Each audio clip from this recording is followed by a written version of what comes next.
Hey everyone, welcome to FanFic Canon. Thanks for hitting play. I'm thrilled to bring this fan-made story to life for you. If you enjoy the ride and want more narrated fanfics, smash, subscribe, and tap the bell so you never miss an episode. And if you want audiobook of a novel of your choice, join my Patreon. Request any title that's freely available online, and I'll produce a full narration just for you. Now, let's dive into today's adventure. S.H.I.E.L.D. and the Red Room, two behemoths that towered over her life. Alone, she couldn't hope to topple either. If she could have, she would have acted months ago when Roy first whispered rebellion into her ear. But she hadn't, because deep down she knew she wasn't ready. Roy changed that. 6 months ago, she thought him nothing more than a gang boss with quick fists. But now, he was a rising titan of New York, his influence stretching across both the underworld and the boardrooms. He'd publicly humiliated Nick Fury before Washington delegates and generals alike. His nature group was poised to dominate industries. He even commanded Griffins, an army capable of leveling New York overnight.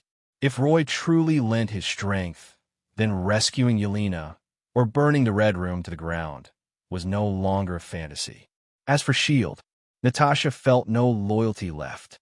Only Clint Barton remained a debt she couldn't ignore. Her gaze lingered on Roy, handsome, enigmatic, dangerous, and, strangely, she didn't hate the closeness. For the first time, she allowed herself to lean into it. Roy's fingers toyed with her blonde braid. Natasha tilted her face into his palm. "You'll help me, won't you?" she whispered. "I can serve you body and mind." Love had never been part of her fate. The Red Room had seen to that, sterilizing her before she was old enough to choose. If not for Yelena, she might never have turned against Dreykov. If not for Fury's lies, perhaps she would have stayed in S.H.I.E.L.D. A spy's body was always meant to be a tool.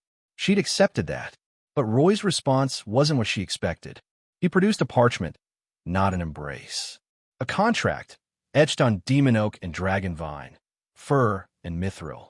Its terms were suspiciously lenient, unfair in his favor, yet she had no real choice. With steady fingers, she signed. Light seared from the parchment, splitting in two, one mark branding her brow, the other sinking into Roy's hand. Natasha blinked, fox-bright eyes flickering in surprise.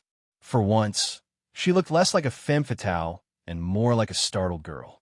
Roy chuckled and snapped his fingers. The bar wall rippled open, revealing a hidden armory. Weapons glimmered under arcane seals. A rune pistol, enchanted magazines, silencing boots, semi-invisible armor, and more. A perfect kit tailored for her. At the end, he clasped a small stud onto her ear. "CPH4 crystal," he said. "Feeds your gear, and lets me track you. If you ever need me, just shout something like, 'Roy, I miss you.'" She rolled her eyes at his mockery, but the corner of her lips betrayed a twitch. Roy's tone hardened. "Find a Red Room's location yourself. That's your test. Still, I'll give you a lead. Arctic Owl Prison. Alexei Shostakov. He might know about your adoptive mother, Melina. She still serves Dreykov." Then more quietly, "Be careful. A man who ruled the Black Widows for 50 years isn't easily outplayed." Half an hour later, Natasha walked out of Wonderland Manor armed with magic and secrets. From his balcony, Roy watched her vanish into the night. His smile was faint, patient, predatory. Natasha Romanoff was still rootless, drifting like duckweed, torn between freedom and family. Later, when she became the scarred Black Widow of the Avengers, he would never have wasted this much effort. Then, she would have been only a tool to bind. But now, young, unscarred, still capable of trust, she was worth the investment. Why break a tool when you could win a heart? Why cage a spy when you could let her chase her own vengeance, only to save her at her lowest moment? Besides, Natasha's hunt for Dreykov would carve a path that might just lead Roy to his next prize, an empire in the skies. Wonderland Manor is a good base, but it is not suitable for building a magician tower. The magician tower that Roy is building now will become the control center of his first floating city in the future, and there needs to be a large area of expansion space around it. If you build the magician tower with Wonderland Manor as the core, Roy can't bring the entire New York City to heaven in the future. On the contrary, in Black Widow, the lair of the Red House is quite appropriate. The sky is vast, and there is a basic concealment function. As long as we get that sky city with a little modification, replacement of energy sources, and laying of magic ring patterns, we can get a ready-made magician tower, which is even suitable for developing into a floating city in the future. Not to mention that Dreykov has hundreds or even thousands of Black Widows and training bases in his hands. He even prepared a large number of apprentice seedlings for himself in the Magician Tower. In Roy's opinion, the spy chief Dreykov is simply a selfless and kind-hearted person.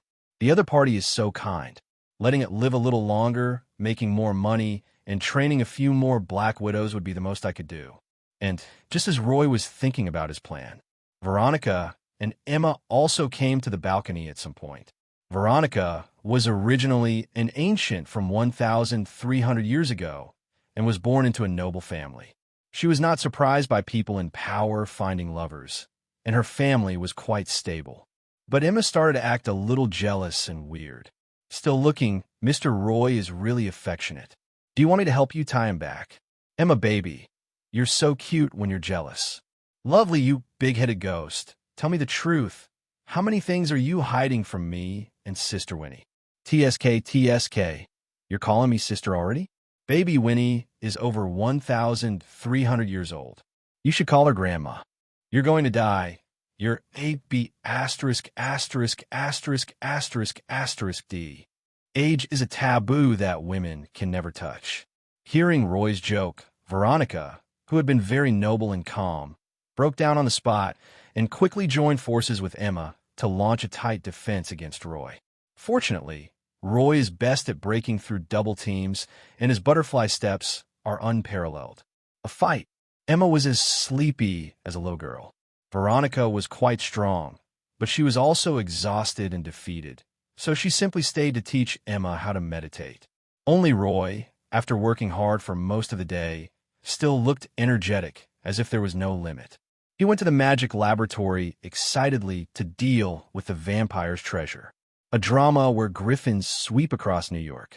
It is enough to shock all parties and allow the natural group to develop steadily for a long time.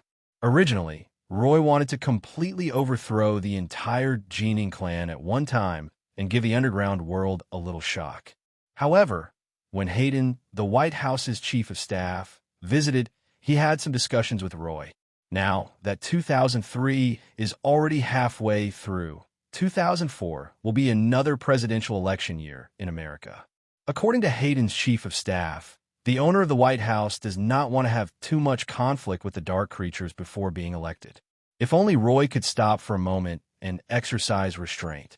After the White House owner is re-elected, many policies can be tilted towards the natural group.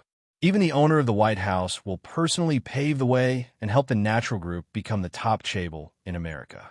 Definitely, the owner of the White House also wants to gain a share of the benefits.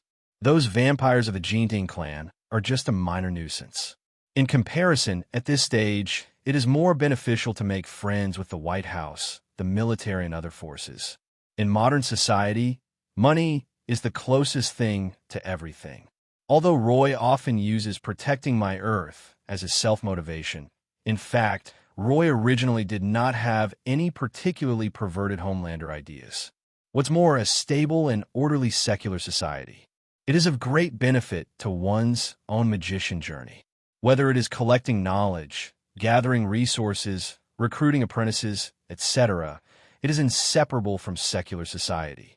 If he really wanted to rule the earth, Roy would find it too troublesome.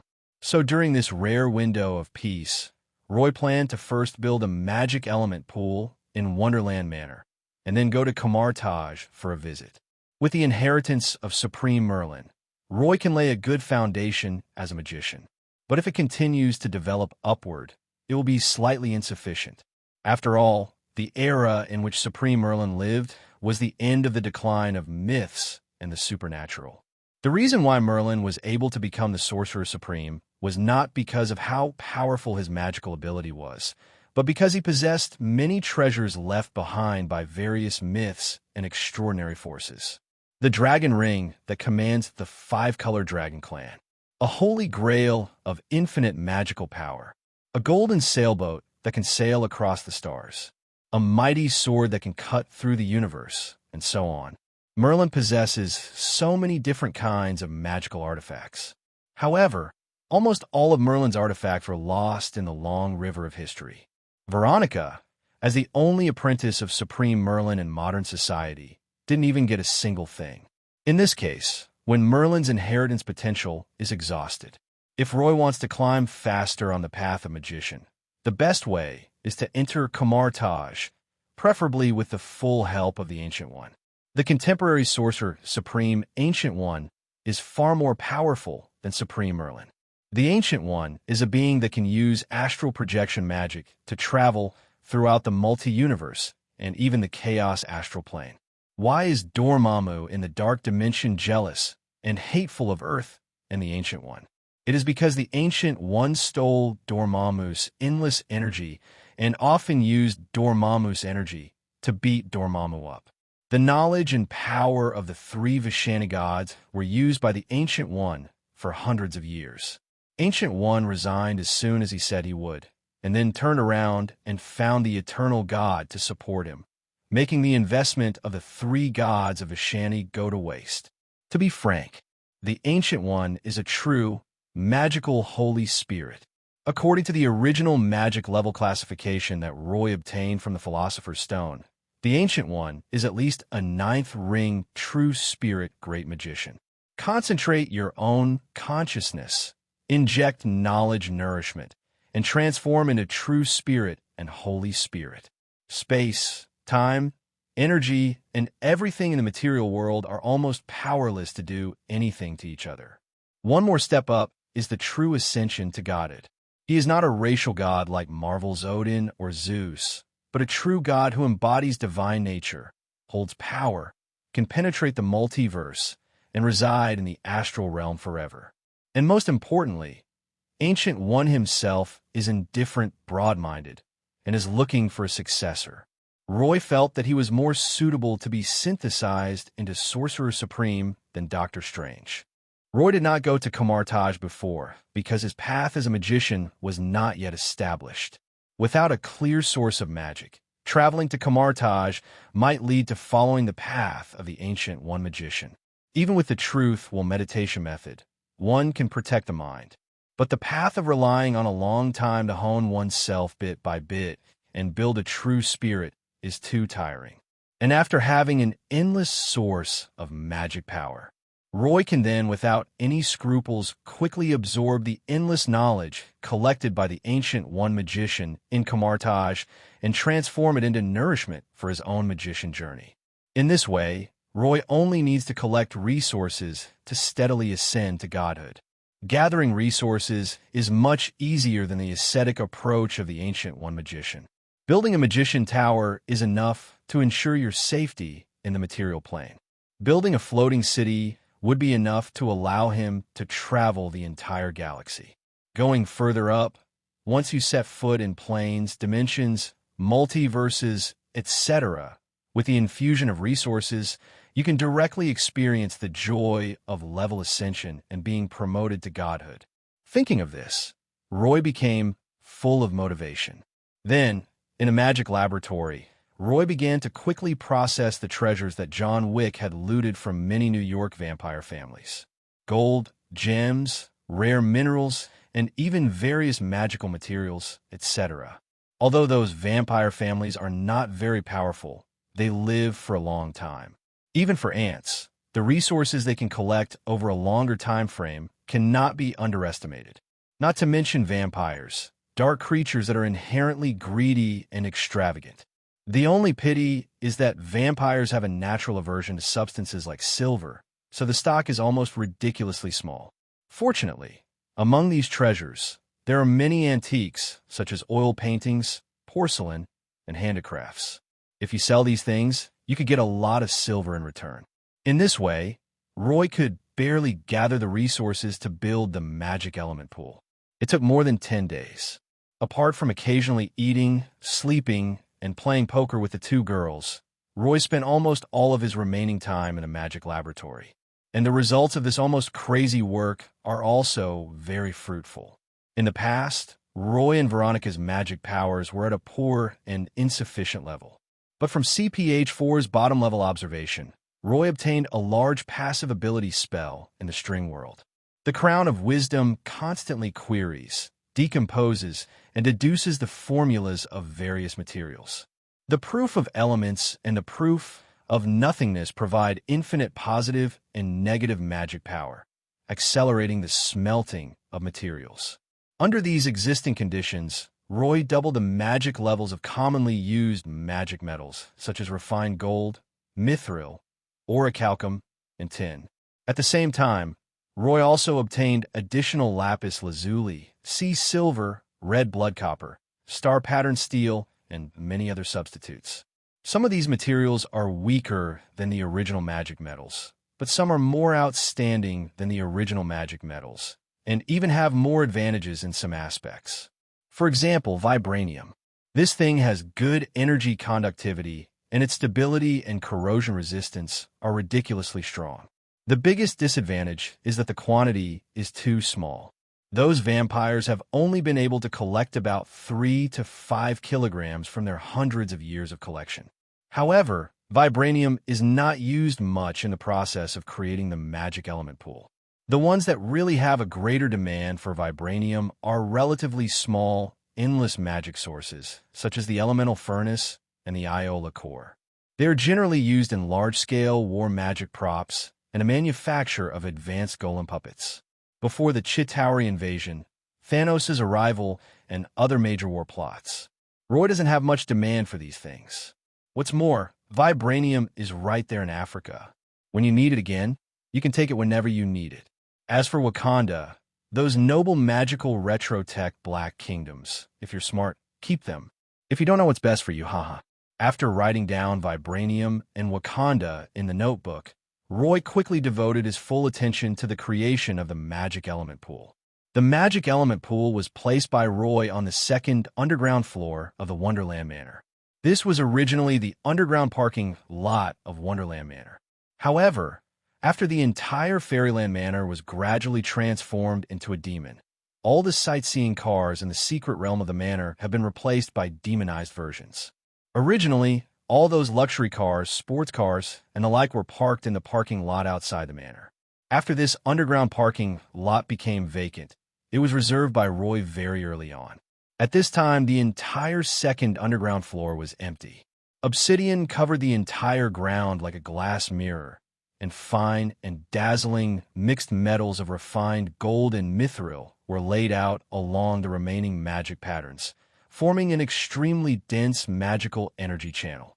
In addition, the load-bearing columns were also transformed into magic pillars and readjusted to form the center of the formation. There is only a blank hole left in the center of the entire second underground floor. But now, the entire blank pit has been built up by Roy with lapis lazuli to form a circular pool. In that pool, the sea-sinking silver forms an anchor point inlaid with magical natural gemstones, like the starry sky at the bottom of the pool.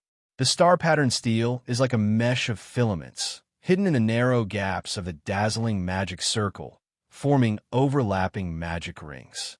In addition, in order to maintain the stability of the entire element pool, Roy also used magical means to form a layer of vibranium coating on the pool wall. After the wealth plundered from the New York vampire family was almost completely spent, the magic element pool that Roy had been waiting for a long time finally took shape. At this time, 5 months had passed since the visit of the White House, the New York City government, and the veteran U.S. military, until the first heavy snow fell in New York this winter. Roy, Veronica, Emma, John Wick, and Helen all gathered on the second underground floor of Wonderland Manor, looking at the dried-up pool that looked like the starry sky in a dark room. Emma was curious for a long time before she finally spoke. "My dear, this is what you spent 5 months and over $80 billion to create, Claw?" Emma's words stunned Roy and Veronica. Roy and Veronica were the main force in creating this magic element pool, but they had never noticed how much money was spent in the entire process. If you think about it carefully, it makes sense. Bullshit. Roy's eyes widened. He covered his chest and asked, "How much did you say I spent?" Emma's eyes flickered for a moment as she said, 80 billion. I've had people calculate the wealth of those vampire families. It's worth 80 billion US dollars, and that's not even the market price. It's just smuggled goods. 80 billion US dollars at the beginning of the 21st century can almost be called an astronomical figure. During this period, the Ford-class aircraft carrier built by America was advertised to cost only 10 billion US dollars, which was a very low price.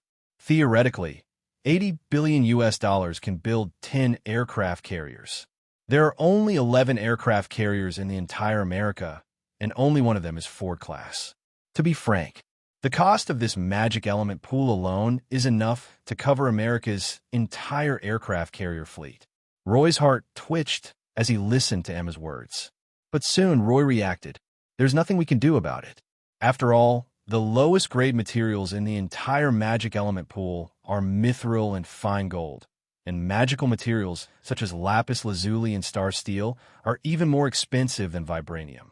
Not to mention, most of the waste slag is filtered out during the smelting process when making these magical metals. Only 3 to 5 grams of mithril can be melted from 1 kilogram of silver.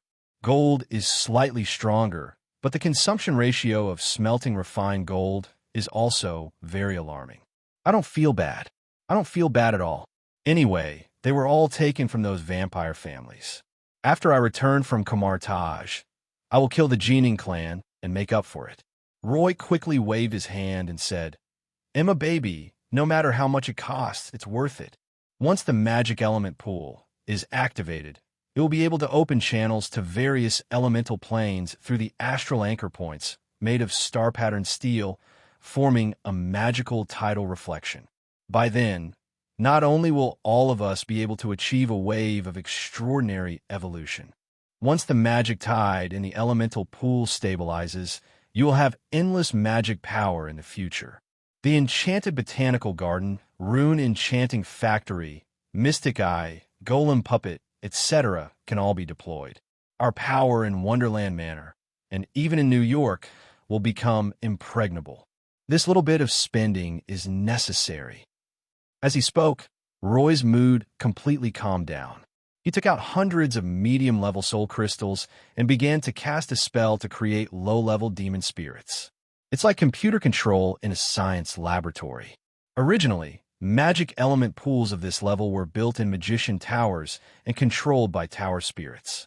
However, the creation of a tower spirit requires top-level or even legendary soul crystals.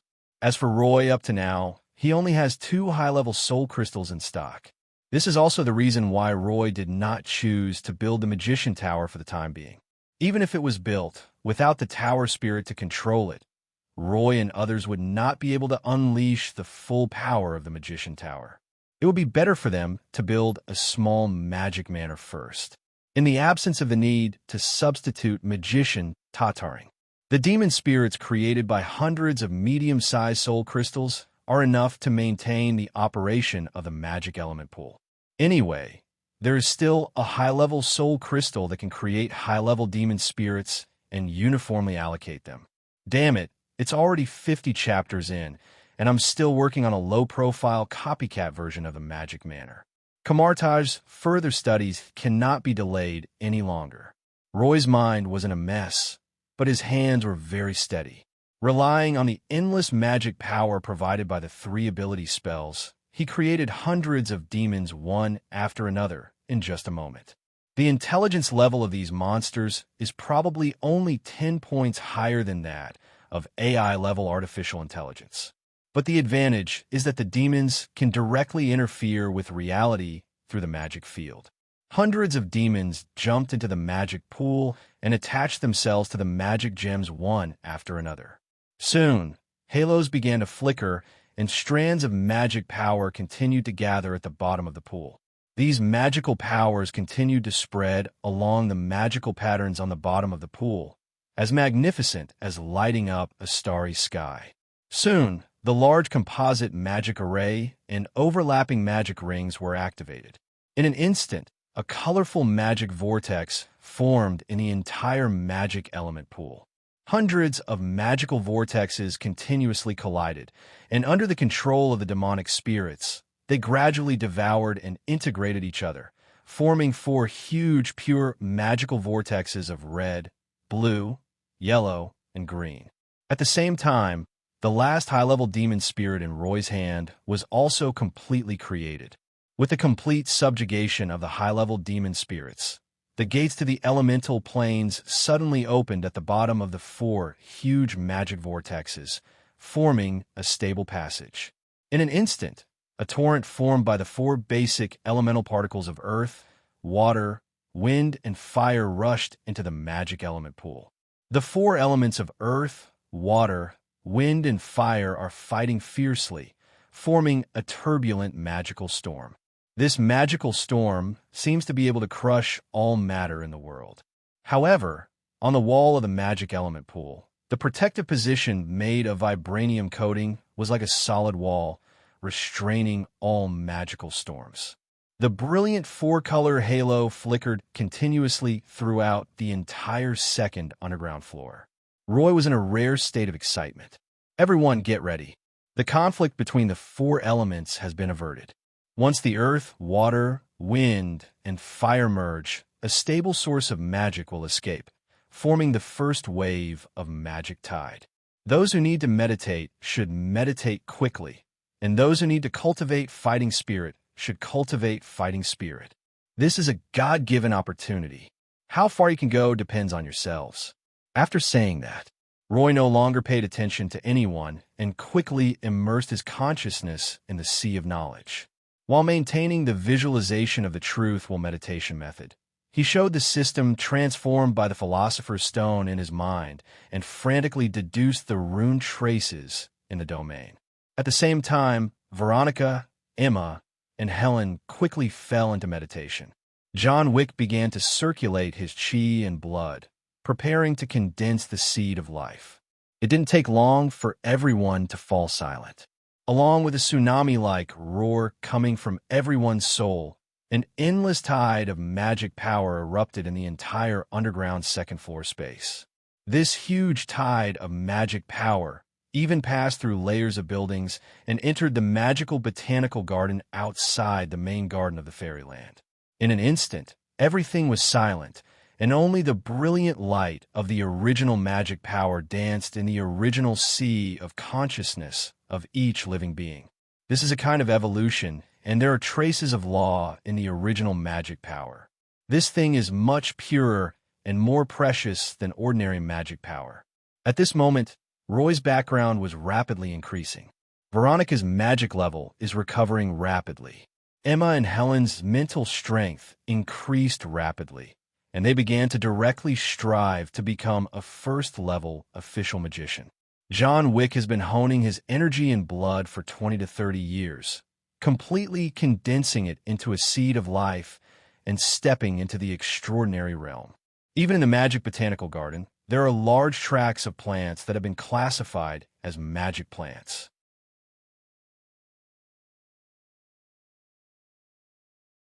Under the influence of the magic tide, the Fairyland Manor seemed to have truly become a fairyland. Roy and others were so immersed in evolution that they even forgot the passage of time. This magical tide lasted for 2 full days.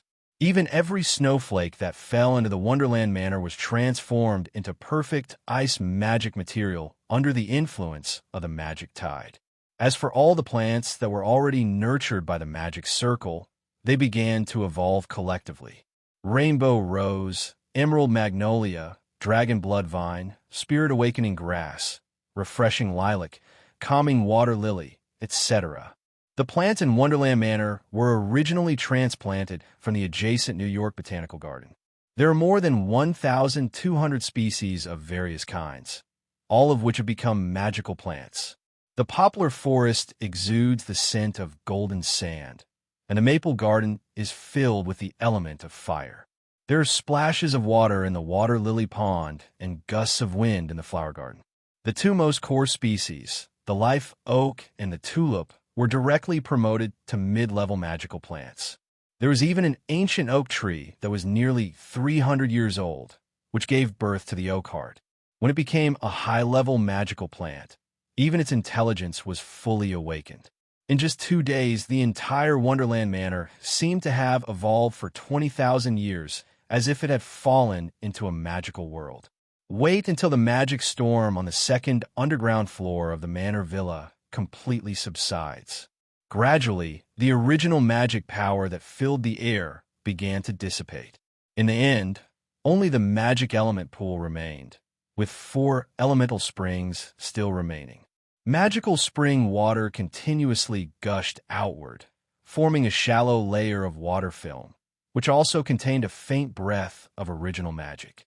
However, under the impact of a large amount of magic spring water, the original magic power gradually settled and condensed into crystals. This is also the process of magic crystal formation.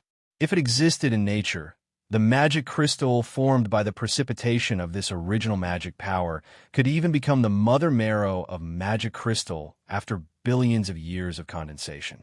1 cube of magic crystal marrow can even become a large magic crystal mine. But obviously, Roy doesn't have billions of years to evolve those magic crystals. Only when Roy upgrades the magic manor into a magic tower and then into a floating city will he be able to build the time cycle ring and nurture the true magic crystal mother turtle. But there is no doubt that it is not something that Roy can achieve now. Just when the first magic crystal was formed, beside the elemental pool, Roy, who was immersed in endless rune deduction, opened his eyes slightly tiredly. Originally, this kind of original magic power is most suitable for improving meditation methods and one's own level. However, Roy himself had observed the more microscopic string world and even condensed the 3 major ability spells, raising his meditation method to a very high level. This level of original magic power is unlikely to have much effect on Roy. That's why Roy took this opportunity to use the tide of original magic power to analyze the runes of the system transformed by the Philosopher's Stone.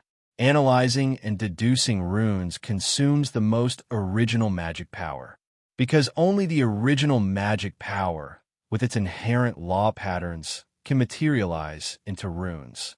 Ordinary magic power can only be used to cast spells.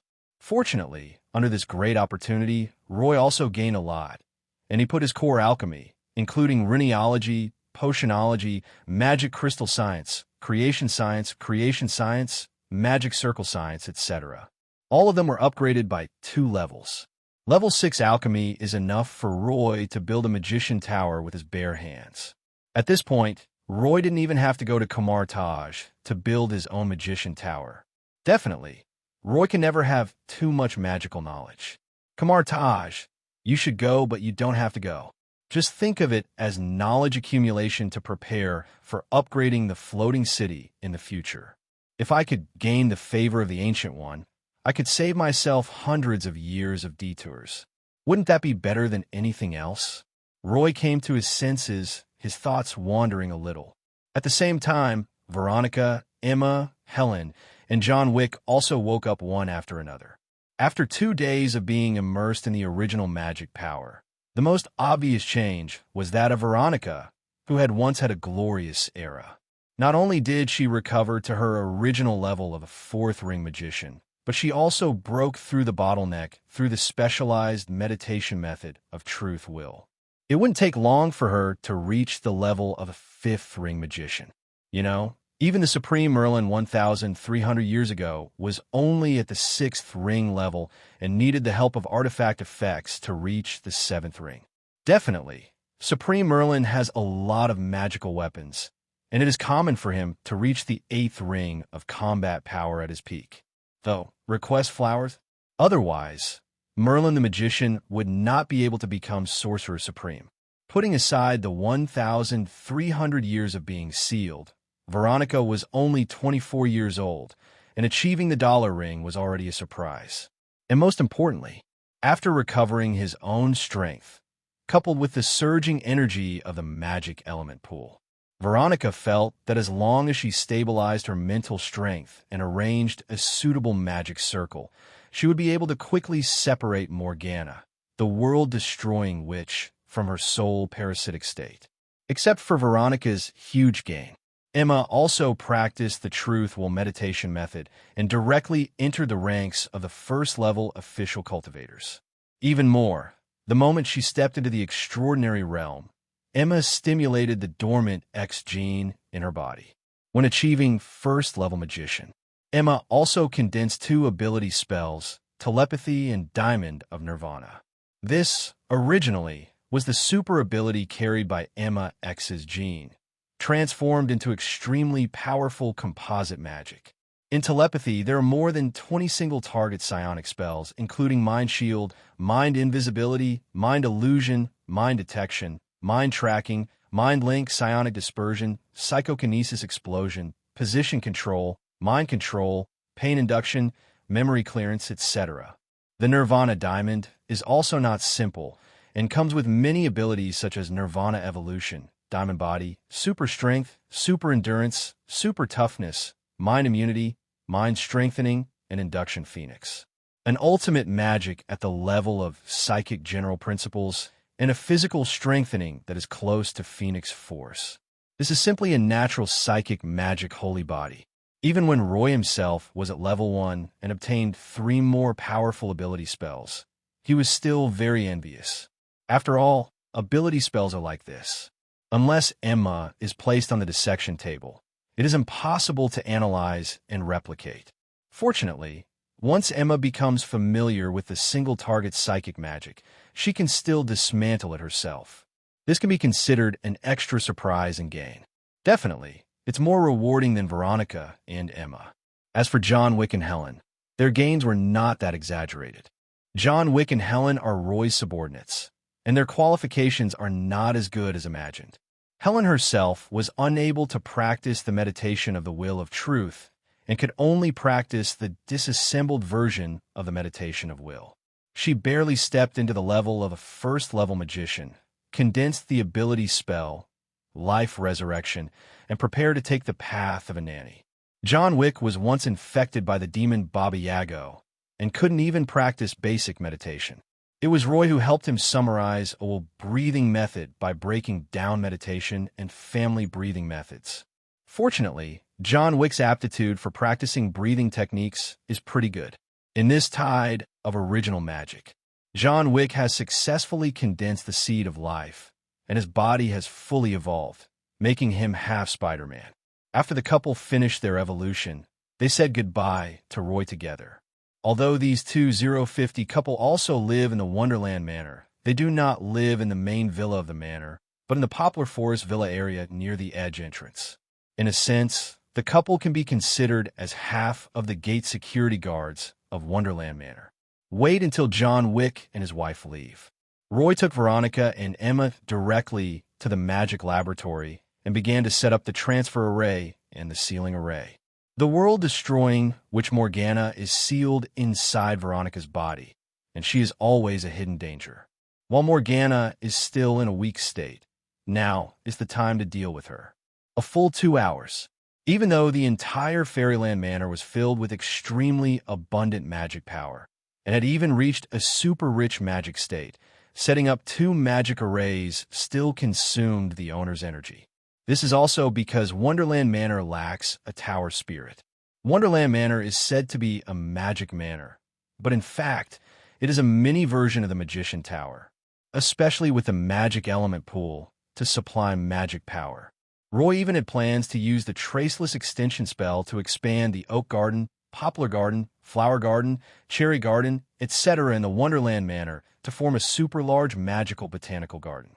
If there is an opportunity, it can even be expanded into a demi-plane ecological park to raise monsters. But it will be here soon. The world-destroying, which Monica sealed in Veronica's body, is at least a top-level soul crystal. Maybe a legendary soul crystal will pop out. With this thing, Roy can create a complete tower spirit to manage the entire Wonderland Manor. 10 minutes. Wait for Veronica to adjust herself to peak condition. Roy quickly activated the transfer array. Immediately afterwards, a soul floated out from Veronica's body, and with great difficulty, a small ball of light was spit out from its mouth. Seeing the ball of light covered with various sealing runes, Emma quickly pulled Veronica out.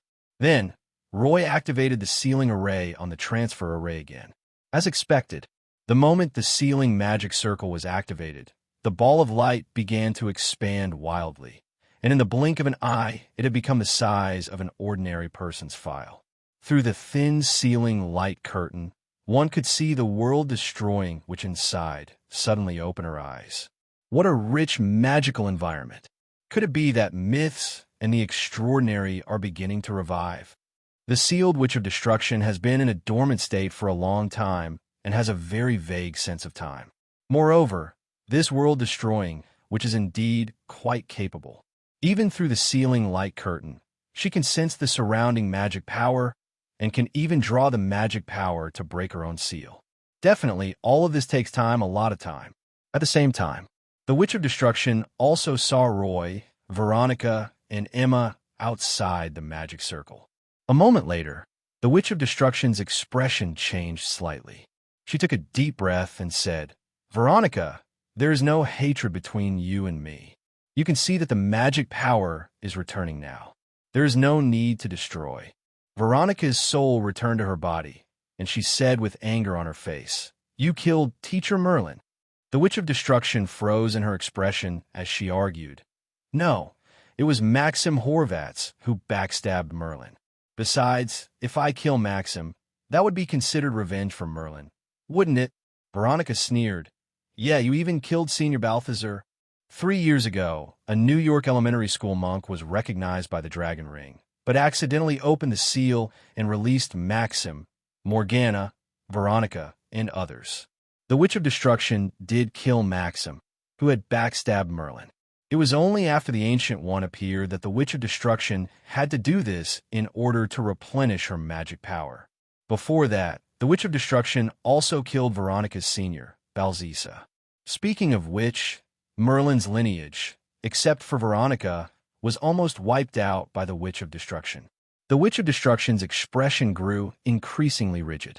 Veronica kept saying, "Not only did you kill my teacher and senior, you also seriously injured my brother Arthur and destroyed Britain, the Lord of the Four Quarters. That's enough." The Witch of Destruction was completely defeated and said, "Yes, I tricked Maxim into backstabbing Merlin. So what? Merlin, that scumbag, took advantage of my youth and ignorance to deceive my feelings, stole the Holy Grail left by the Church, and helped Arthur conquer my country. He deserves it. As for Britain, haha, a bunch of barbarians on an island, they should pick up guano on the island. What's more, Merlin and Arthur have angered all the gods and demons, and are even trying to rule all of Europe. Only by destroying the world and eliminating all sinners who blaspheme the gods and demons can the extraordinary return. What have I done wrong? I have done nothing wrong." The closer it got to the end, the more ferocious and terrifying the Witch of Destruction's expression became, with even a hint of black or a lingering. Veronica wanted to argue.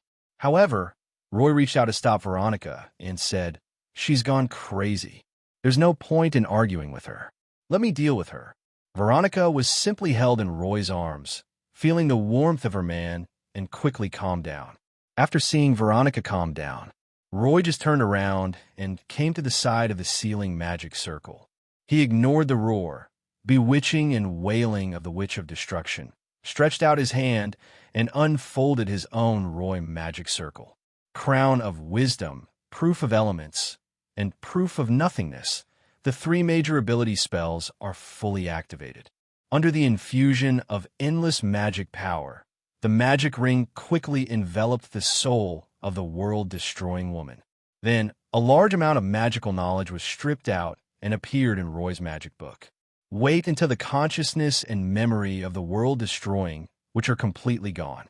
A soul crystal stone shimmering with a purple halo appeared in midair. Top soul crystal, Morgana's Heart of Destruction. Soul crystals, starting from the top level, already have their own unique names, because those who can condense top-level soul crystals must have left a strong mark on the world, and some of their characteristics have been reflected in the law of soul in the world. For example, Morgana, the Witch of Destruction. If Morgana can truly accomplish the act of world destruction, then her soul will surely reach the legendary level. Even if he failed to accomplish the act of destroying the world, his obsession was still very strong, and he also condensed the top soul. If Morgana gave up the idea of destroying the world, the soul would be degraded. After learning about this, although Roy felt a little regretful, he was still filled with joy in his heart. A top-level soul crystal is enough to artificially create a complete magical life. Even if the Magician Tower cannot be used to its full potential, it can still become a qualified tower spirit. This complete magical life is basically equivalent to strong artificial intelligence plus a top-of-the-line magic assistant. If there is a need, you can also become a data analyst, tactical commander, etc. But generally speaking, a powerful magician with ability 09 will usually equip 3 tower spirits of this level in his Magician Tower, 1 for the defense system, 1 for the logistics system, and 1 for the combat system. Roy is not that arrogant for the time being, and the Magic Manor is not as good as the real Magician Tower. Roy plans to turn this Wonderland Manor into a resort manor and material supply base. At most, she can defend against ordinary people and assist Roy and others in their magic experiments. 1 regular tower spirit is enough, more than enough. But that's the case. The trip to Kamar-Taj will have to be postponed again. At the moment, it is almost New Year. Roy simply calmed down and stayed in the Fairyland Manor for a while. In addition to creating a magical life called Fairy Witch Lulu, he absorbed Morgana's magical knowledge. 2 months later, New Year's Day had long passed, and even the Spring Festival and Lantern Festival had passed. Himalaya's Kathmandu. Roy held his waist and walked in this backward, poor, yet prosperous city. Veronica and Emma are so cruel. Ever since they learned Roy wanted to come to Kamar-Taj to study magic a few years ago, the 2 women had hardly let him rest every day. Even a man can't stand being beaten. This also made Roy determined to find the ability spell suitable for building a divine body as soon as possible. But unfortunately, it is only 2004. Bruce Banner was still in love with the general's daughter at a military base, and the Hulk had not yet been born. Thor is still living a life of drunkenness and debauchery in the distant Asgard, and Odin, Hela, and others are out of the question. As for powerful physical beings like Captain Marvel, Thanos, and Black Dwarf, they are also wandering in the universe. The reason why Roy wanted to go to Kamar-Taj was to ask the Ancient One if there were any spells or other information in this regard. Unfortunately, the Ancient One magician did not seem to see himself in the long river of time. Roy originally wanted to hitchhike directly from the holy place in New York. Unexpectedly, there's only a tattoo parlor and a high-level Italian restaurant at 177A Bleecker Street in Manhattan, New York. The Italian restaurant was opened by his partner, which is almost equivalent to Roy's own business. As a last resort, Roy had to take a private plane and change planes 3 times before he arrived in Kathmandu. Even after arriving in Kathmandu, Roy didn't sense any trace of magic. This made Roy somewhat suspicious that the Kamar-Taj in his own world might not be the Kamar-Taj in the movie universe, but from the comic universe. At the same time, this also made Roy somewhat confused. If it weren't for Kamar-Taj in the cinematic universe, Roy wouldn't be able to guarantee the character of Ancient One. After all, the comic universe is really chaotic with all kinds of worldviews. According to rumors, in some versions of the comics, the Ancient One fell into hell and sought resurrection with other undead souls, and even became an enemy of his apprentice Doctor Strange. I took a leisurely stroll around Kathmandu, like a sightseeing tour. Just as Roy was wondering whether he should change his target, the ordinary wooden door suddenly opened. Then, a black man in a cloak appeared in Roy's sight. In an instant, Roy's disappointment disappeared, and he felt like he had regained something he had lost. What was the name of this black guy? I forgot, but his face looked familiar. It seems that the Kamar-Taj in my world is still the Kamar-Taj in the movie universe. Roy was delighted. The black guy had already said solemnly, "Roy Magician, Roy nodded and said familiarly, "Brother Mordo, right? Let's go. I can't wait to meet teacher, Ancient One." Mordo, black question mark face. As a senior member of Kamar-Taj and the founding disciple of the Supreme Ancient One, Mordo swore that he had never seen Roy in Kamar-Taj, no, in any of the 3 holy places. Could it be that teacher Ancient One secretly had a younger apprentice outside his home? That shouldn't be the case. Just when Mordo was still confused, Roy had already stepped forward, past the other person, and strode directly into the door. Mordo instinctively reached out to stop him, but was a step too late. His face was immediately filled with regret, and he hurriedly chased after him.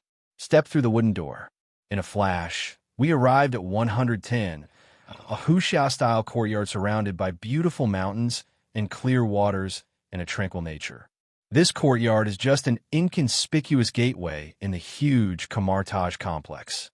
Roy sensed it carefully and found that there was still a little bit of magical elements in this Kamar-Taj. It is stronger than the magic-free environment outside, but, well, it is only limited. It seems Kamar-Taj is having a hard time too. After sensing his surroundings, Roy sighed with emotion. Mordo, who came from behind, just heard Roy's words and his face suddenly turned dark. But Mordo was originally a black guy, and Roy didn't see it. Until Mordo said seriously, "Roy Magician, I wonder how you can tell that my Kamar-Taj is having a hard time?" Roy was stunned for a moment and said a little embarrassedly, "Brother Mordo, that's not what I meant. I mean, Kamar-Taj is still good, better than outside." "Well, I'm talking about the magical environment. Although it's not much stronger, it's still a little bit stronger after all." Roy was very sincere and made a galaxy with his fingertips. Mordo's face darkened even more. "What is this gesture? Who are you trying to embarrass? I'm not Korean. If you have the guts, put down your gun and talk." Kamar-Taj, in the small courtyard under the blue sky and white clouds, Mordo felt that this society was too dark. Mordo's original first impression of Roy was not very good. He is covered in high-end custom-made clothes and expensive accessories, and has a handsome mixed-race face that could bring disaster to the country and the people. Yes, Mordo had indeed received a message from the Ancient One Magician, specifically to open the portal and bring Roy into Kamar-Taj. But I haven't even said the invitation yet. How can this person come in on his own? The first moment Mordo caught up with him, he didn't want to teach the other party a lesson. "But I haven't done anything yet. No, I haven't even shown anything yet. What does it mean to just pull out a gun? It's impolite and has no martial ethics." In the small courtyard, Roy put one hand on Mordo's shoulder and, with the other hand, he hit Mordo's chest with a gun, with the muzzle pointing upwards just a dozen centimeters away from hitting his chin. This action can be considered a threat or a greeting. It is very casual. But for Mordo, even if Roy didn't show any murderous intent or malice, it was still annoying. Although Mordo has always claimed to be the best master under the Ancient One and a top combat magician, at such a close distance, Mordo said that his skills in magic are not that fast. What is the bullet's muzzle velocity? It's very tricky. When you live under someone's roof, you have to bow your head. Mordo's originally dark face suddenly paled a little. He forced a very forced smile and turned to look at Roy and said, "Roy Magician, this is Kamar-Taj after all. It's not good for you to do this. It will easily cause misunderstandings." Roy blinked innocently. Mordo's face turned even paler. He took a deep breath and pointed at the pistol on his chest. Roy thought about it carefully and explained, "Brother Mordo, I was an orphan since I was a child and grew up in the Mafia. It makes sense for me to carry a pistol with me when greeting people." And Mordo struggled slightly, as if he had made a decision, and said, "It makes sense, but I'm not used to it. Besides, this is Kamar-Taj, Roy Magician. It's safe here. Why don't you put down your gun first?" Roy raised an eyebrow and asked, "Is it really safe?" Mordo nodded frantically and said, "Very safe." Roy's face instantly turned cold, and he said, "But I just felt the concentration of spiritual power on Brother Mordo. What should I do? My intuition is very sharp. Don't lie to me." In an instant, Mordo felt an indescribable sense of self-criticism in his heart. It turns out that the source of everything is actually oneself. From the very beginning, his arrogance, condescension, superiority, and even malice had already been noticed. It's not like magicians don't have spells that can sense malicious intent. Mordo was well aware that Roy's actions were a response to his arrogant attitude. Even the Ancient One teacher did not show up. Because of this, just when Mordo was reflecting on himself, Roy suddenly laughed heartily, casually put the exquisite firearm in his hand into Mordo's hand, and said with a smile, "Brother Mordo, are you scared? I was just kidding. This is our first meeting. This is a small gift I prepared for Brother Mordo." Mordo? Black question mark face. Roy smiled and patted the other person's shoulder, saying, "Say thank you." Mordo instinctively responded, "Thank you." After saying this, Mordo was stunned for a moment before realizing that he had been affected by a small spell-like charm. Just when Mordo's expression kept changing, Roy had already left with a smile, and following a magical signpost, he soon arrived at a quaint and natural room that looked like a tea house. In the center of the room, there's a low wooden table with quaint cushions on both sides. The familiar bald Ancient One, with a delicate appearance but a calm and natural demeanor, was sitting on the inner side of the low table and coffee table. Ancient One Venerable. Roy Magician, please take a seat first. Kamar-Taj Snow Mountain Tea. A very calm and indifferent first meeting and conversation. In this room, no, it should be said that it is in the body of the Ancient One Magician opposite, who seems to naturally have a mysterious power that makes people calm and relaxed. Based on Roy's knowledge, he didn't know what kind of power this was, and even felt that it was a kind of temperament. However, Roy could clearly feel that the other person had a gentle kindness. Moreover, on the low table near his side, there was a cup of tea with a light and elegant fragrance, with wisps of white mist rising from it. Just smelling it made him feel as if his spirit was baptized by the refreshing breath of the snow-capped mountains. Roy sat down neatly, picked up the teacup, and found that the temperature of the tea in the cup was just right. Time gem. Just a moment. Roy thought of the treasure of Kamar-Taj, and even looked at the eye of Agamotto on the chest of the Ancient One. The Ancient One Magician seemed to have anticipated Roy's thoughts. He smiled quietly and spoke gently. "One, it seems that Roy the Magician knows a lot about Kamar-Taj. But please rest assured, Roy Magician, I did not use the time gem to peek into Magician's future. To be precise, ever since the 5 creation gods merged into the Chaos Star realm, the role of the infinite gems has diminished significantly. The future of our world is now shrouded in mystery. The 5 great creation gods are Planet Devourer, Death, Infinity, Eternity, and Annihilation. These 5 people together form the complete Marvel Multiverse. Roy had never expected that the conversation would start with such a grand topic. Honesty, extreme honesty. No, to be precise, it should be confidence. That's right, a 9th ring, peak-level, true spirit magician who is half a step away from becoming a god can almost ignore everything in the material world. This kind of existence has integrated self-confidence into its bones and has become honesty. Okay, that's right. The moment Roy saw the Ancient One Magician, he was already certain that he had reached the limit of the material world and could become a holy spirit in magic at any time. Roy was now certain that the mysterious power in the other person was the original spiritual aura. It is normal for a being who can become a saint almost at any time to have the aura of a saint. In this way, Roy felt more at ease. Pick up the teacup and take a sip. Soon you will feel like you are being baptized by a clear spring from a snowy mountain. It is pouring over your soul and making your thinking more clear and agile. Your Excellency, such a grand topic as the 5 creation gods is not suitable for me. How about we just start the drama? Okay, then let's talk about Roy Magician's purpose in coming here and the creative magic gun you gave Mordo. Roy was speechless.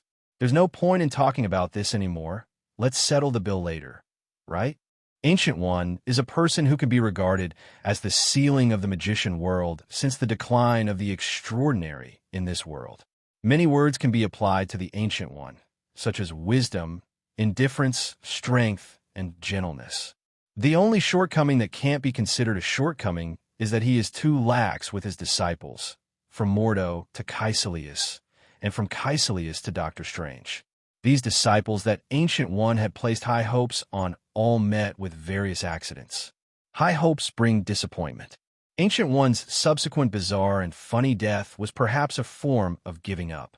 So Roy decided to go to Kamar-Taj from the beginning, preparing to become the next Sorcerer Supreme, taking over the entire Kamar-Taj and even the entire magician world on Earth. This is also the reason why Roy acted so strong from the moment he met Mordo. In Roy's opinion, Mordo has some minor flaws. As the founding disciple of the Ancient One magician, Mordo has some qualifications and strength, but not much.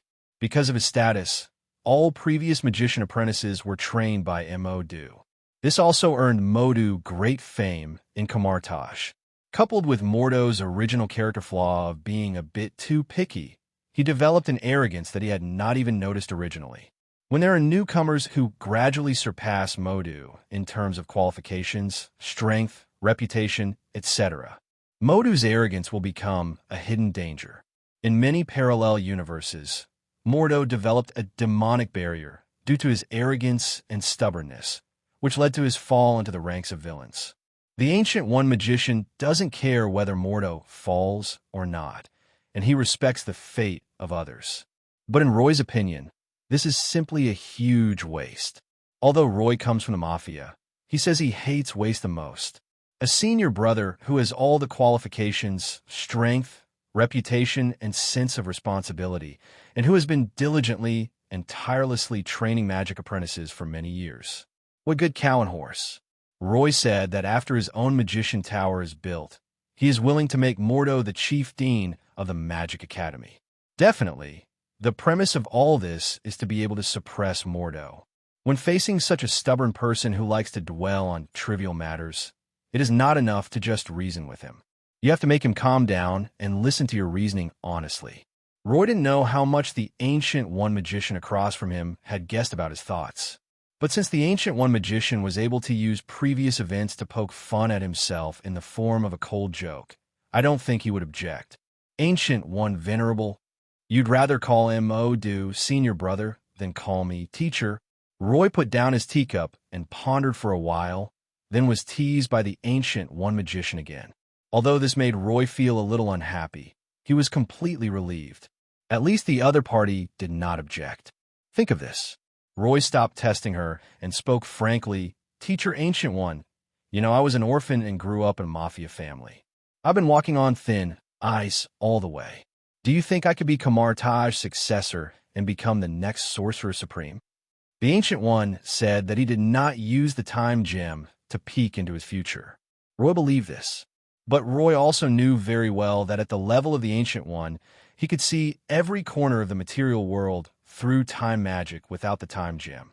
Maybe the time gem is not as accurate as the Ancient One magician's time magic.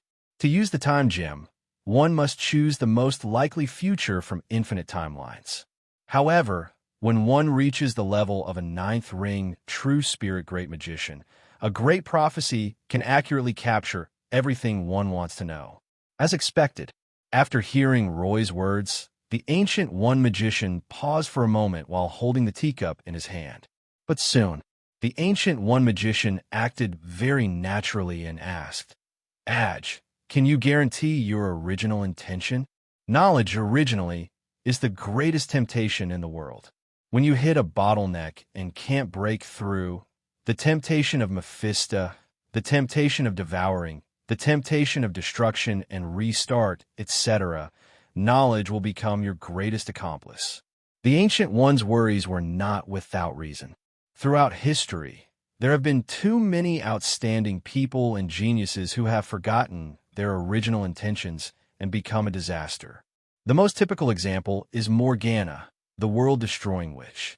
Just as the Ancient One said, original knowledge is the greatest temptation. In order to make progress, the more talented one is, the more likely one is to perform operations that are beyond people's imagination. There is no doubt that the Ancient One must have seen some of his own future, otherwise he would not have such worries. Likewise, Roy was certain that the Ancient One didn't know his trump card. In other words, Ancient One may be able to observe some fragments of its own future, but it cannot truly observe everything about itself. This also made Roy completely relax. At least, the Philosopher's Stone and the Philosopher's System are still somewhat useful. At the same time, this gave Roy some confidence, and he said confidently, "Teacher, I can swear that in terms of maintaining my original intention, no one here is more trustworthy than me." Even Ancient One was a little surprised by this move, as if he didn't understand where Roy's confidence came from.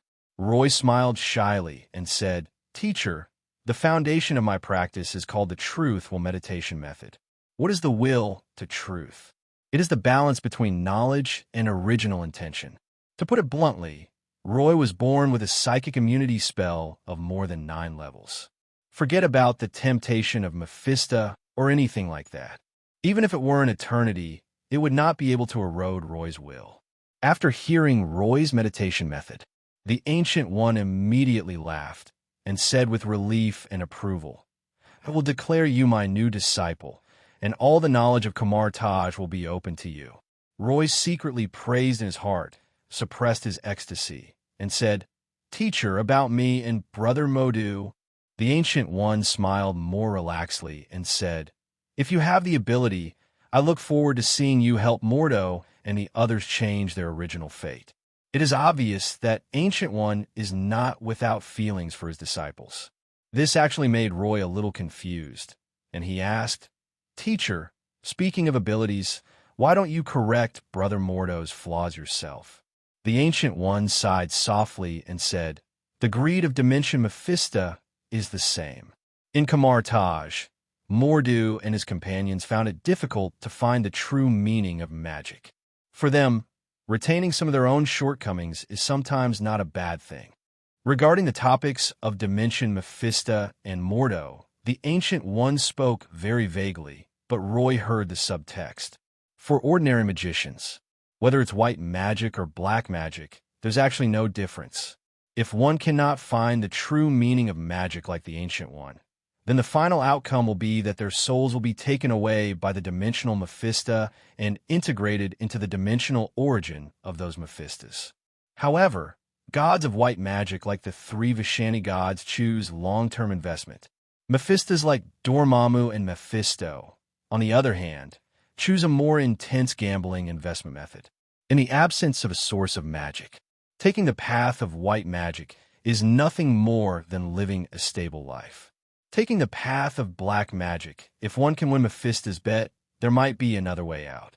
After all, people like Mordo, who studied under the Ancient One, even with the personal instruction of the great magician, always seemed mediocre.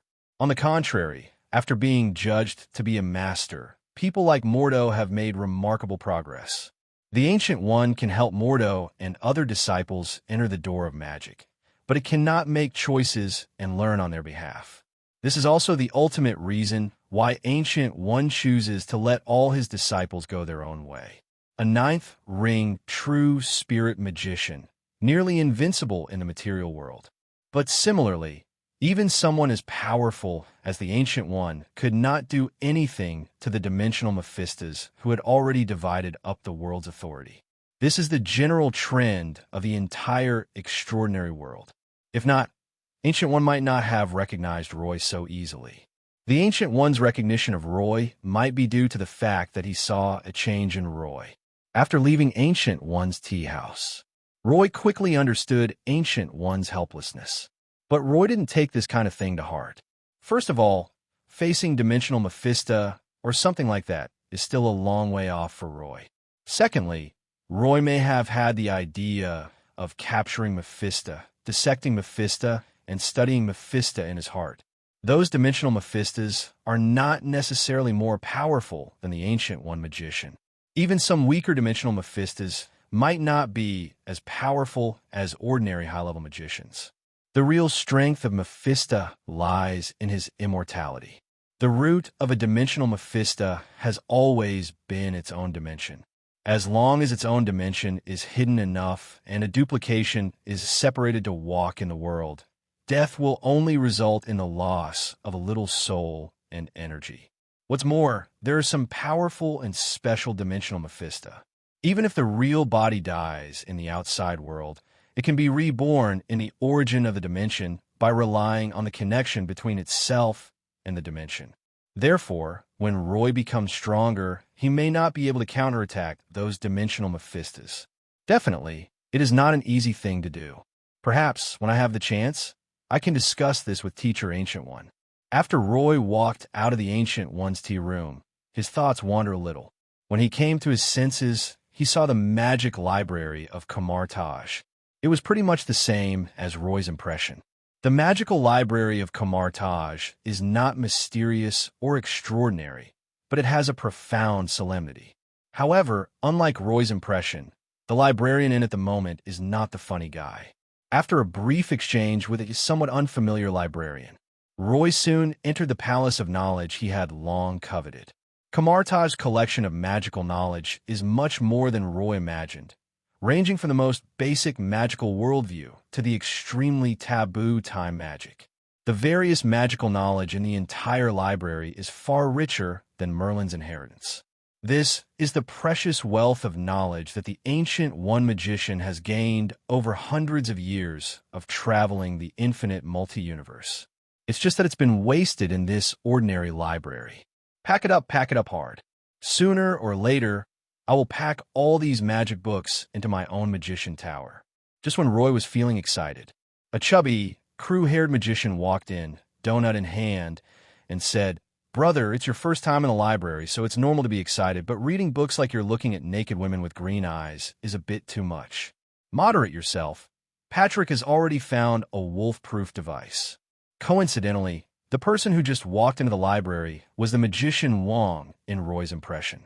After hearing Wong's reminder, Roy calmed down a little. The Patrick that Wong mentioned was the current librarian.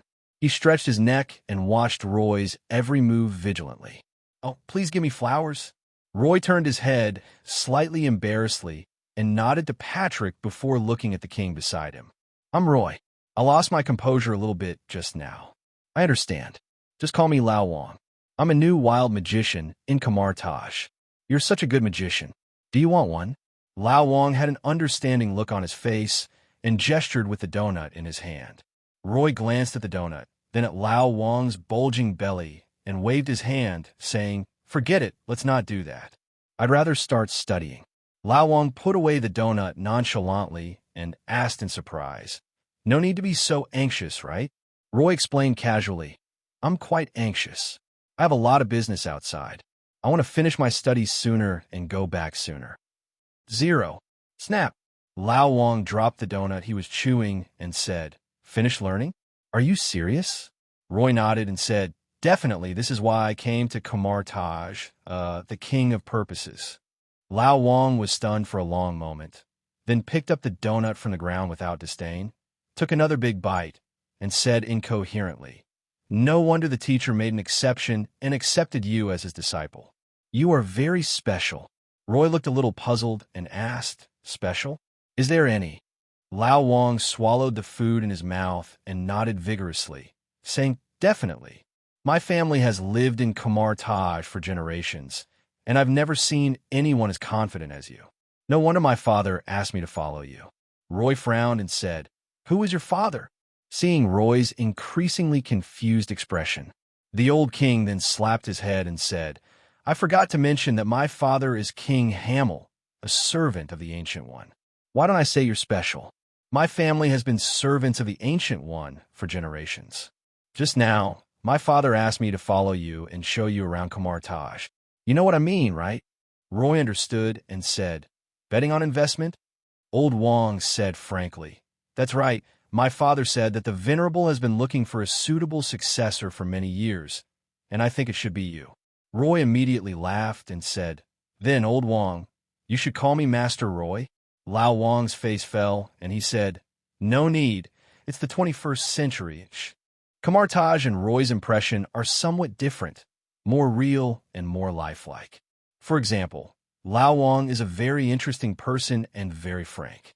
From his communication with Lao Wong, Roy quickly gained a general understanding of the entire Kamar-Taj. Kamar-Taj was not the mountain gate chosen by the Ancient One after he became the Sorcerer Supreme as Roy imagined, but the place where the Ancient One was originally born. It's just like people giving back to their hometown after making a fortune outside. When Ancient One was young, he also traveled abroad. He even won the title of Sorcerer Supreme at the Necromancer Conference held by the elderly Genghis Khan and was strongly retained by Genghis Khan.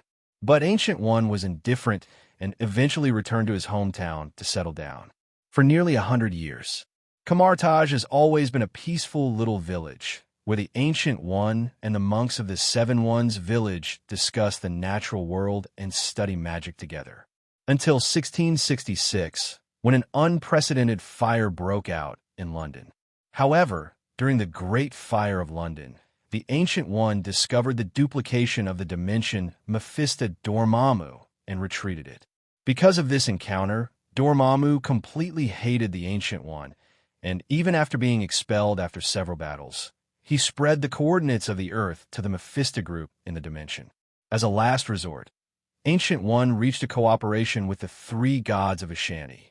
In the 18th century, the Ancient One used the Eye of Agamotto to find the ruins of 3 holy places from the prehistoric magical age and built 3 holy places on them, erecting a magical barrier to protect the entire Earth. After the construction of the 3 major holy places in New York, London, and Hong Kong Island. In order to maintain the operation of the 3 holy places, the idea of building a magician force gradually emerged. However, at that time, the Ancient One had no intention of opening a mountain gate or accepting apprentices. It simply filled the 3 major holy places with the monks of Kamar-Taj. Gradually, the monks would occasionally bring back some orphans and apprentices. In order to put these magic apprentices on the right track, Ancient One built a magic library, a teaching center, etc. It has evolved to the present day and has become the Kamar-Taj. In this case, the magician faction of Kamar-Taj is very contaminated, such as Hamel, Lao Wang, and other Kamar-Taj local factions, such as those wild magicians from the outside world who came here to seek refuge with the Sorcerer Supreme, such as the orthodox disciples of the Ancient One, such as Mordo and Kaecilius. There are even some neutral groups composed of people who entered Kamar-Taj accidentally or came to Kamar-Taj for help for various reasons. In fact, most people in Kamar-Taj are aware of the character of the Ancient One magician and are secretly fighting for the position of the next Sorcerer Supreme. However, due to the suppression of the Ancient One magician, this struggle was not obvious. At the same time, this struggle was also the reason why Lao Wang came to Roy in the first place. As a local faction of Kamar-Taj, Lao Wang's family has been servants of the Sorcerer Supreme for generations and can be said to be the stewards of Kamar-Taj. The Wang family has no choice but to participate in this kind of fight. Even if other factions cannot become Sorcerer Supreme, they will not suffer much loss. After all, the 3 holy places require a large number of magicians to maintain their operation. But the Wang family is too closely tied to the position of Sorcerer Supreme, and is also a local faction of Kamar-Taj. Once the Ancient One magician steps down and the Wang family fails to establish a relationship with a new Sorcerer Supreme, perhaps even Kamar-Taj's local interests will be eroded. This kind of loss is something that the Wang family, and even the entire Kamar-Taj local faction, cannot afford. Fortunately, as one of the closest people to the Ancient One magician, King Hamel understands the Ancient One magician's thoughts very well. Therefore, when the Ancient One magician accepted Mordo, Kaecilius, and other disciples, the Wang family remained silent and did not directly join him, until Roy appeared and the special treatment shown by the Ancient One magician. King Hamel immediately realized Roy's importance in the eyes of the Ancient One magician. However, King Hamel was also very cautious and did not dismiss Roy as the chief steward of Kamar-Taj. Instead, he asked his son, Fatty Lao Wang, to help Roy get familiar with Kamar-Taj. Be friends first, then make a decision. Deep in a magic library, in a relatively leisurely reading corridor, Lao Wang was muttering his complaints, but Roy seemed to be listening, his eyes focused on a book on the basic magic principles of Kamar-Taj. Wait until all the donuts, potato chips, biscuits, and Lao Wang's arms are gone. Lao Wang patted his belly and looked at Roy helplessly, saying, "No, brother, since I'm so honest, you should give me some reaction when the time comes. Although fighting for the Sorcerer Supreme position is rather boring. What exactly are you thinking?" Roy glanced at the snack crumbs that floated onto the table and looked silently at Lao Wang. Lao Wang laughed awkwardly and said, "It was an accident, absolutely an accident." Roy was speechless. He tapped his fingertips lightly on the tabletop. His cleaning technique was like a halo of flowing water, clearing away all the snack crumbs. At the same time, he said, "This kind of thing is really boring. From what I know, the position of Sorcerer Supreme doesn't seem to be inherited. It must be achieved through actual strength. The previous Sorcerer Supreme, Merlin, relied on the artifact and King Arthur's support to conquer all of Europe, earning him the title of Supreme Merlin. Ancient One also won the title of Sorcerer Supreme after demonstrating his absolute strength at the Necromancer Conference. Do you really need to use all these factions and fights? In the extraordinary world, strength is king." I have to say that Roy's words, although from an outsider's perspective, do make sense. Lao Wang nodded involuntarily and said, "What you said makes sense, but you can't say it's completely useless. After all, in the current magician world, except for us Kamar-Taj. Wait, what did you do in 4.6 just now? Casting without a wand. Am I seeing things? Holy, thank you. I knew it. My dad never made a mistake. Even though it's just a small spell, it's been a long time since the supernatural receded, and no one has been able to cast spells without a wand." Lao Wang's face was filled with excitement. He reached out to touch Roy's waist and body, trying to find out if there was any hidden spellcasting medium. Roy directly slapped Lao Wang's dirty hands away and gave him a look of disgust. "No need to look for it. There's no other medium for casting spells. Can't I just use my hands to cast spells without a wand? You want to learn? You won't even call me Master Roy. Master Roy." When it comes to shamelessness and lack of moral integrity, Lao Wang is definitely one of the worst in the entire Kamar-Taj. Fortunately, as a local of Kamar-Taj and the son of the chief steward, Lao Wang has a good grasp of the ways of the world and is not offensive. And the most important thing is that Lao Wang originally has outstanding ability and is also an extraordinary know-it-all. So Roy accepted Lao Wang's offer of joining without hesitation. Like John Wick, Helen, and others, Lao Wang signed his name on the magic contract more decisively. In return, Roy also taught Lao Wang the lower level of truth meditation method of truth meditation method. However, the environment of Kamar-Taj is not suitable for Lao Wang to focus on training right away. At least, he would have to wait until Roy's Magician Tower was built and the next magic tide came, before Lao Wang could truly specialize in the original magic. Roy originally didn't care about the spread of original magic, or even the spread of the truth meditation method. After all, after obtaining Merlin's inheritance, Roy immediately combined Merlin's heritage and summarized the Roy magic ring. Whether it is the truth meditation method or the various lower-level meditation methods derived from it, the core is based on the Roy Method 09 ring. This thing has been recorded in Roy's magic book and is closely related to Roy. Roy had even made up his mind long ago that after collecting the appropriate materials, he would refine the Book of Magic into a Book of Truth. From now on, all the knowledge derived from the practice of magician from Roy onwards will be recorded in the Book of Truth. This is why Roy doesn't mind the spread of original magic. When Roy becomes strong enough and becomes a Sorcerer Supreme, he will even truly open the gates of the mountain and thoroughly promote the original magic. By then, everyone who practices primordial magic will be a good cow or horse on Roy's ladder of advancement. In other words, when you reach the level of Ancient One Magician, it no longer makes sense to change your profession or not. Otherwise, Roy would have wanted to present the truth meditation method to his most beloved teacher, Ancient One, when they first met. He had no other intention. He just wanted to experience the feeling of reaching the sky in one step. Definitely, besides the beloved Old One. For other people, you still have to follow the rules and use the lower-level meditation method to deal with them first. After these superior cattle and horses have made sufficient contributions, they will be rewarded with higher-level meditation methods. How can you feed cattle and horses all at once? I have to deduce it again and derive the truthful meditation method to more levels. A wave of joining forces and painting big pictures. Roy was happy, and Lao Wang said he was happy too. At the same time, with Lao Wang's assistance, Roy quickly gained a certain understanding of the entire Kamar-Taj, the 3 holy places, and even the entire dark supernatural world. It was pretty much as Roy and Veronica had guessed. Since the Renaissance, when mythology and the supernatural completely receded, the power of the entire world has been completely divided up. Most of the powerful and extraordinary people have hidden themselves in other planes and dimensions. For example, a large number of magicians entered the astral realm. For example, the gods of various races divided the territories and began to entertain themselves.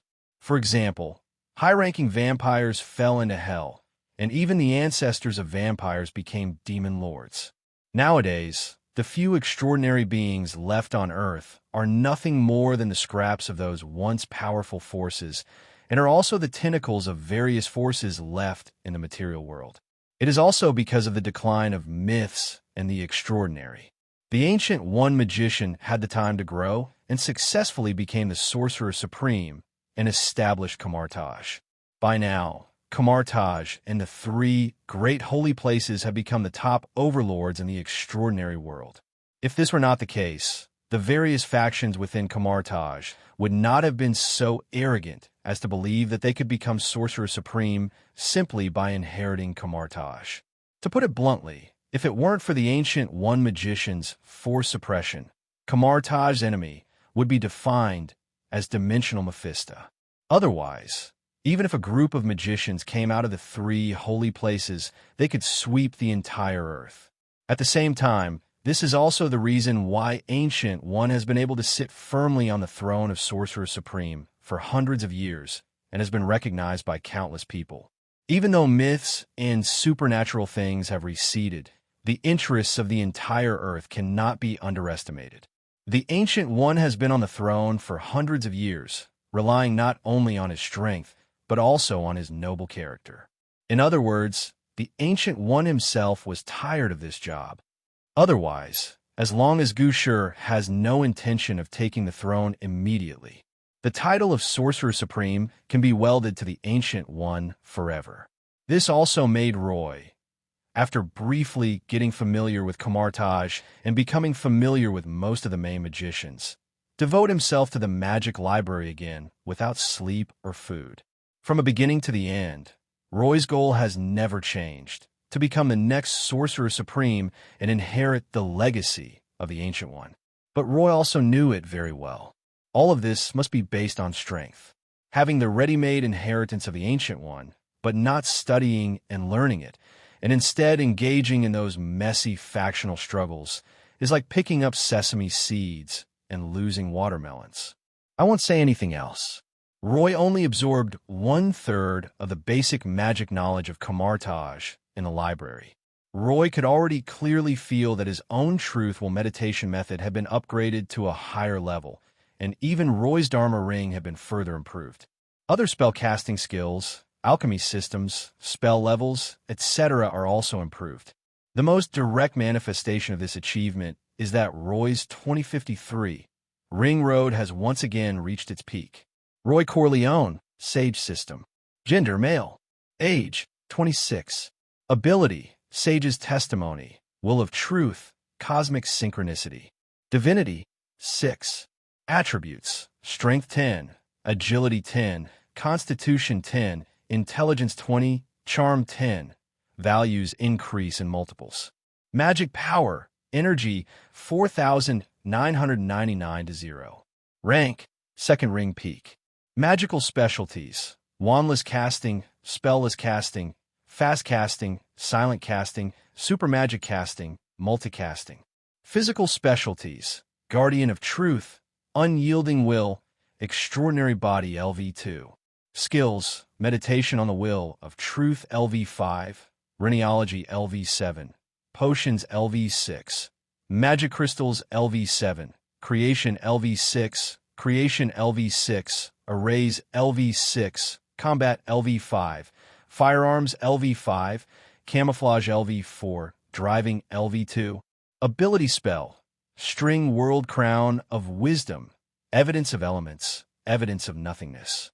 Spells, Roy's Ring LV8, Magician's Hand LV7, Oblivion Spell LV4, Ion Cannon LV4, Activation Spell LV4, Lightning Chain LV4, Quintuple Fireball LV4, Sealing Spell LV4, Tracking Spell LV4, Exorcism Spell.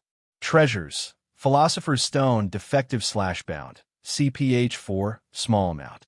Equipment, Roy's Magic Book, Simple Magic Ring, Rune Gun. Items, Blue Potion, Tulip Potion, Oak Potion. Nearly one-third of Kamar-Taj's basic magical knowledge pushed Roy's practice to a bottleneck.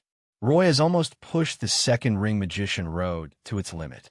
The most typical example is Roy's own magic power.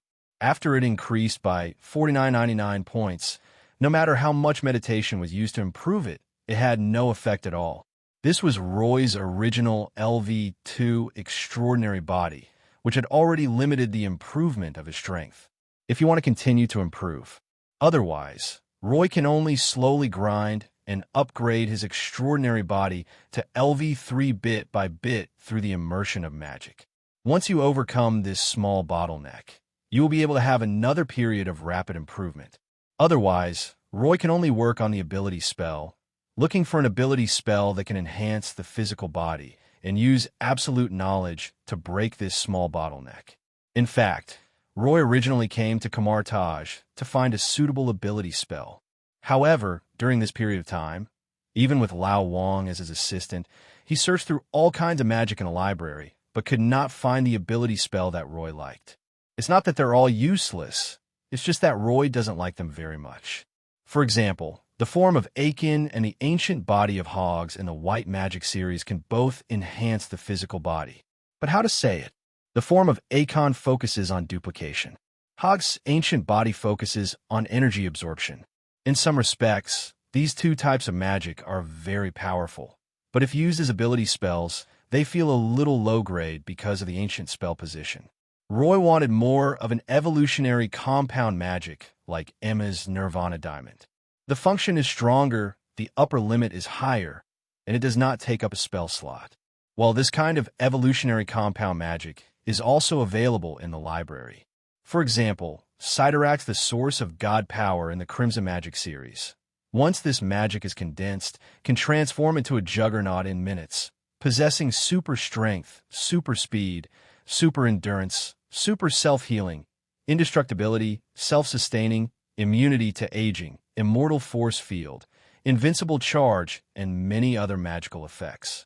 This kind of magic may not be as good as that of Superman, but it can still compete with the Hulk. However, this kind of magic has side effects. Once you learn this magic, you will be targeted by the Crimson Mephisto Sidorak. And most crucial point, this kind of magic is too ugly and will come with a super bulky appearance. White magic won't work, and Crimson magic won't work. Not to mention the dark forbidden magic, the side effects are even worse, and it even requires a change in bloodline. It took me 3 days to read the book. Even Lao Wang, who claimed to know everything about Kamar-Taj, was completely defeated. In this situation, Roy could only find the ancient one magician again. Teacher, isn't that what's used at this time?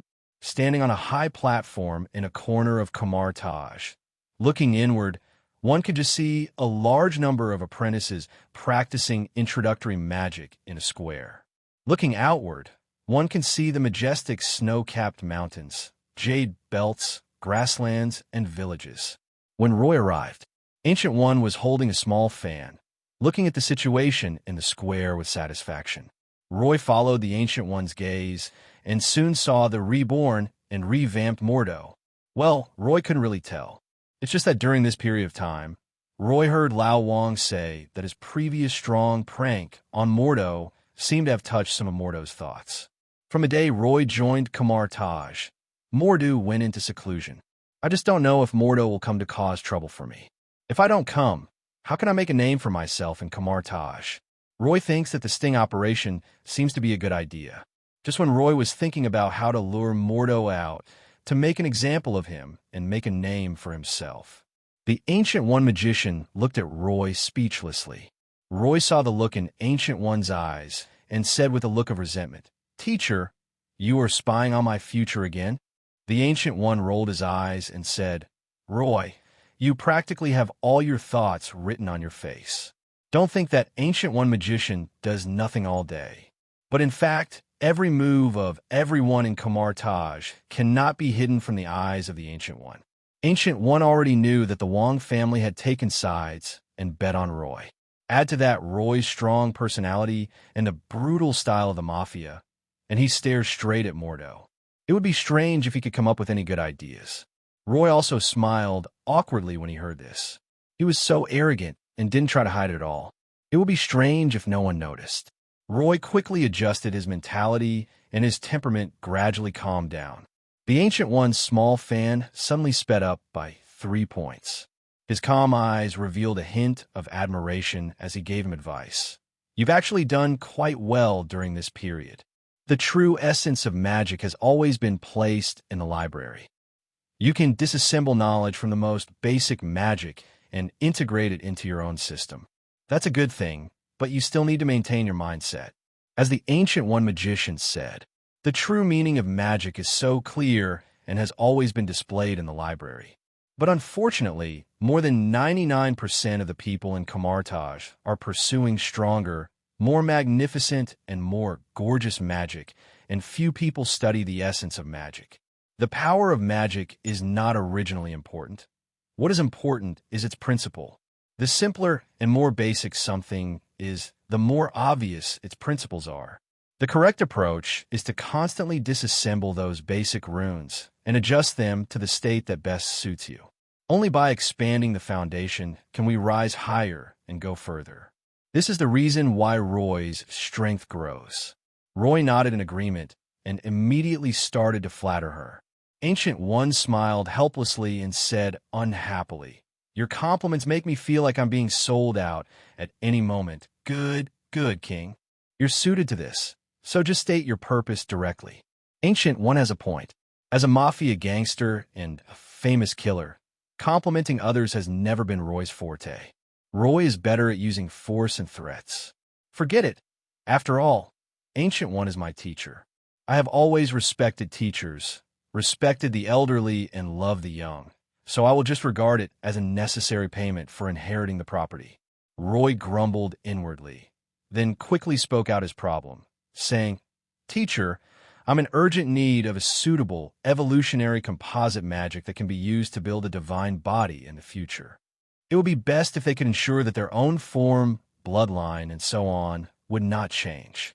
Ancient One paused with his fan in hand, his face stiff as he said, "You're treating me like a wishing machine." Roy was silent for a moment, then said, "Teacher, you don't want your best disciple to be unable to advance, do you? Do you still want to retire?"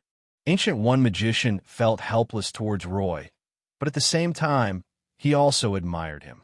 The helplessness is because Roy's personality, even though he was restrained in Kamar-Taj, was still a bit bad. I admire it because Roy's practice, in a sense, is a true fellow of the Ancient One. During the time Roy was in the library, he actually looked for Ancient One to discuss some aspects of the decomposition and integration of basic runes. During this process, Roy had used all his original magic, meditation methods, etc. Even the latest version of Roy's Roy Ring is partly due to Gu's contribution. This kind of attitude of valuing and being open to knowledge is what a true magician should have. But Ancient One didn't expect that Roy would actually use himself as a wishing machine this time.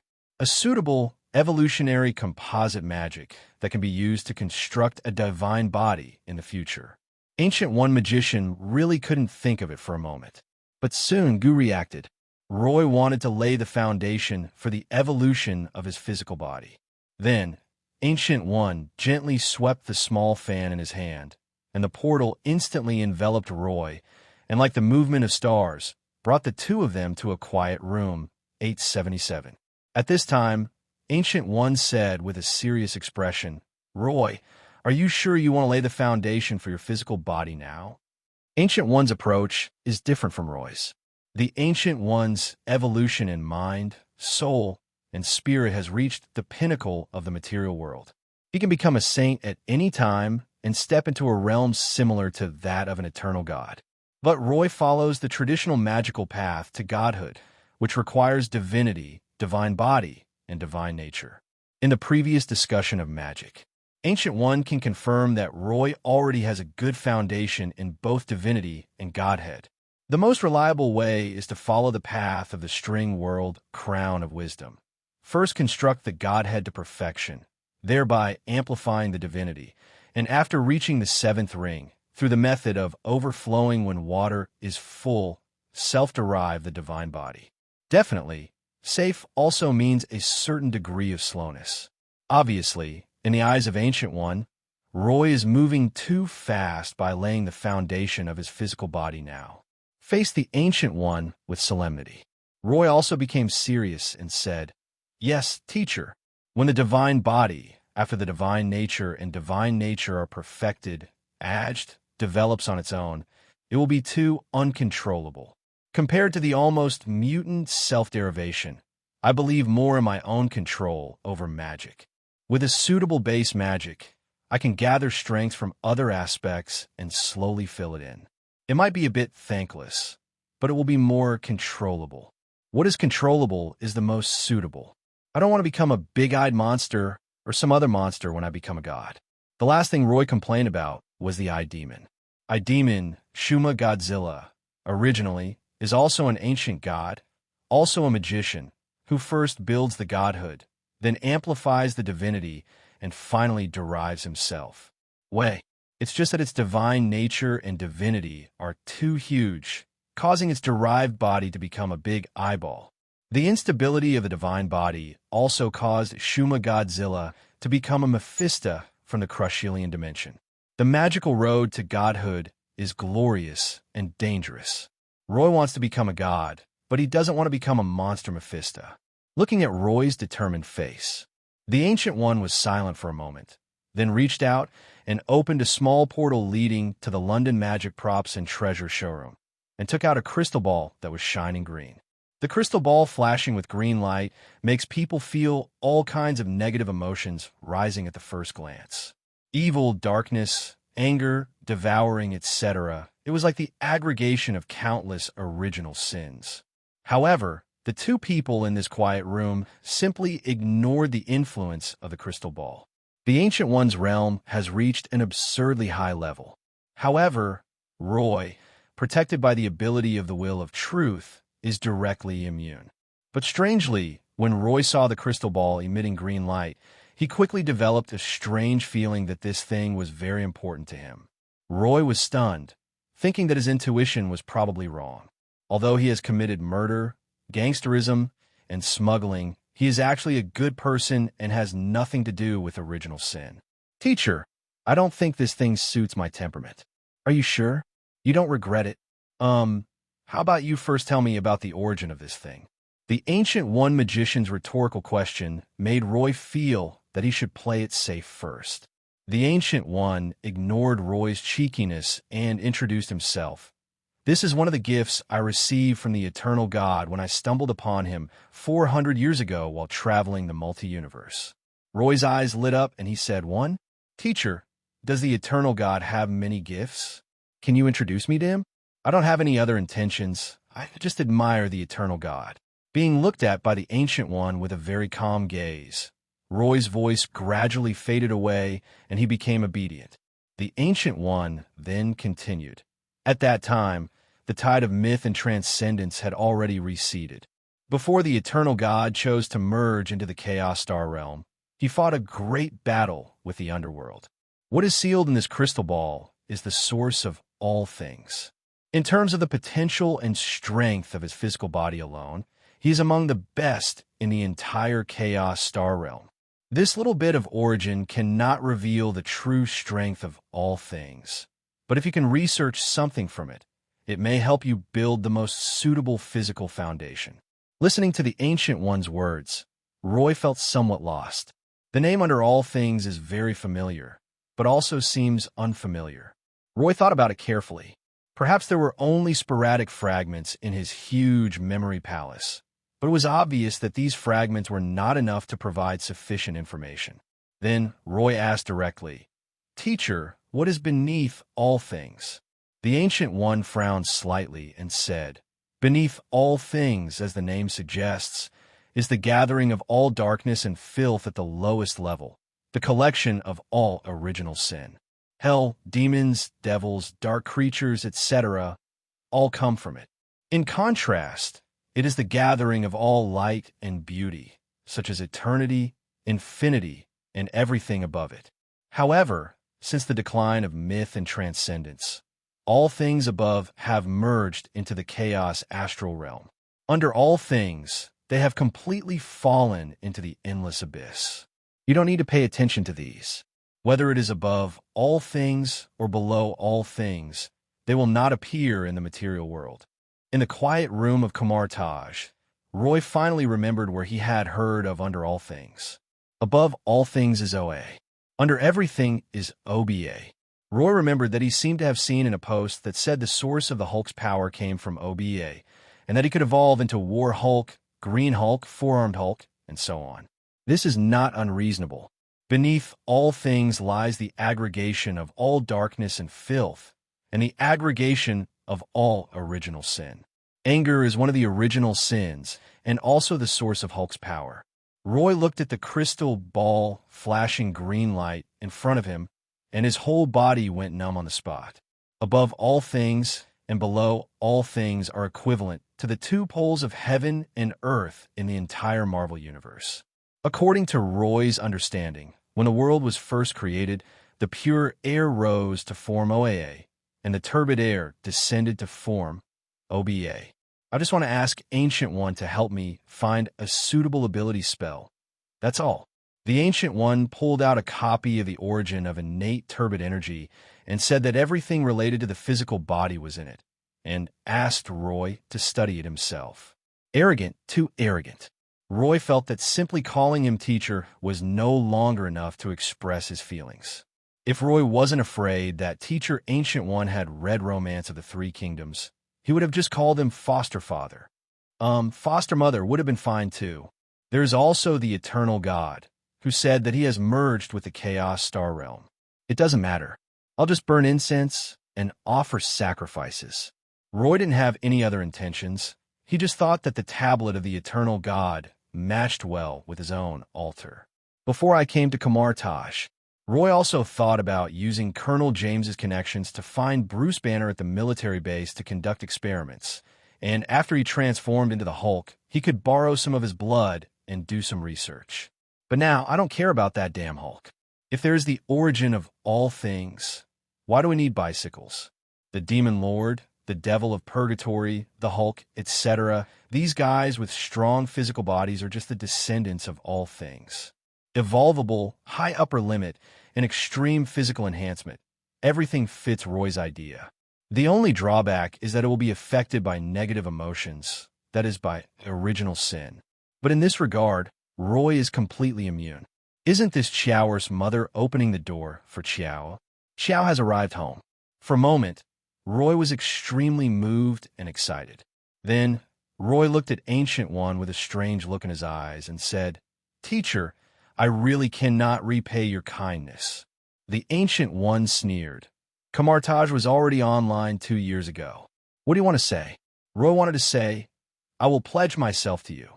Isn't there a saying that goes, "A woman 3 years older than your husband brings you gold bricks, and a woman 300 years older than you brings you elixirs"? Roy also wanted to taste what it felt like to be a gigolo. But looking at the Ancient One's sneering expression, Roy thought it would be better for him not to be too arrogant. Roy didn't find the Kamar-Taj 10 tortures very funny. Sometimes, if you take humor too far, you're asking for trouble. Under the cold gaze of the Ancient One, Roy sincerely changed the subject and said, "Teacher, I want to ask you if I can kowtow to you, or I can take care of you in your old age." The Ancient One slowly released the small fan in his hand, which was ready to strike. He pointed outwards coldly and said, "Get out." Roy quickly picked up the crystal ball and said with an awkward smile, "Okay. It seems that I can no longer eat soft rice." Although Roy didn't like living off his wife, he still felt sorry that a large amount of invisible wealth had passed him by. After coming out of the quiet room, Roy did not go to the library again, but went straight to his own private bedroom. He told Lao Wang to help him protect the law. After returning to the bedroom, Roy immediately placed a crystal ball filled with green light in front of him. In that green light, Roy could even see endless original sins and deaths, forming various forms such as skulls, demons, and devils. If you stare for too long, you will hear inexplicable whispers in your ears. This thing is too advanced, and maybe even more difficult to observe and analyze than CPH-4. If we use the magic microscope to break through the limit and enter the string world again to observe it, there's a high probability that we will succeed, but it is too dangerous. Roy couldn't guarantee that he wouldn't be completely lost in the string world this time. But if we don't enter the string world, it's still unknown how long conventional observation and disassembly will take. In the quiet bedroom, Roy's fingers tapped unconsciously on the edge of the table.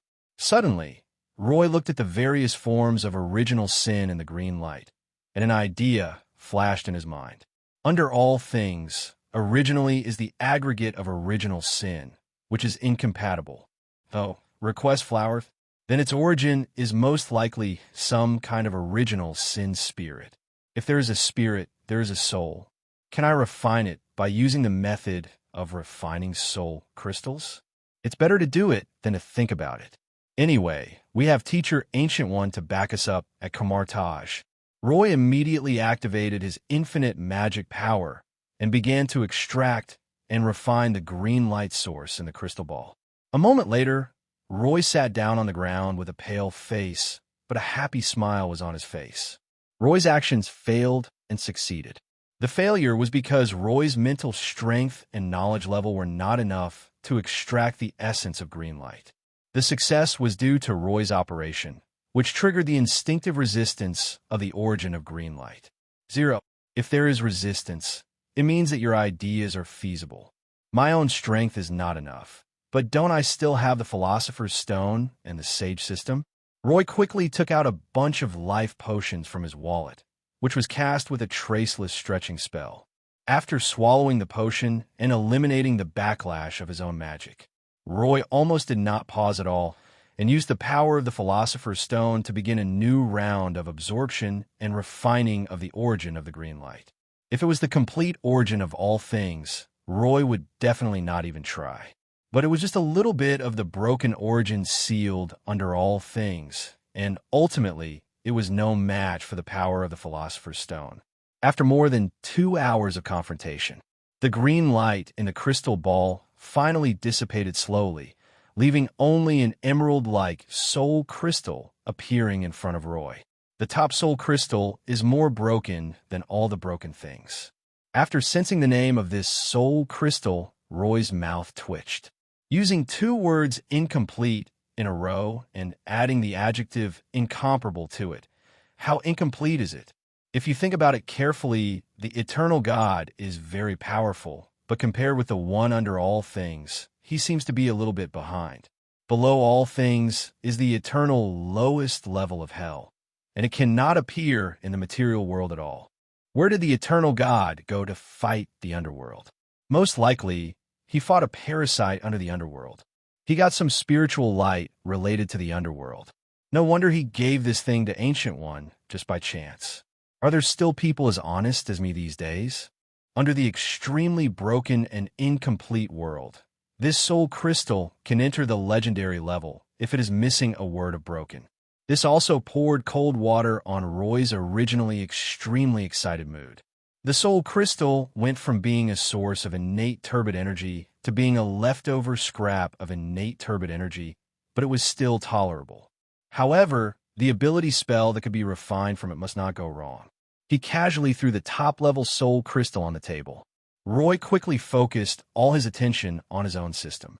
But what surprised Roy was, In the second-level ability spell display column of his system, the ability spell was actually constantly changing. This is the first time since Roy activated the Sage system. It took more than half an hour. When the ability spell rune 240 in the system display bar finally froze, before Roy could see the rune clearly, an extremely huge stream of information rushed towards Roy's consciousness. Evil, violence, cruelty, greed, laziness, lust, etc. At this moment, endless negative and sinful emotions were like a torrent that was about to break Roy's sea of consciousness.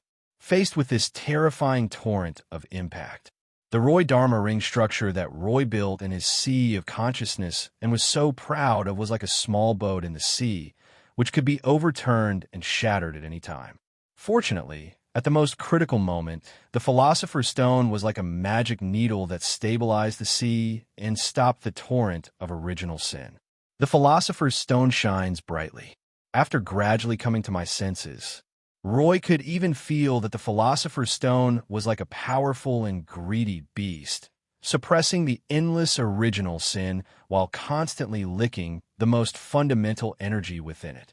Every time the Philosopher's Stone absorbs a bit of original sin energy, it returns to Roy a very special original magic power.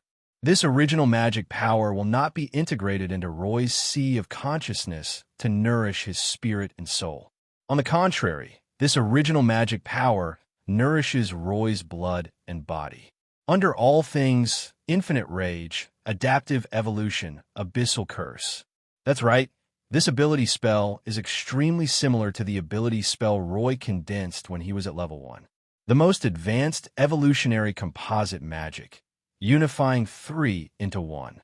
Among them, infinite rage can stimulate the blood and flesh through any kind of original sin or negative emotion, causing it to strengthen comprehensively. One level of rage is enough to multiply Roy's physical strength. Double rage can double Roy's physical strength.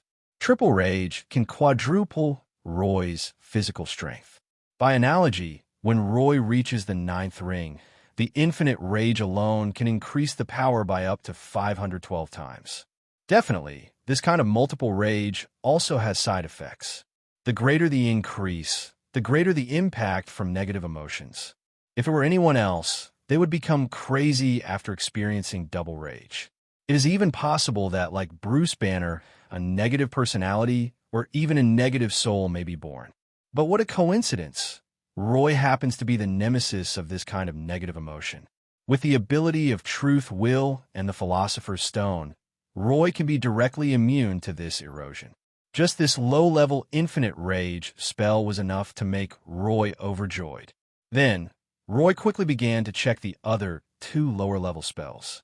Adaptive Evolution is a supporting spell for infinite rage that can intercept the energy from the rage amplification and enhance Roy's physical magic resistance. With this ability spell, the effectiveness of the infinite rage spell can be maximized. At the same time, this ability spell can also promote the overall evolution of Roy's physical body. For example, when Roy enters the deep sea, he can use this ability spell to evolve skin breathing, pressure-resistant muscles, and even an internal circulation respiratory system like sea beasts. In other words, when Roy is infected with a certain venom, he can also use this spell to evolve his blood, immune system, etc. Another treasure ability spell. Roy's joy grew even stronger, and he quickly looked at the last lower-level spell.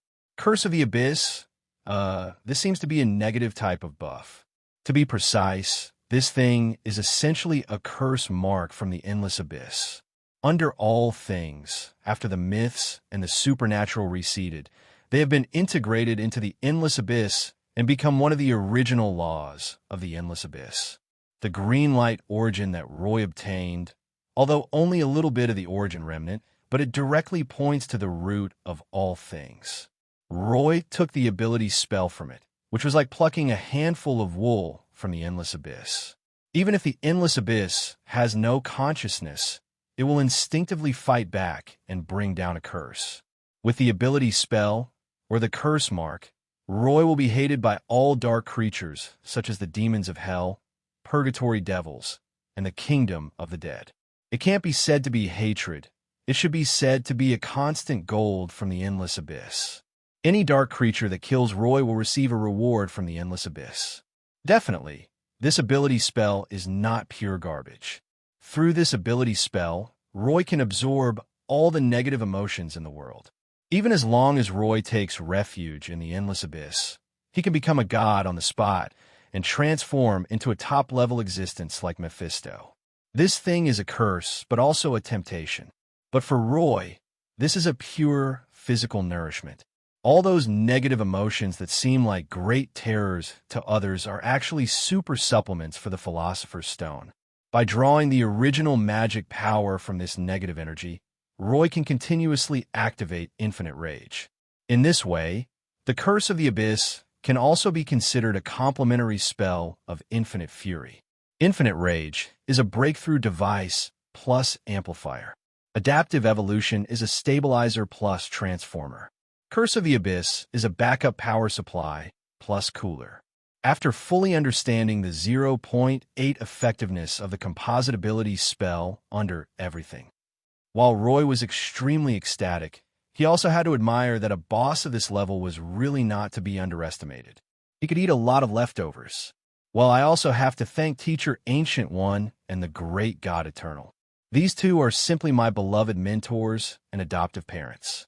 After Teacher Ancient One passes away, I will definitely burn more incense sticks for him. As for when the Ancient One teacher is still alive, just show respect to him. Anyway, with Teacher Ancient One's strength, he has no use for me at all. Nothing wrong. Roy couldn't help laughing when he thought of this. Is this an alternative version of the saying that I can never repay the teacher's kindness, even in my lifetime? Well, then I won't return it. I'm a member of the Mafia, after all. As dusk approached, Roy walked out of the bedroom and prepared to find a place to try out the effect of the spell. But Roy was surprised. Outside Roy's bedroom door, there was not only old Wong standing guard, but also Teacher Ancient One and Mordo. When he saw Roy again, Mordo's expression was still a little unnatural. Fortunately, no one noticed. When the Ancient One magician saw Roy coming out, a rare solemnity appeared on his face. After a moment of intuition, he relaxed and said, "It seems you have successfully made a breakthrough." With Ancient One's strength, it's normal for him to be able to sense the curse mark from the abyss. Roy said frankly, "I also want to thank the teacher for the treasure he gave me. I have entered the third ring. There are also some Mafia members who are grateful for favors. Roy is it. Although I'm not going to repay the teacher's kindness, I still need to show due respect and sincerity to him." The Ancient One magician could naturally see Roy's change of heart, so he just chuckled and prepared to leave. But before the Ancient One left, Roy said, "Teacher, please wait a moment." Ancient One turned around and looked at Roy with a hint of confusion. Roy smiled confidently, revealing his 8 white teeth, and said, "Teacher, I'm just trying to test the power of the magic I just developed. How about you give me some pointers?" Roy's words fell. Lao Wang's expression suddenly changed, and Mordo was ready to yell at him. This is not because Roy is getting carried away. Rather, Roy knew very well that his level 2 ability spells, especially Adaptive Evolution, required pressure to be effective. There is no doubt that the pressure in battle is definitely the easiest to achieve. If he could get help from the Ancient One, Roy was sure that he would be able to evolve quickly. There is nothing wrong with a disciple seeking guidance from his teacher. Roy is very serious about getting the best deal. And before Mordo could even speak, Ancient One showed a calm smile on his face and said, "Then give me some pointers." Mordo, "Teacher, I am about to fight to the death. Why do you surrender first? Or does it mean that being handsome will give you preferential treatment?" Biased, too biased. No one knew or cared about Mordo's inner grief and anger. After Ancient One accepted Roy's instructions, he didn't say anything more and just slapped the entire space where everyone was, smashing it into pieces. In just a moment, the layers of shattered space were like cracked glass. In the blink of an eye, the world has changed. Mirror space and multiple mirror spaces. Under the manipulation of Ancient One, Mordo and Lao Wang were isolated in outer space like spectators. Only Roy, standing opposite the Ancient One, felt an immense pressure before he could even sense the spatial changes. Is this the beginning?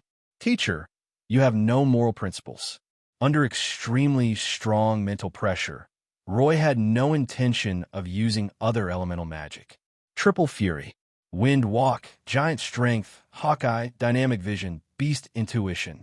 A series of auxiliary magic, combined with triple violent amplification, made Roy's entire physical fitness erupt like a blazing volcano.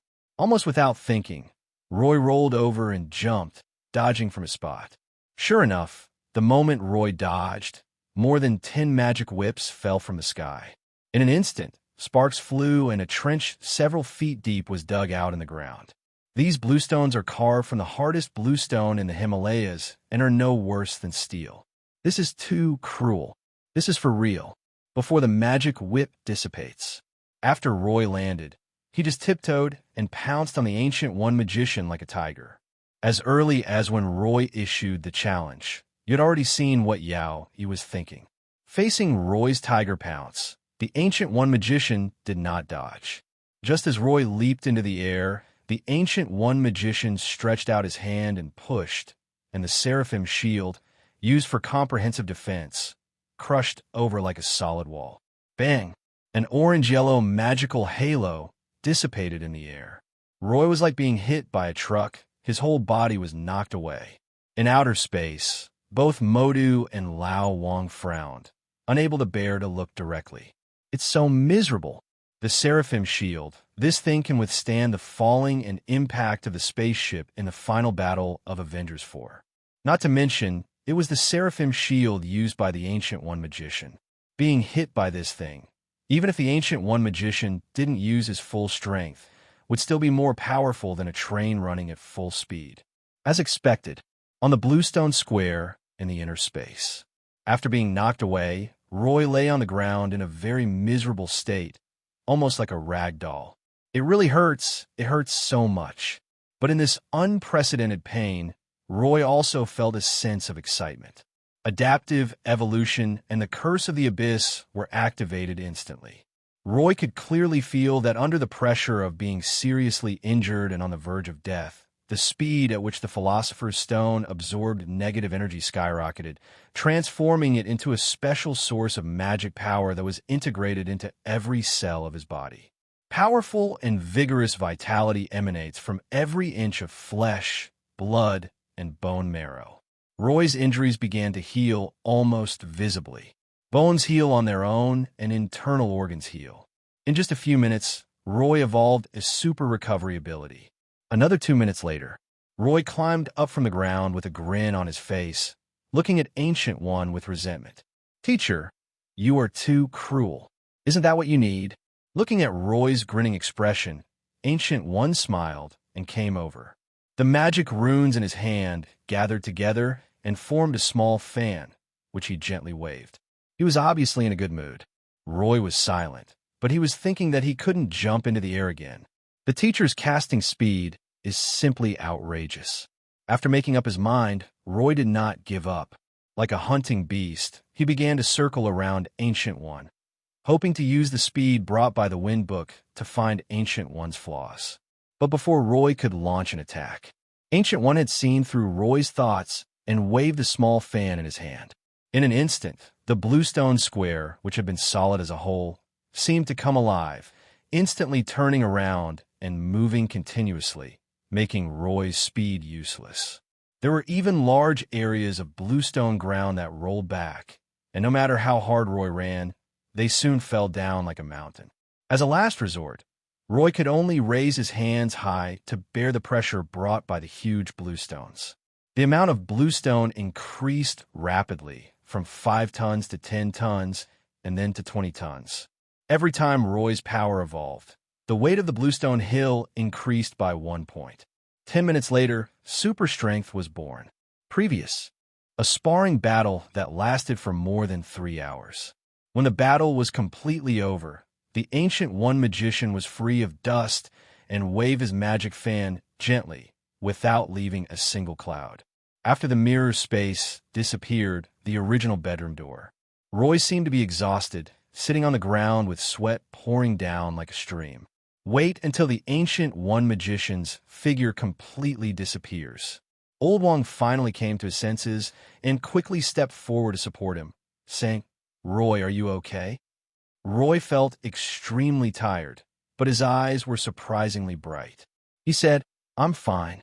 I'm just mentally exhausted and drained. I'll recover soon." That's right, Roy's magic power and physical strength are still full after a big battle. But in terms of mental strength and mind, it is almost exhausted. Even the LV5 level of the truth, meditation method, could not withstand this kind of crazy and all-out battle. Fortunately, after a battle, Roy gained an incredible amount. In Roy's physical ability column, a series of abilities were added, including super recovery, super strength, super toughness, super speed, super breathing, vacuum internal circulation, steel bones, indestructible, etc. If we say that Roy's physical strength before was not as good as Spider-Man's. Now, Roy has completely surpassed Spider-Man and is heading towards the level of the Hulk. Once this physical ability is formed, it will be another evolution of the origin of life. Not to mention, there's also a breakthrough device like Infinite Rage that can break the limit. To be frank, in terms of physical potential alone, Roy can already compete with Superman next door. Definitely, in terms of hard power, Roy still needs some time to grow. Moreover, with the Philosopher's Stone absorbing the negative energy source brought by the Curse of the Abyss, Roy is now in a state where he becomes stronger with every breath. The body feeds the spirit. In just a short moment, Roy's complexion had improved a lot. Just a few words. Roy was already able to stand on his own without Lao Wang's support. At this time, Mordo looked at Roy with a complicated expression, and after a long while, he finally said, "Roy, you are very strong, but you haven't even learned a single one of our Kamar-Taj signature spells. I will not give up on my fight for the Sorcerer Supreme position. At least, I won't give up until your magical power improves." After a period of seclusion, there are still great changes in Mordo now.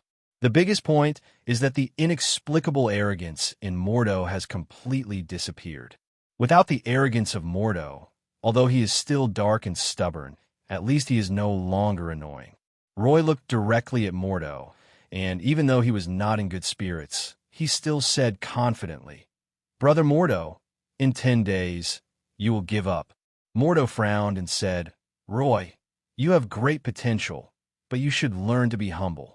Roy smiled more confidently and said, "To be honest, I'm already very modest. In 10 days, I will defeat you with the authentic magic of Kamar-Taj." Even though Mordo had broken through the demon barrier and his state of mind had improved, at this moment he still felt angry at being looked down upon. He snorted coldly and said, "Then the winner will be decided on the ground in 10 days. After saying this, Mordo did not stay any longer and turned around and left.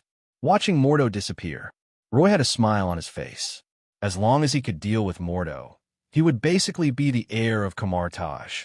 As for letting Mordo sign the agreement now, specialize in meditation, and become my own tool, that's not realistic. The current Mordo at most recognizes Roy's magical aptitude, but does not recognize Roy's magical path. But it will be soon. There will be a chance soon. Some time ago, a series of incidents of black necromancers injuring people broke out in Europe. After investigation, it has been confirmed that Dormammu has bewitched another group of sacrificers on Earth. Another disciple of the Ancient One, Kaecilius, has gone to the outside world to clean up the cultists who believe in Dormammu. According to the plot development, Kaecilius should have discovered the secret of teacher Ancient One during this incident.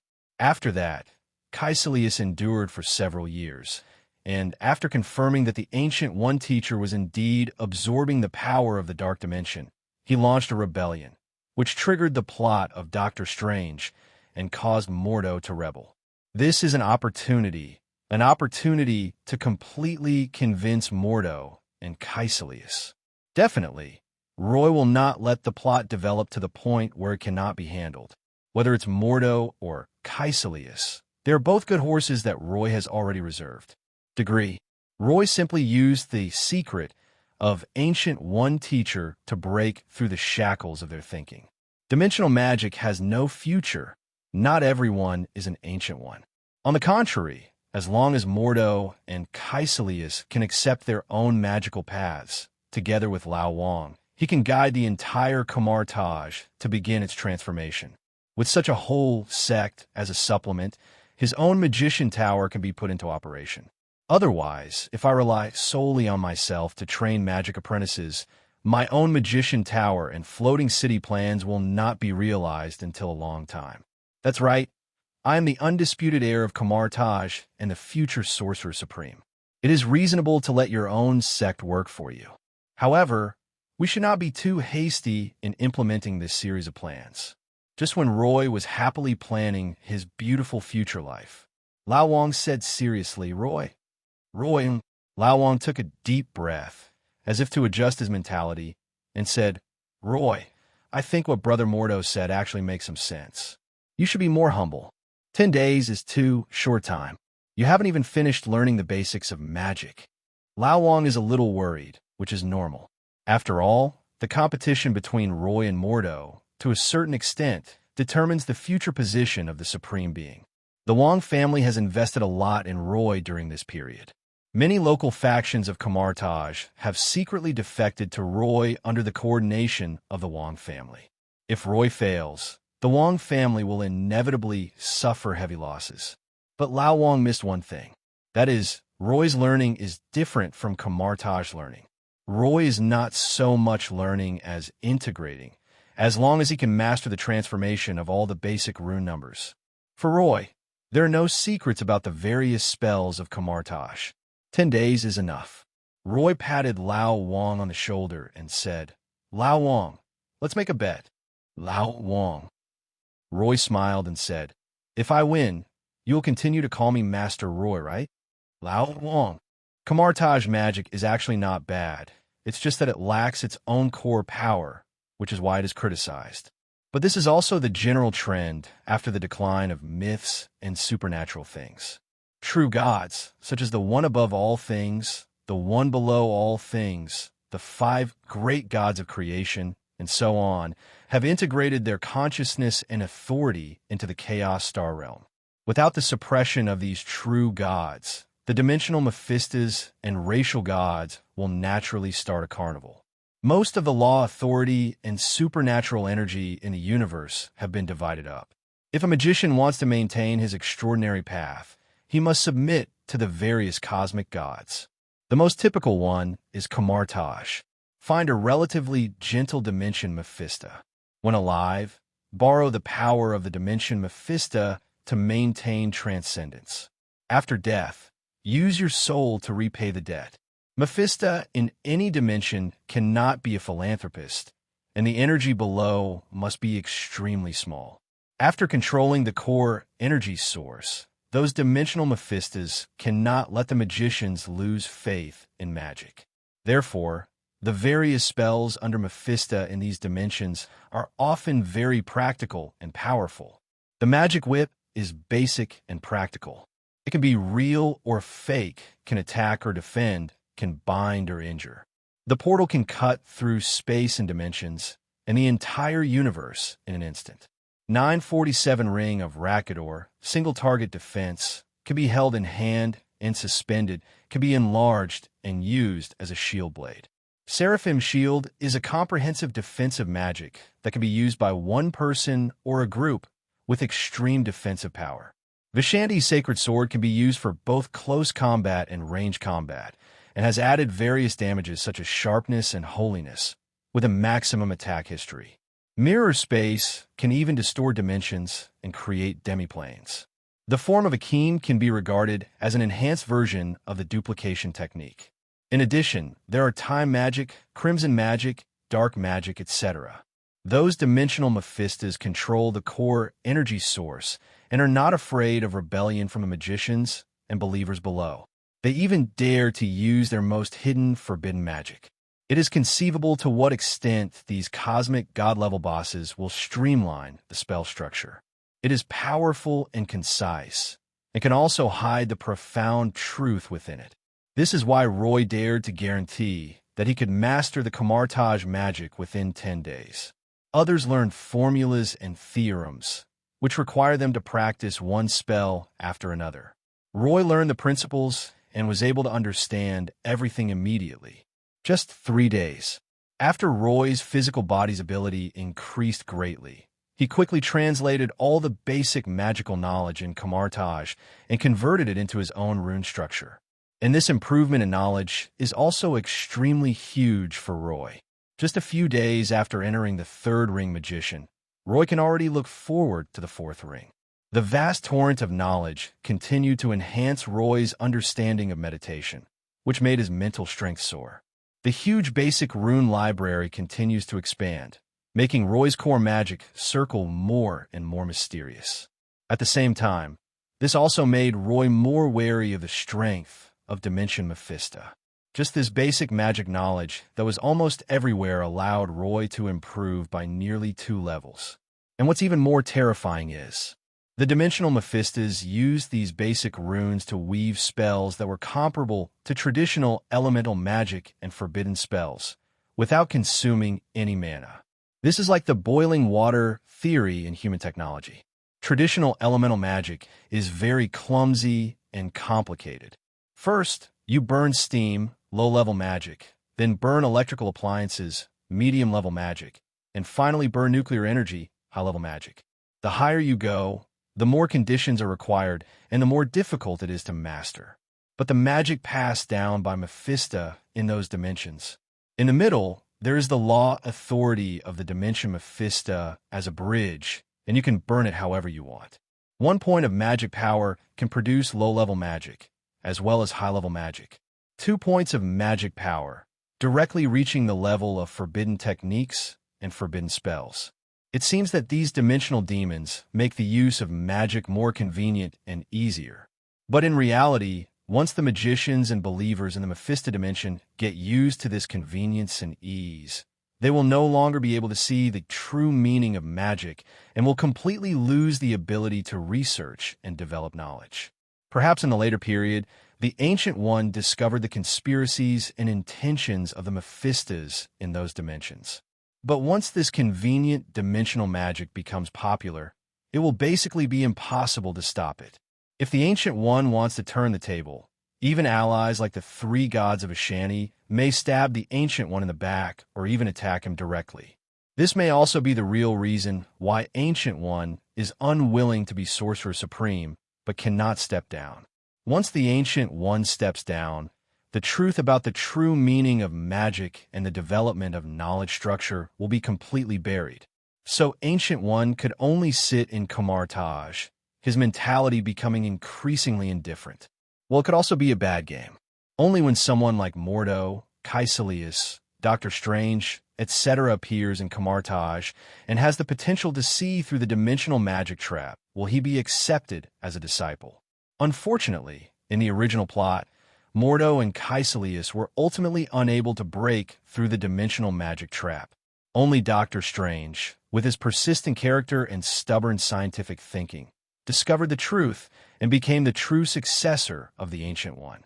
Likewise, Doctor Strange cannot change the trend driven by Mephisto in those dimensions. Therefore, after Doctor Strange succeeded Sorcerer Supreme, his personality became more and more similar to that of the Ancient One. Being mysterious, not interested in external things, speaking half-heartedly, etc. Many things are not what the Ancient One and Doctor Strange want, but once the truth is revealed and known by the Mephisto in those dimensions, it will become a disaster for the world. Thinking of this, Roy started to complain. No wonder the Ancient One, knowing full well that he was following the traditional path of magic, and that he was involved in the Mafia and had secrets, was still willing to support him in his fight for the position of Sorcerer Supreme, and even let him fleece him. Sorcerer Supreme, what matters is strength, power, and glory? No, it is to protect the only remaining path to the true meaning of magic in the world and prevent it from being completely destroyed by the dimensional Mephisto. This is a responsibility, a huge responsibility. Once you accept this responsibility, or just like goo, guard the secret and heritage alone and wait for the opportunity. Otherwise, You can only become an enemy of Mephisto. After understanding the truth and secrets, she felt a moment of complaint and heaviness. Then, Roy quickly became firm again. Isn't it just the dimension Mephisto? Once my own magician tower and floating city are built, I will place Mephisto on my own experimental platform, just like the powerful magicians mentioned in the Philosopher's Stone. After understanding the basic runes of dimensional magic, it is not difficult at all to practice dimensional magic. What is truly rare is to unravel the principles of those dimensional magics that are extremely concise and practical, yet also carry enormous power. That is the true meaning of magic, and it contains knowledge that directly points to the authority of law. Definitely, it is not an easy thing to achieve this step. Even for a natural magical holy body like the Ancient One, it took hundreds of years. Even so, the Ancient One could only barely maintain the stability of the material world and could not do more. The same goes for Roy. Even if Roy possesses a research-type ability spell like Crown of Wisdom, it is not easy to decipher the knowledge contained in those dimensional magics. Fortunately, Roy was not prepared to endure hundreds of years of hardship to dismantle the dimensional magic by himself. First, build up enough prestige in Kamar-Taj.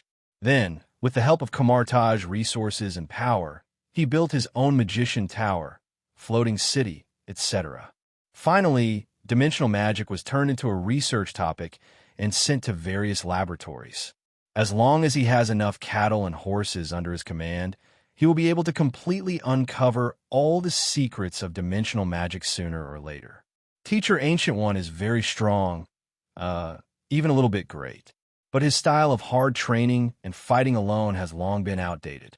The reason why Dimension Mephisto can become the top capitalist in the extraordinary world is because he has the source of magical energy in his hands. He also has it himself. Rather than letting the magicians of the world become slaves of the Dimension Mephisto in a daze, it is better to be one yourself. At least, he will not devour people's souls and will give people hope in pursuing the truth. 996, 007, and the like are blessings. 7 days later, Kamar-Taj Apprentice Square. It was a rare sight, with at least hundreds of official magicians and apprentices gathered together, each in groups of 3 or 5, discussing something. When Roy arrived with Lao Wang, Mordo was already waiting in the square fully armed. "You're here. I am coming. You shouldn't have come, but I'm already here." After entering the square, Lao Wang consciously stepped aside early. There were only Roy and Mordo, less than 20 meters apart, staring at each other, with a fighting spirit in the air. When the fight between Roy and Mordo spread, this is no longer a simple competition, but a prelude to the Sorcerer Supreme battle. Mordo, as the founding disciple of the Ancient One magician, is also extremely famous in Kamar-Taj. Originally, he was the favorite to become the next Sorcerer Supreme. Although Roy has not been in Kamar-Taj for long, he is highly valued by the Ancient One, especially after Old Wang, the son of Kamar-Taj chief steward, completely surrendered to Roy. Roy quickly became a strong contender for the next Sorcerer Supreme. Whether it is Mordo or Roy, no matter who these two people are, if they lose in this competition, they're basically out. This is also the reason why Yudeno defeated Yuendu with dimensional magic. Because Roy had anticipated the current situation 10 days ago. Both sides stood in the square. Mordo looked at Roy with an increasingly complicated expression, his heart actually churning. After breaking through the demonic barriers and achieving a breakthrough in the state of mind through seclusion, Mordo had actually already vaguely glimpsed some of the secrets about the dimensional magic trap, and he agreed with Roy's behavior of dismantling the basic runes in the library. Even in his heart, Mordo already believed that he was on par with Roy in terms of magical aptitude. But Mordo originally had supporters behind him, and he couldn't just quit.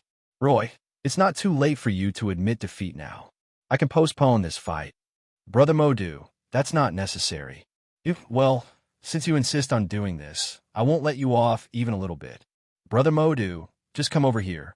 At this point, there is no turning back for either side. Mordo had long known Roy's strength and did not underestimate him at all.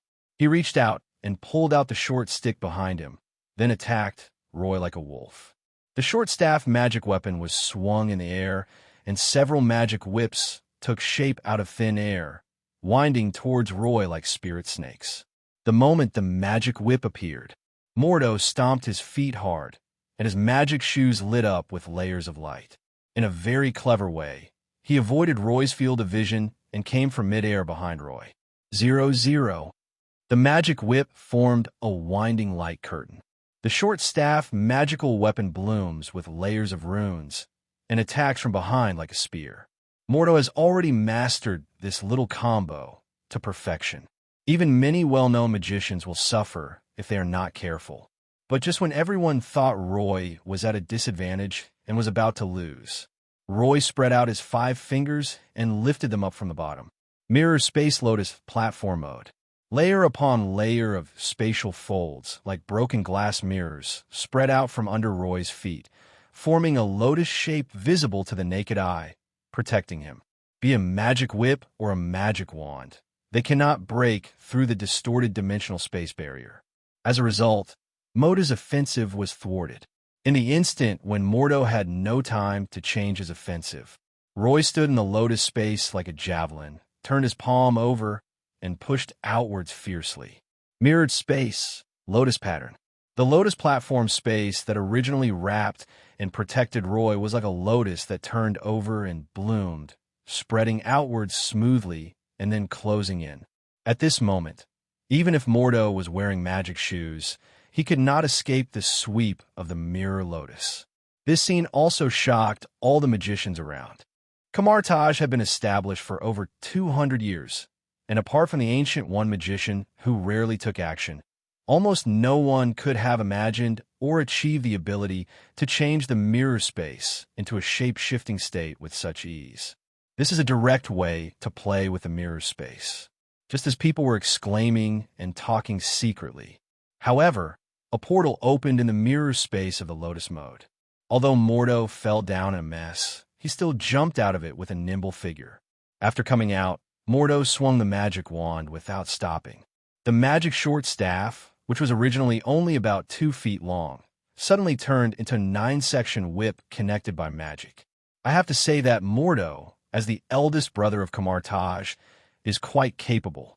His combat awareness is beyond the reach of ordinary people. In Kamar-Taj, above the apprentice square, the battle intensified. In the first round of the battle, Mordo took the initiative to launch an attack, but was counterattacked by Roy into the mirror space, which put him at a slight disadvantage. However, Mordo has a strong sense of combat, holding a ring in one hand and a magic 9-section whip in the other. Continuously, portals are opening in all directions. The 9-section whip, transformed from the magic short stick, was like a venomous snake that appeared out of nowhere and was ready to devour Roy at any time. Faced with this violent attack, Roy was not panicked at all. With a flick of his finger, layers of Ragador rings appeared, forming a magical armor on Roy in the form of scales. Protected by this magic armor, Roy simply ignored the attack from the magic wand, formed a seal with his hands, and made a precasting motion. Then, the Bossat thunder exploded. The huge area of thunder and lightning, like a spirit of destruction, bounced back and forth across the entire square, destroying all the portals while bombarding the model with the power of magma, thunder, and fire. When seeing Roy's spell precasting, Mordo's face changed drastically. He didn't care that the magic wand's attack was destroyed and immediately launched a full defense. Seraphim Shield. It was a bit difficult for Mordo to cast this defensive magic alone. However, just as the magic defense shield raised by Mordo's hands was about to break, the thunder in the sky also dissipated. Ordinary apprentices could not see the mystery in it. They only felt that Mo-Do was quite powerful and had great luck. But many of the formal magicians who looked astonished were very clear about it. In this wave of attack, Mordo was defeated. Roy deliberately held back. For a moment, Roy and Mordo stopped selling and seemed to be recovering their magic power. Then, Mordo seemed to struggle internally for a moment, then quickly threw away his magic wand and said, "Roy, you win, but this shouldn't be your limit. What other tricks do you have? Use them all and make me admit defeat." After Mordo admitted defeat, the battle was actually over. However, as the eldest brother of Kamar-Taj, Mordo does have some magnanimity and broad-mindedness after all. Taking advantage of his own failure, he might as well build a raft for Roy to make Roy's reputation even greater. Roy said neatly, "Okay, Mordo has created a big stage for himself, and he will naturally not disappoint people.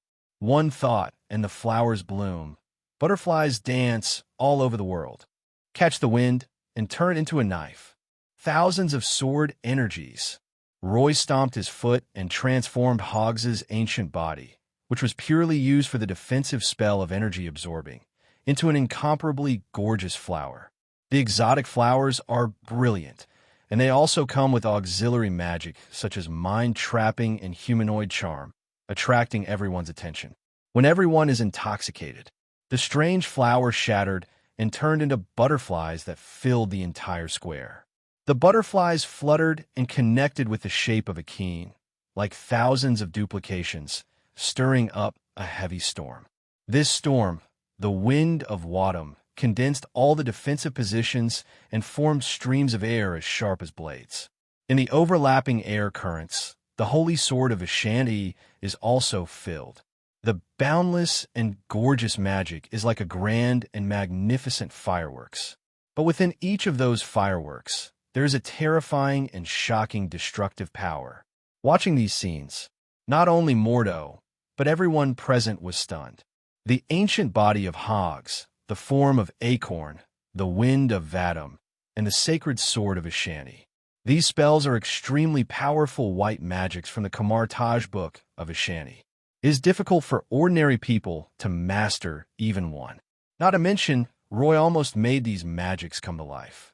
Every change in that form made the magicians present intoxicated. There are also the previous Lotus Mirror space, Ragador ring armor, etc. It took a full half hour. Mordo was the first to wake up from the shock and intoxication. When he looked at Roy again, his eyes were no longer complicated and entangled as before, but were filled with calmness and admiration. "Brother Roy, you are a true magical genius. The teacher was right to choose you." Mordo's words were a bit obscure, but many people have already heard that Mordo has not only been eliminated from the Sorcerer Supreme competition, but has also been completely convinced and is ready to switch to supporting Roy. There is no doubt that this also means that all the magicians in Mordo's family will support Roy Zero. In addition, there is the support of the local faction represented by the Wong family. All of a sudden, many magicians present began to feel excited. You should know that in the entire Kamar-Taj, in addition to the Orthodox faction represented by Mordo and the local faction represented by the Old Wong family, there is still a largest faction, which is the Holy Place Action faction represented by Kaecilius. Apart from this, the other scattered neutral factions and wild magician factions have no ambitions. In other words, Roy already has nearly 2/3 of the people supporting him to become the next Sorcerer Supreme. This battle not only brought Roy's prestige, but also won the support of the people. In the next period of time, Roy did not immerse himself in the library all the time. Instead, under the guidance of Lao Wang and Mordo, he began to frequently contact the neutral faction, wild magician faction, etc. Even with the joint support of Lao Wang and Mordo, Roy even began to become familiar with the three holy places. At the same time, Roy also began to spread the magic structures, changes, techniques, etc. that he had summarized. This extremely generous and selfless behavior not only earned Roy the recognition of the vast majority of people. In the process of imparting this kind of spell, Roy also vaguely suggested that a wave of magical reforms might be triggered. At this time, it is unrealistic to ask everyone to start practicing meditation, but it is still possible to provide early guidance and lay the foundation for 2.5 and beyond. For a while, throughout Kamar-Taj, a trend of studying the changes in magical structures began to emerge. Wait until the situation gradually stabilizes. Roy is also planning to leave Kamar-Taj for some time. Kamar-Taj is a great help for Roy to establish a real magical power, but it is not something that can be fully mastered in a short period of time. Even if the Ancient One magician asked Roy to take over the position of Sorcerer Supreme now, Roy did not have the strength and prestige. In contrast, Roy continued to stay in Kamar-Taj to study magic, but his efficiency was not that outstanding. It would be better to return to your own nest and accumulate more resources. Furthermore, Roy was still thinking about the 3,000 holy souls that Ghost Rider could summon. Kamar-Taj is actually a very wonderful place, both closed and open. Although he's the most powerful supernatural overlord on the entire Earth, he is so low-key and quiet that everyone is surprised. At the same time, Kamar-Taj is almost becoming an independent demiplane and has access to the internet. In this case, Roy spent half a year in Kamar-Taj, and it was not that he had no contact with the outside world. Every now and then, Roy would video chat with Veronica, Emma, and even Natasha Romanoff. Let's not talk about Natasha Romanoff for now. The progress is very slow. Nick Fury has only been a S.H.I.E.L.D. director for a few years and has been very tight-lipped about all kinds of power. It is not an easy task for Natasha Romanoff to use the power of S.H.I.E.L.D. to find clues about the Red Room and Dreykov without anyone noticing. Even Natasha Romanoff wanted to take leave to investigate the Arctic Owl prison, but she didn't have the time. In this situation, Natasha Romanoff has deeply hated Nick Fury, the Black-Brined Egg, and is preparing to secretly collect evidence against Nick Fury and bring him down. Recently, Natasha Romanoff and a S.H.I.E.L.D. cyber intelligence agent named Sitwell have become allies. That's right, it's the bald Hydra who was run over by a truck in Captain America 2. At the beginning, Natasha Romanoff told Roy that someone in S.H.I.E.L.D. was also dissatisfied with Nick Fury. Roy was also surprised. Later, when Roy learned the name Sitwell, he was even more shocked. Roy allowed Natasha Romanoff to stay in S.H.I.E.L.D. without giving her too many resources and intelligence, hoping to temper her temper. Unexpectedly, Natasha Romanoff is so wild that she actually has a connection with S.H.I.E.L.D. As for S.H.I.E.L.D., it's not impossible. Compared to S.H.I.E.L.D., Roy quite appreciates S.H.I.E.L.D. Putting aside some of Hydra's brutal individuals and slogans of world domination, just based on Hydra's style of doing things, it is much stronger than S.H.I.E.L.D. At least, Hydra is a team that is united as one, shared what they have, not afraid of danger, and focused on their work. They're all working diligently, and their motivation is simply maxed out. And what did S.H.I.E.L.D. under the leadership of Black Egg do? They engage in PUA, corruption, disaster, and trouble, and are useless and even hold things back. Even under the protection of the Black Salted Egg, the Skrulls expanded wildly on Earth. Looking at the entire Marvel movie universe, S.H.I.E.L.D.'s only role is probably to bring together the Avengers. Well, the Avengers quickly became independent, clearly showing that they didn't want to play with S.H.I.E.L.D. If we can get on the path of Hydra through Natasha Romanoff and then take control of the entire S.H.I.E.L.D., it will be much more useful than S.H.I.E.L.D.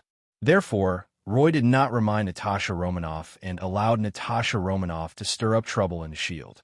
Without the Avengers, S.H.I.E.L.D's threat level is not as high as that of vampires.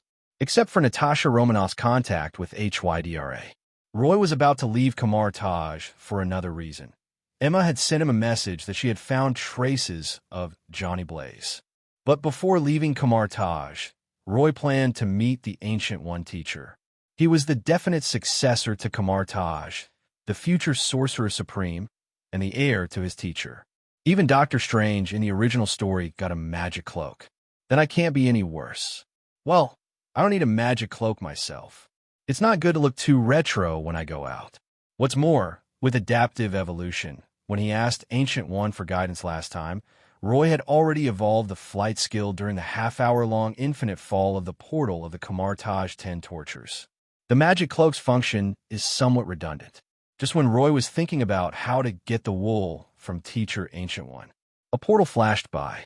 When Roy came to his senses, he was already on the balcony on the roof of the New York to Holy Place. 177A, Bleecker Street, Greenwich Village, New York City. Yes, it was the Holy Place address that Roy had once searched for in New York. But at that time, Roy knew nothing about dimensional magic, so he couldn't find the existence of New York to Holy Place. Not to mention, The holy place in New York was originally a prehistoric relic of Agamotto, carefully crafted by the two extremely powerful sorcerer supremes. It would be strange if Roy could find his way from New York to the holy place. But now, Roy is no longer surprised. Looking at the Ancient One on the balcony, he was very leisurely and comfortable, drinking tea among the flower pots and plants. He took another look at the bustling New York streets outside the mirror space. Roy quickly stepped forward and said politely, "Teacher." The Ancient One looked up at Roy and interrupted, "Roy, Kamar-Taj doesn't have any magic items suitable for you." Roy wasn't surprised at all that the Ancient One could guess the purpose of his visit. Roy had gone through Ancient One's collection many times before in Kamar-Taj.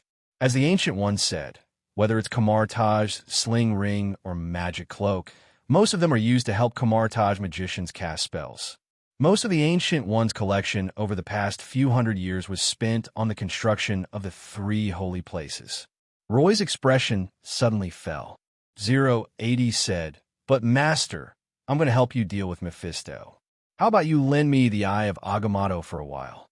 Ancient One gave Roy a helpless look.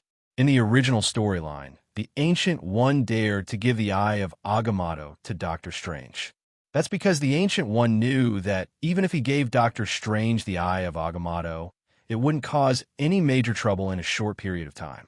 He also hoped that Doctor Strange could use the power of the Time Gem to learn all the knowledge of Kamar-Taj as quickly as possible in a time loop. But Roy is different. Firstly, Ancient One knew Roy very well and knew that Roy had no intention of practicing asceticism at all. He was only thinking about doing big things, such as building a magician tower and a high-floating city. Secondly, Roy's ability to stir up trouble is much stronger than Doctor Strange's.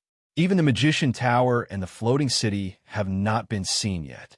But at this stage, there's already a pool of magic elements with infinite energy in Roy's Fairyland Manor. If Roy really makes some moves based on the magic element pool, Eye of Agamotto, and Time Gem, even Gusher might find it very difficult to deal with. But looking at Roy's expression of not leaving unless given benefits, the Ancient One grew increasingly frustrated. He waved through the portal, retrieved 3 items, and then, with another sweep of his hand, sent Roy out of New York and directly outside Holy Place. New York, Wonderland Garden, in a big villa. When Roy returned to his home, the first thing he did was to call Veronica and Emma back to study driving techniques. Experienced drivers are all the same. If they don't touch a car for half a year, they start to feel itchy. Wait until you've had enough of racing. While Veronica and Emma were maintaining their respective vehicles, Roy, freshly dressed, came to the magic laboratory on the underground floor. He took advantage of his free time to study the wool he had just plucked from Teacher Gu. A piece of world tree branch, a large piece of URU metal, and a piece of amber wrapped in a strange insect. These 3 items are all high-quality items that Roy cannot reach at this stage. I have to say that Teacher Ancient One is very wealthy. As long as you're willing to beg for it, you can always get some good things. Not to mention the branches and leaves of the world tree. This thing is a treasure even if it is placed in the Chaos Star Realm. It just so happened that Roy had long wanted to refine his Book of Abolition. The branches and leaves of the world's trees are the best materials. With this thing, Roy could create the prototype of the Book of Truth early on. URU metal is a specialty of Asgard and the top-grade magical metal. On the surface, this thing looks like a stone, but in fact, it is a rare substance that was born at the place where the universe exploded. It has excellent magical affinity and can efficiently carry and operate magical energy. At the same time, it has extremely strong rigidity and is an excellent material for making magic weapons. Many Marvel artifacts, such as Mjolnir and Thanos' blade, are made of URU metal. With this thing, plus the top-level soul crystal extracted from the defective origin of all things, Roy planned to use this to create a top-level golem puppet to use as a trump card. As for weapons and such, Roy is not in a hurry for now, because he is a magician. If necessary, Roy remembered that the dwarf's shelter by Asgard had a Stormbreaker blueprint, which was quite good. Stormbreaker is so powerful that Thor can't control it. It's better to let yourself take control of the future. As for the last piece of amber wrapped with strange insects, it is also a very good thing. This thing is from Teacher Ancient One's collection. It is an extremely rare and bizarre creature that has been passed down from the prehistoric magic age, called a jewel worm. Roy used his identification skills to examine the gems and found that the gems in that class were still alive. If Roy could create a mineral vein with sufficient magical environment and extract the gem bugs, he could cultivate the population again and produce a constant supply of magic gems. That's right, this kind of gem worm reproduces by splitting, eating magic minerals, and producing magic gems. Magic gems are what Roy needs most right now. Magic circles, magic pillars, golem puppets, potion making, magic factories, etc. Whenever there is any aspect related to magic experiments, the application of magic gems is indispensable. When the stall was small, Roy can also use natural gemstones obtained from the market to magic. Even if the efficiency is lower, and with some low-level soul crystals, it can be used foolishly. But as Roy's business grows, the shortage of magic gems will become a major constraint. If the gem swarm could be bred, a big problem would be solved. A teacher is a teacher. He has solved the problem that has been bothering me for 3 days. I have not shown my filial piety as a disciple. I should visit my teacher more often in the future.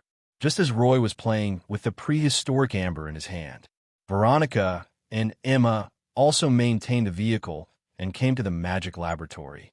Sister Winnie, what's going on? This stinky man has to go into the lab as soon as he comes back, and he won't even spend more time with us. Emma, that's not what you said when you were speeding just now. I don't know who was driving too fast and kept screaming to stop and get off. UB asterisk asterisk asterisk asterisk asterisk D, Roy. Stop talking. Honey, stop it. While you're away, Emma is the one running the group. Be careful not to cut off your financial resources. The three of them made a fuss in the laboratory for a while. After the laughter died down, Roy finally got down to business and said, Emma, how much information have you found about Johnny Blaze? There's also a leisure area in the magic laboratory. Emma lay in Roy's arms and said with a hint of resentment, Master Roy is really easygoing.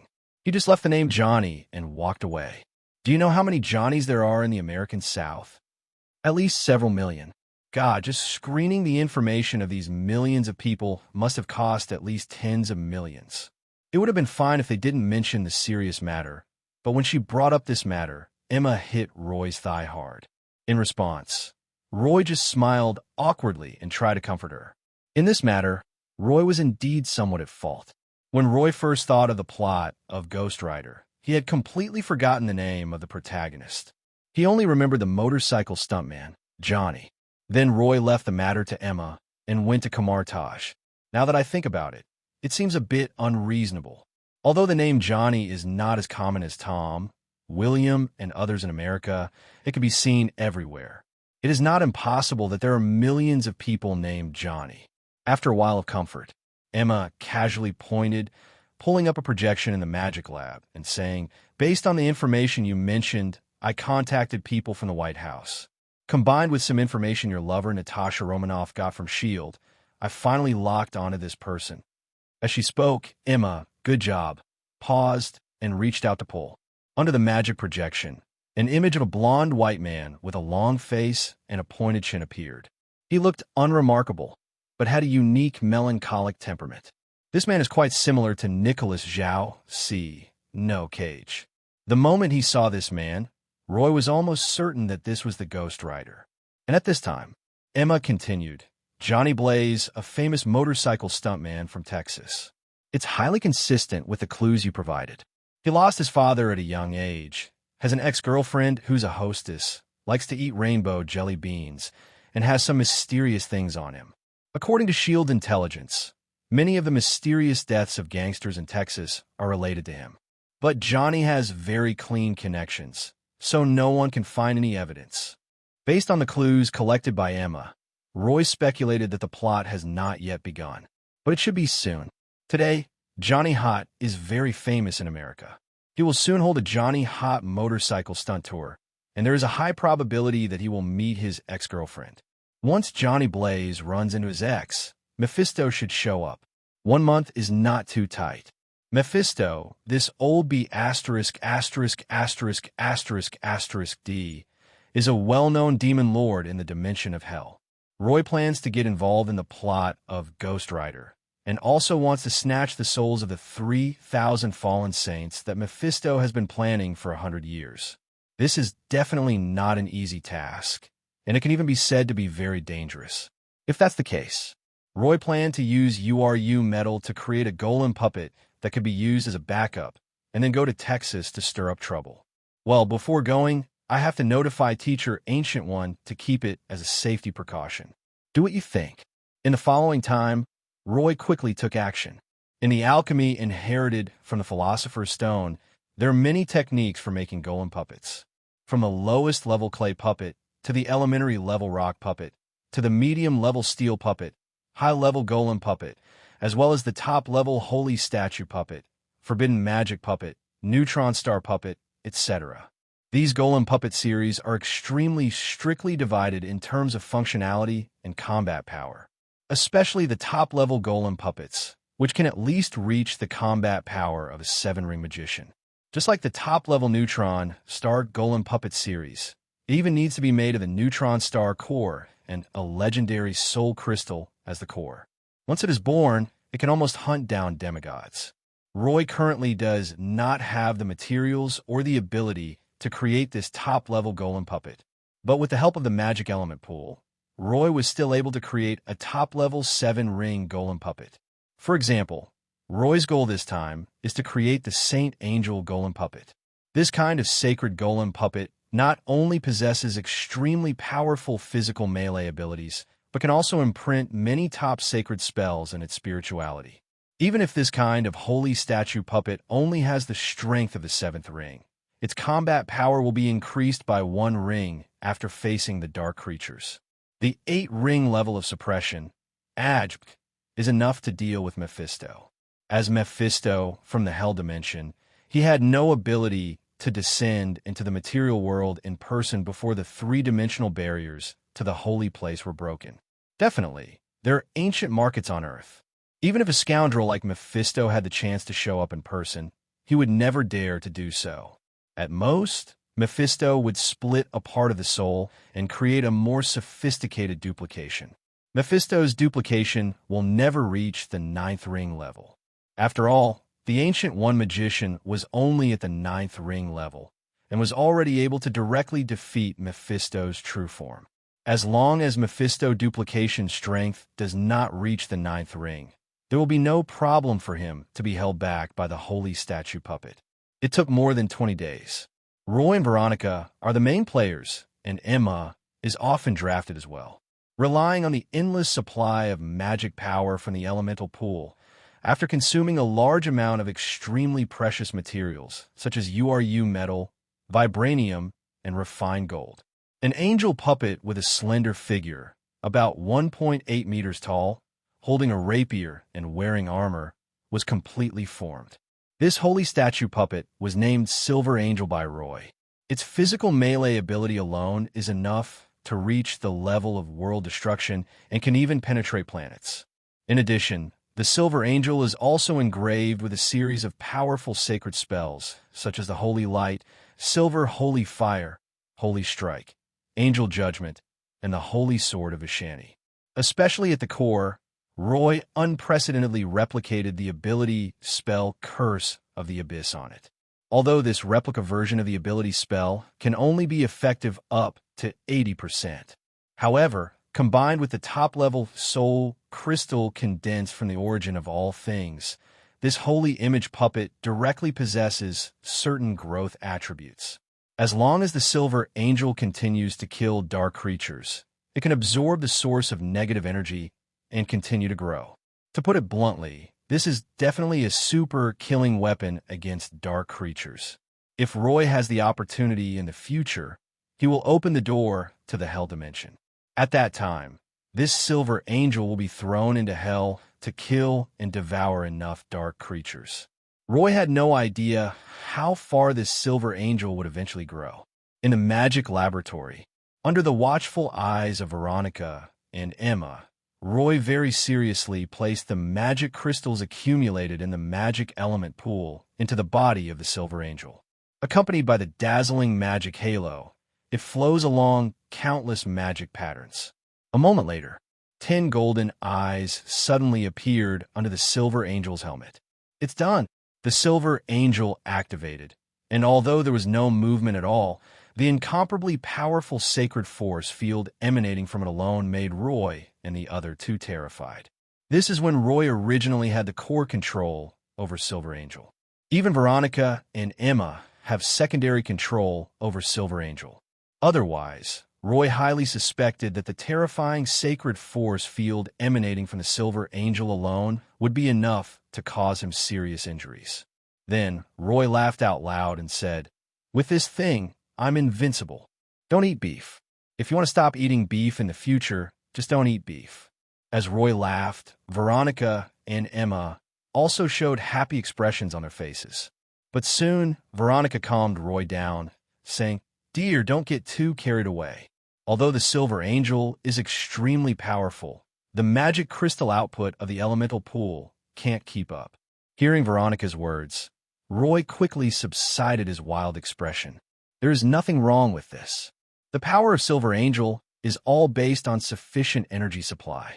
Even if all the magic crystals accumulated in the element pool of Wonderland Manor for more than half a year were added to the body of Silver Angel, it would only be enough for it to fight at full strength for a few hours at most. This kind of top-level golem puppet is usually driven by a small elemental furnace. The elemental furnace is an upgraded version of the magic elemental pool. Unless Roy has an endless supply of precious magic materials, even if he built a magician tower, he would not dare to create a few top-level golem puppets. Forget it, I actually like beef. El Paso, Texas. This is a city located on the border between America and Mexico, and is separated from the Mexican border city of Ciudad Juarez by only a river. After finding out information about Johnny Blaze, Roy did not go directly to the capital of Texas to find Johnny Blaze, but brought Veronica to this border city. City Center, Holiday Inn Hilton, Penthouse Suite. Roy looked at John Wick, whom he hadn't seen for half a year, and nodded with satisfaction. John Wick is basically hopeless in terms of magic, but he is still very capable on the path of knighthood. Half a year ago, when he opened up the pool of magic elements, John Wick had just condensed the seed of life. In just half a year, John Wick's strength has reached the mid-level of the first ring. To put it bluntly, in terms of physical strength alone, John Wick has far surpassed super soldiers like Captain America. If he were supplemented by fighting spirit and magic firearms, even the nascent Spider-Man would hardly be John Wick's opponent. When Roy first created Silver Angel, he gave John Wick an order. Let John Wick lead his men to the city of El Paso, first to make a foray and familiarize themselves with the environment. But now, looking at the three familiar yet ambiguous celebrity faces behind John Wick, Roy was completely confused. An uncle version of the black actor Denzel. A vicissitudes of life version of Uncle Ba with white hair. A homeless version of the young Professor X. Are they going to the sky? Or are they preparing to form a star killer camp? After taking a quick look at the three of them, Roy looked at John Wick again and said, "John, would you like me to introduce you?" John Wick still looked dead and said simply, "Yep, boss, this is Robert, Duncan, and Willis." Roy narrowed his eyes and asked, "Is it over?" John Wick, "Yep." Looking at John Wick's expressionless face, Roy almost laughed out of anger. In fact, Veronica, who was next to Roy, was laughing out loud without any hesitation, looking very happy. Roy took a deep breath and said, "John, I'll give you a chance. Tell me more details." Roy swore that if he didn't know John Wick's loyalty remained unchanged, he would definitely kill him. There was a faint magical aura floating in the living room of the suite. John Wick's scalp tingled, and he said stiffly, "Boss, this is what I mean. Robert Michael is a retired CIA black commando and a cousin of Frank Lucas. Because of Frank Lucas's death, Robert investigated the boss and tried to sneak into Wonderland Manor. Then he got lost, was captured by me, and turned from darkness to light. At this point, Robert, who already had a black face, began to turn purple. As a top agent, it would be embarrassing if people told others that you got lost, were captured, or defected to the light. Then Robert added, "Mr. Roy, I can swear that I don't mean to hurt you. Actually, during my investigation, after I learned that Frank Lucas was a drug lord, I had the intention of keeping the peace. It was just out of curiosity, so..." The magic circle of Wonderland Manor is still very powerful, especially after refining the magic element pool. With sufficient magic power supply, the magic circle of Wonderland Manor cannot be deciphered even by a magician with slightly weaker strength. All I can say is that it's quite impressive that Robert is not affected by the exorcism spell. At the very least, it proves that Robert has a very strong will. At this time, Roy also remembered Robert's origin, the knight in the Equalizer. This guy is okay. In his previous life, Lingfo quite liked the movie The Equalizer. Roy nodded and said, "From now on, just like John, call me boss." Robert didn't dare to refute, nodded gently, and then stepped aside. Then, Roy's eyes fell on the gray-haired Uncle Ba, who was wearing an eye patch. This time, John Wick introduced him tactfully. "Boss, this is Duncan Vigelaw, a friend of mine and a member of the Assassin World, nicknamed Black Caesar." Some time ago, after Duncan retired, his company signed a pension agreement and wanted to default on it. So, they set him up. After Duncan escaped from his predicament, he resorted to some tactics to demand his salary, and the situation became quite intense. Roy interrupted John and said, "Wait, you said the scene was a bit intense. How intense was it?" John Wick opened his mouth, not wanting to continue, and turned to look at Duncan. Duncan took a deep breath and said, "Mr. Roy, when I was demanding my wages, the enemy resisted fiercely, causing a fire that burned down an entire town and half of Yellowstone Park. The Montana state government is currently suing, but the company has gone bankrupt." Well, Roy also remembered this person. Zero, the retired killer from The Impossible. Compared to the intense scene where Duncan burned half of Yellowstone Park, the original movie was a low-budget one. Roy's mouth twitched, and he asked, "How much compensation?" Duncan, originally a rather aloof and experienced man, blushed upon hearing this and said, 80 million. The entity being sued is the assassination company, and I was actually implicated. Roy was speechless and waved his hand, saying, "All right, the group is paying for this, so you stay on the side." Duncan was obviously relieved and stood with Robert. Finally, Roy looked at Professor X, a young man who looked like a homeless man. John Wick forced a smile and said, "Boss, Willis is the son of a killer friend of mine. His father died in..." Roy interrupted directly and said, "Don't worry, I know. The Fate Assassin Mutual Aid Society, right? Different from Robert and Duncan." Roy remembered Willis quite clearly. He was from the movie Wanted. The gun-shaking technique, arc ballistics, bullet time, and other techniques in it were quite trendy. In the original plot, after his father died, Willis suddenly exploded and killed everyone in the Mutual Aid Society. In reality, Willis is probably not that awesome, but Roy didn't expect that Willis's father was related to John Wick. Unexpectedly, John Wick looks like a wooden man, but he has a wide range of friends. To Roy, the trouble with Willis was nothing. The Assassin's Mutual Aid Society may seem to have fancy gun skills, but in reality, they only pose a greater threat to ordinary people. When facing extraordinary forces, they're just average. But after we finish dealing with things in Texas, instead, John Wick could return to New York and help Willis destroy the Mutual Aid Society. At least, Roy was quite interested in the fraternity's art ballistics. After accepting Robert, Duncan, and Willis, Roy didn't waste any more time on these trivial matters. He looked at John Wick and said, "John, have you found the village of St. Venganza that I asked you to investigate?" When it came to business, John Wick's demeanor changed. He became serious and said, "Boss, I found it. In the village of San Venganza, only the ruins of 030 remain, but there's a church and cemetery on the outskirts. The gravekeeper in the cemetery gave me a very dangerous feeling. In order to avoid alerting the enemy, I did not go near the ruins of San Venganza village and only took photos from the periphery. After he finished speaking, John Wick quickly came over with a stack of photos. After hearing John Wick's findings, Roy just glanced at the photos and quickly recalled some fragmented memories of Ghost Rider.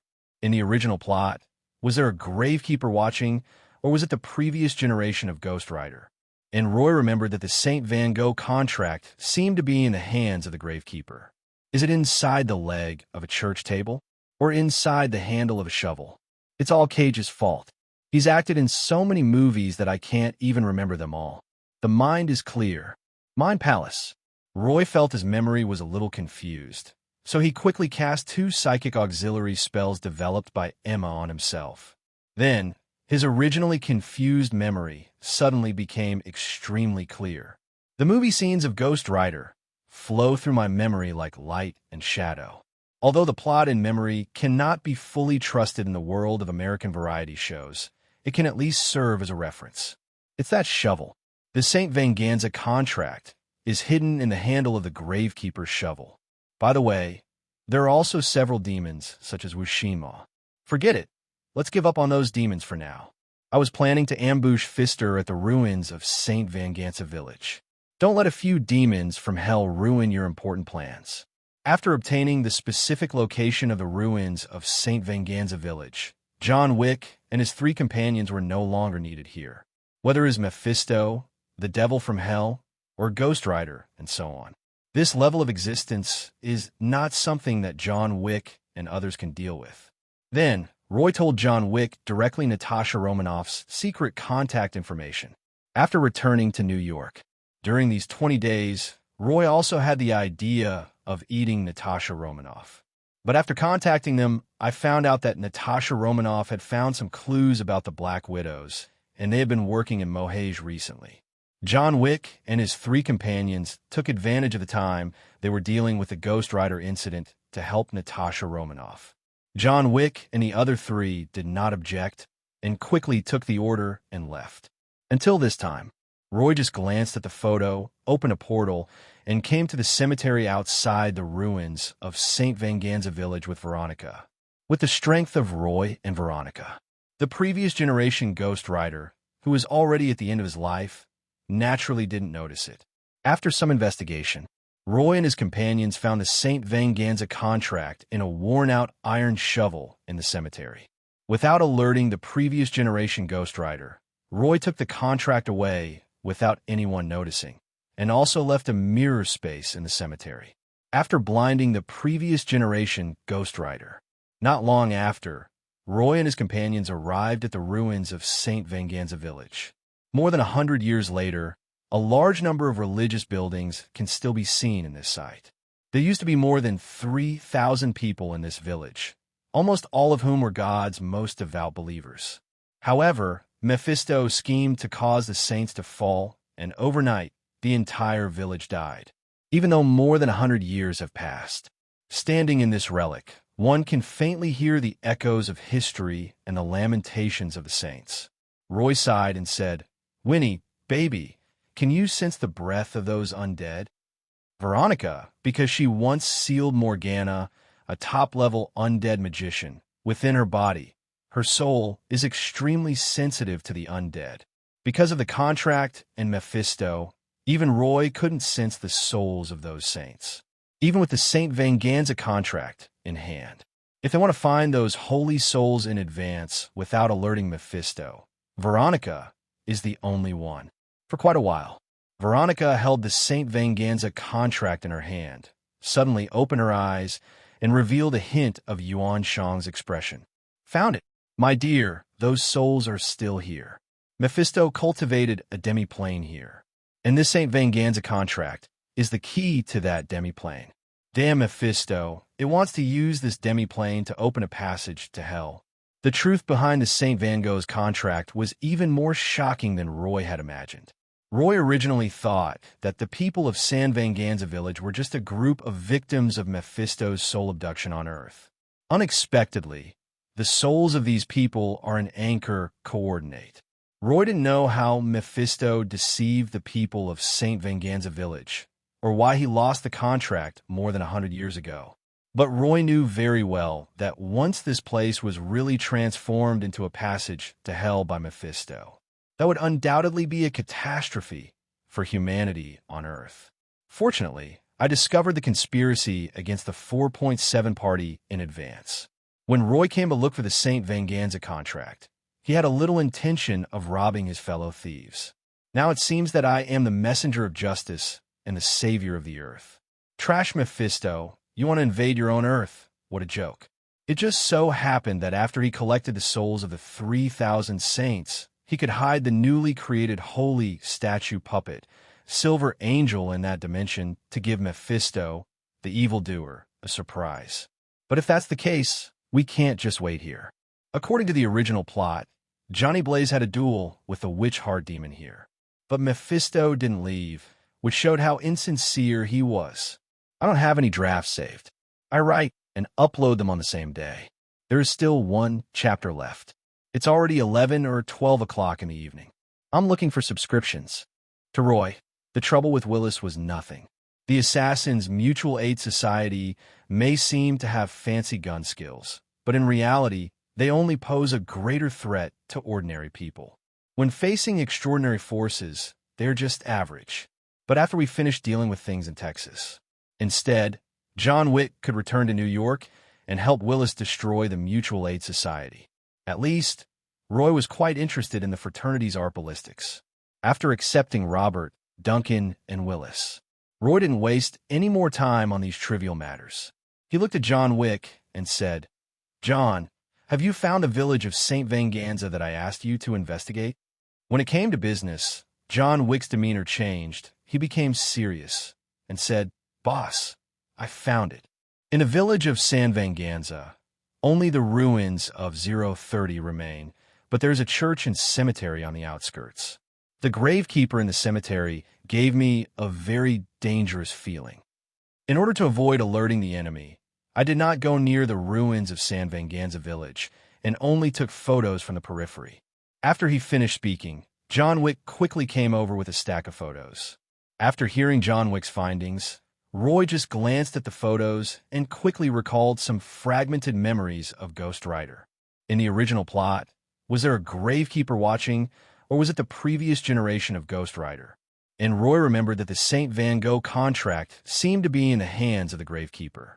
Is it inside the leg of a church table, or inside the handle of a shovel? It's all Cage's fault. He's acted in so many movies that I can't even remember them all. The mind is clear. Mind Palace.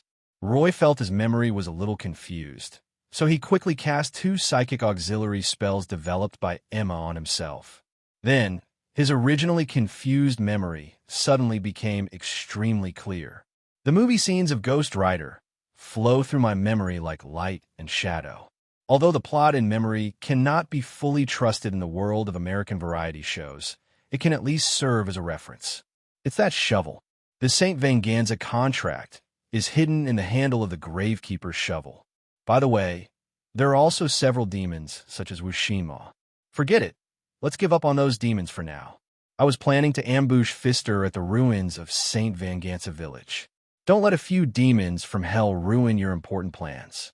After obtaining the specific location of the ruins of St. Venganza village, John Wick and his 3 companions were no longer needed here. Whether as Mephisto, the devil from hell, or Ghost Rider, and so on. This level of existence is not something that John Wick and others can deal with. Then, Roy told John Wick directly Natasha Romanoff's secret contact information. After returning to New York, during these 20 days, Roy also had the idea of eating Natasha Romanoff. But after contacting them, I found out that Natasha Romanoff had found some clues about the Black Widows, and they had been working in Mohage recently. John Wick and his 3 companions took advantage of the time they were dealing with the Ghost Rider incident to help Natasha Romanoff. John Wick and the other 3 did not object and quickly took the order and left. Until this time, Roy just glanced at the photo, opened a portal, and came to the cemetery outside the ruins of St. Venganza village with Veronica. With the strength of Roy and Veronica, the previous generation Ghost Rider, who was already at the end of his life, naturally didn't notice it. After some investigation, Roy and his companions found the St. Venganza contract in a worn-out iron shovel in the cemetery.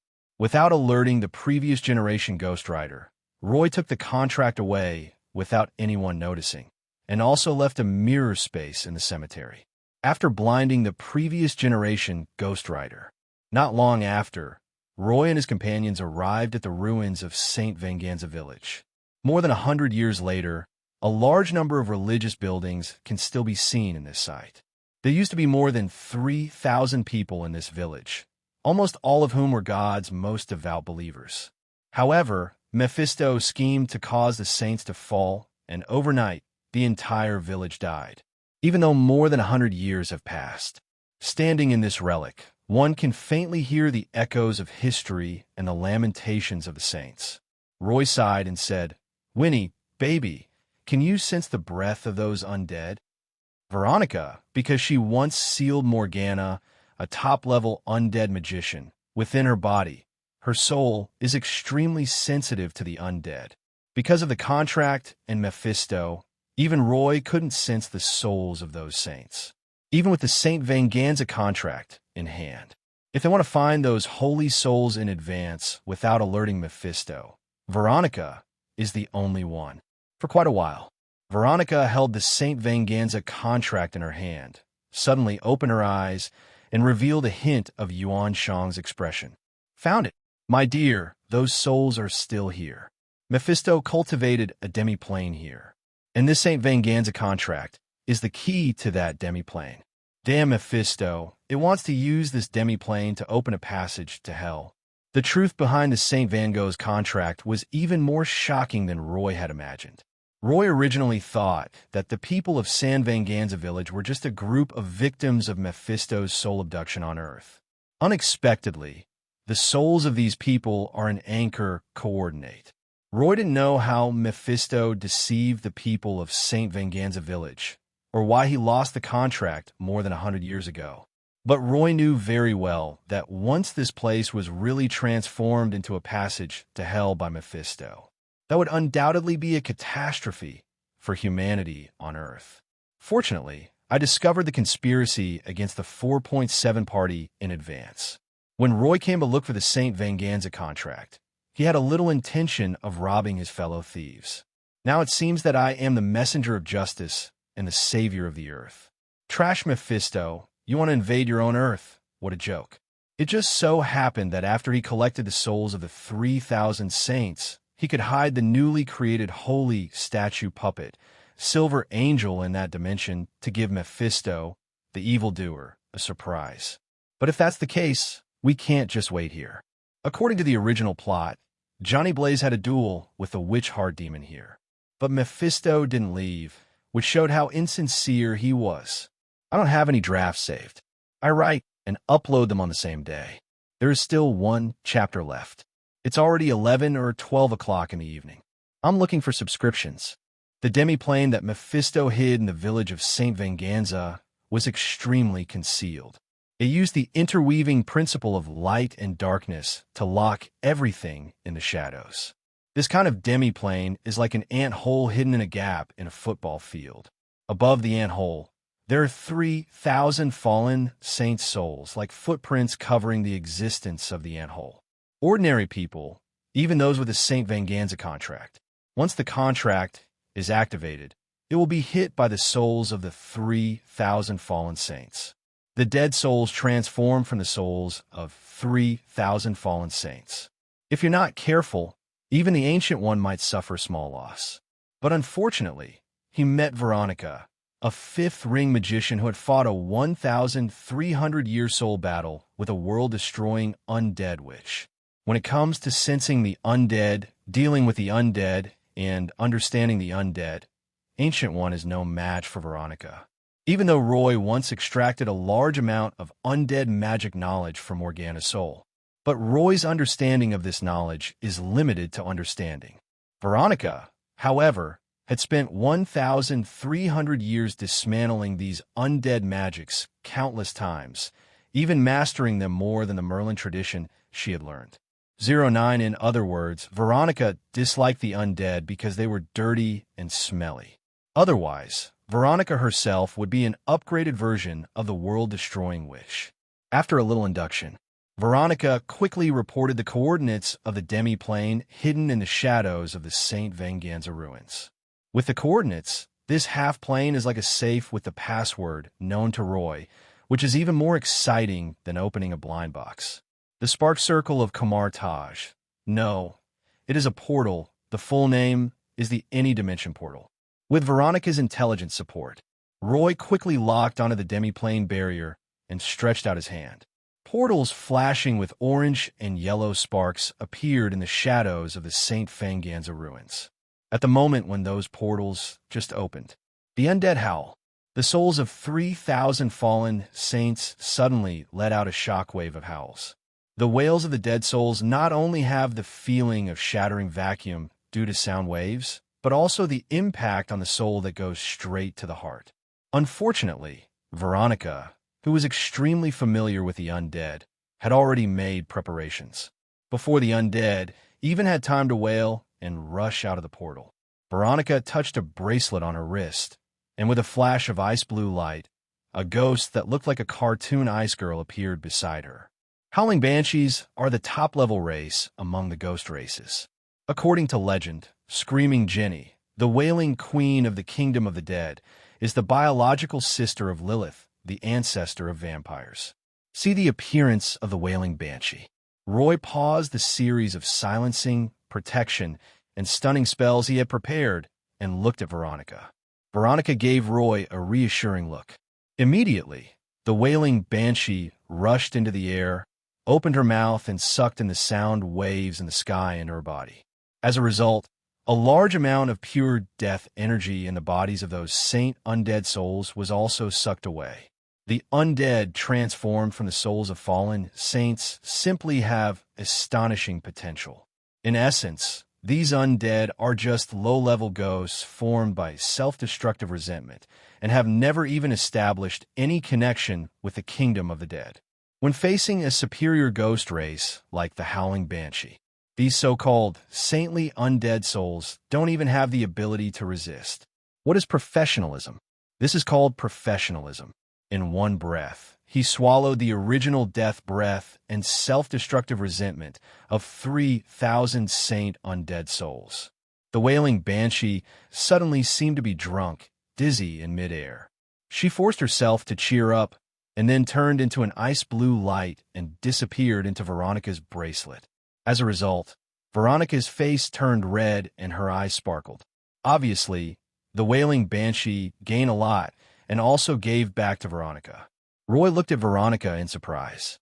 Veronica explained, "My dear, since the magical element pool in Wonderland Manor was built, you have gone to Kamar-Taj, and I don't like the outside environment very much. So I can only play the female ghost, the vampire bride, and the death rose. But don't worry, my little cuties only absorb the purest dark magic of death. It's very clean. My dear, you won't blame me, right?" Roy didn't know where Veronica learned this tea-filled tea routine. But soon, Roy controlled the twitching of his mouth and said, "Winnie, honey, it's all my fault. As long as you're happy, when we return to Wonderland Manor, I will give you the authority to control the dark side of the magic element pool." Veronica showed a hint of surprise on her face, blew a kiss, and said, I love you." After saying this, Veronica no longer paid any attention to Roy.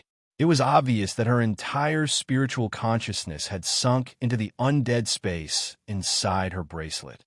Fortunately, the 3,000 souls of the fallen saints were sucked away by the wailing banshee.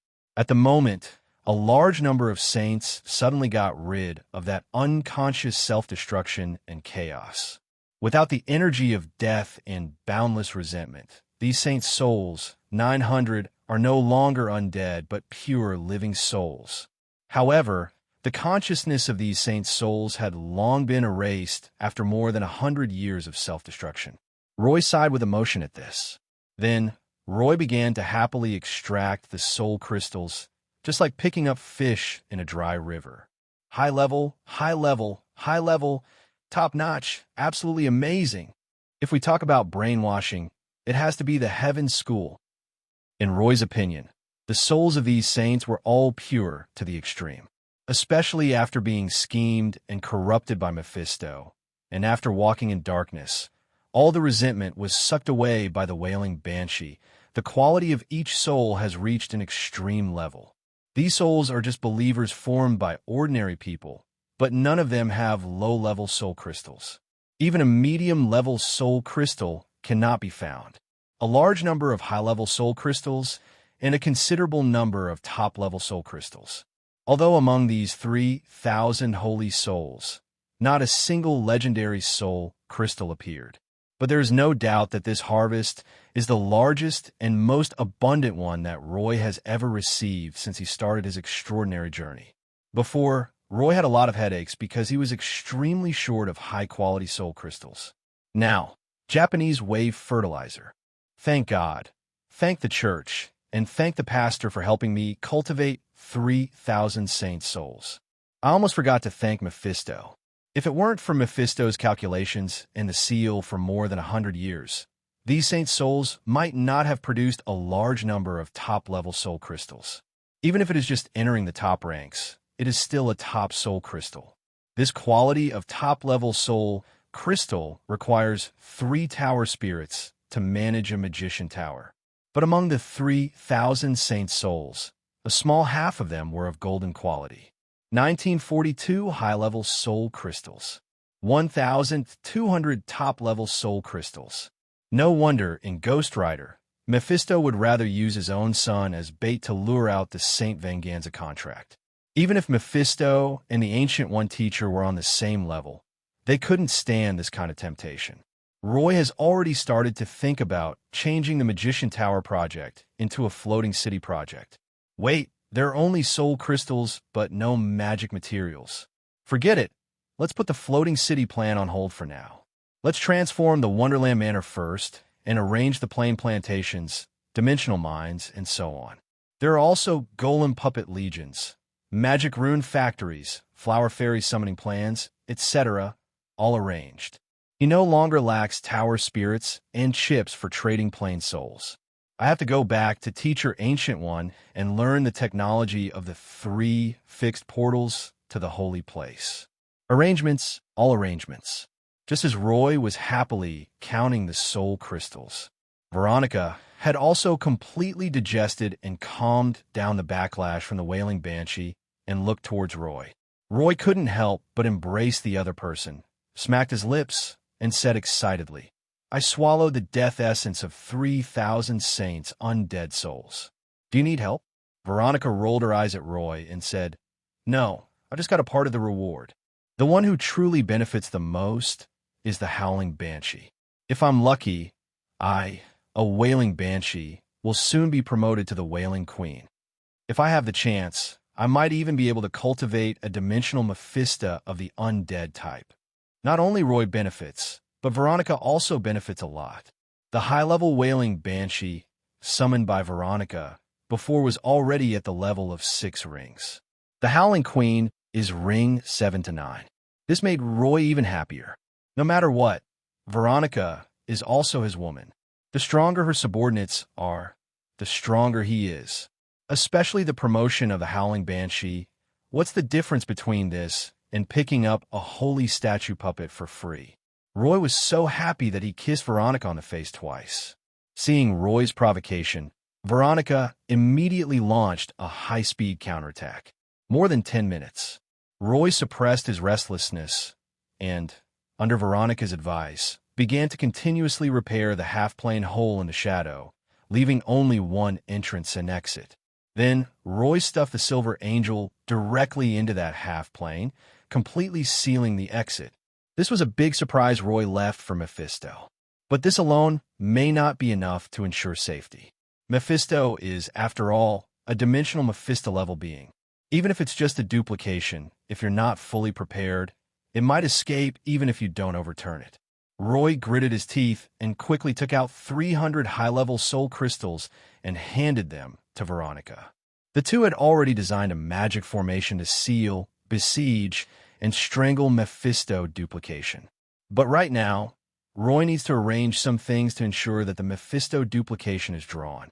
Therefore, The magic formation here can only be set up by Veronica. 300 more high-level soul crystals were added to ensure the perfect effect. A duplication of a dimensional Mephisto is extremely valuable, and one must be absolutely sure of getting it.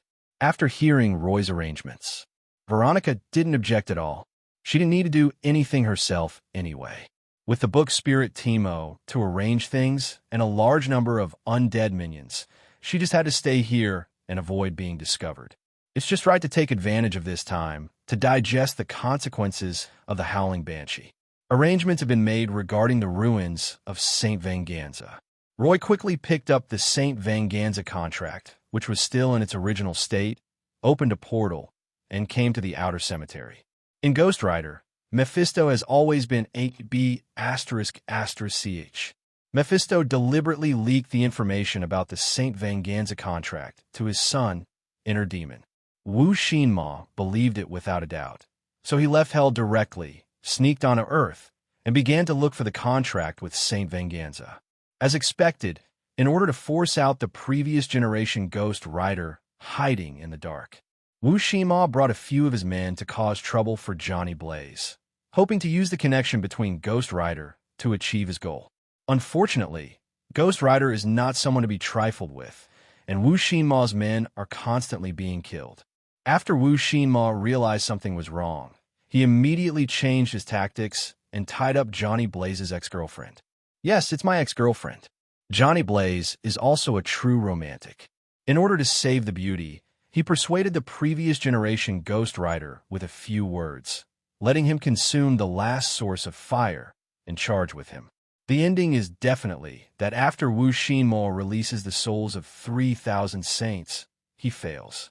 Johnny Blaze reconciled with Mephisto and got back together with his ex-girlfriend, and everything seemed beautiful and perfect. As for the previous generation of Ghost Rider and the 3,000 saints' souls, they all disappeared mysteriously. When I watched the movie, I felt that this was a plot hole. But now Roy, de Qianzhao, can sense that outside the plot of the movie, there is a big black hand belonging to Mephisto, which is pushing and manipulating the development of the entire plot.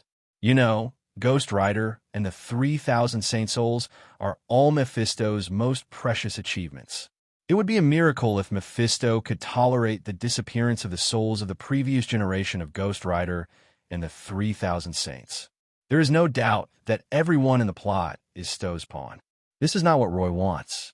Roy has already left a big surprise for Mephisto in the village of St. Venganza and the Demiplane. I can let Mephisto play chess leisurely outside the chessboard. The best chess piece that can pull Mephisto onto the chessboard is undoubtedly the previous generation Ghost Rider, S.H.I.E.L.D, who is transformed into a gravekeeper in this cemetery. This previous generation Ghost Rider is the key to success and the best bait. More than 20 kilometers away from the ruins of San Venganza village, there is a new town that has been built in the past century. The cemetery where the previous generation Ghost Rider Carter hid was located between the village of St. Van Gogh and the emerging town. Otherwise, it would be very suspicious to have a cemetery in such a deserted place. But now, this cemetery and the silent room are isolated in a mirror space. A sparking portal appeared out of nowhere in S.H.I.E.L.D's lounge. S.H.I.E.L.D almost instinctively took a shotgun from the wall and looked towards the other side of the portal. Whoa. Mr. Carter, pointing a shotgun at guest, is abhorrent and disrespectful. Accompanied by a clear and domineering voice, Roy, tall and slender with exquisite clothes, strode out of the portal into S.H.I.E.L.D's room. Seeing this extraordinary scene, a hidden flame rose in S.H.I.E.L.D's eyes. Unfortunately, at this point in time, S.H.I.E.L.D was already at the end of his rope and had only one chance to fight for his life. The person who came was not the Mephisto that S.H.I.E.L.D had imagined. Instead of Mephisto, S.H.I.E.L.D didn't want to waste his last desperate chance. But this does not mean that S.H.I.E.L.D is a wimp. There are a lot of stubborn people in Texas. S.H.I.E.L.D swiftly loaded the bullet in his hand, looked at Roy calmly, and said, "For not shooting this be ****D, who came uninvited and didn't know how to knock. You should be crying and saying thank you." Danby asterisk asterisk asterisk asterisk asterisk D. Tell me your purpose, LNE. The old but powerful double-barreled shotgun was slightly raised and aimed at Roy's chest. This old-fashioned hunting rifle is basically no different from a high-powered shotgun like the Remington at close range. It doesn't emphasize accuracy and just kills everyone with one shot. Carter Slay's cloudy eyes were filled with ruthlessness.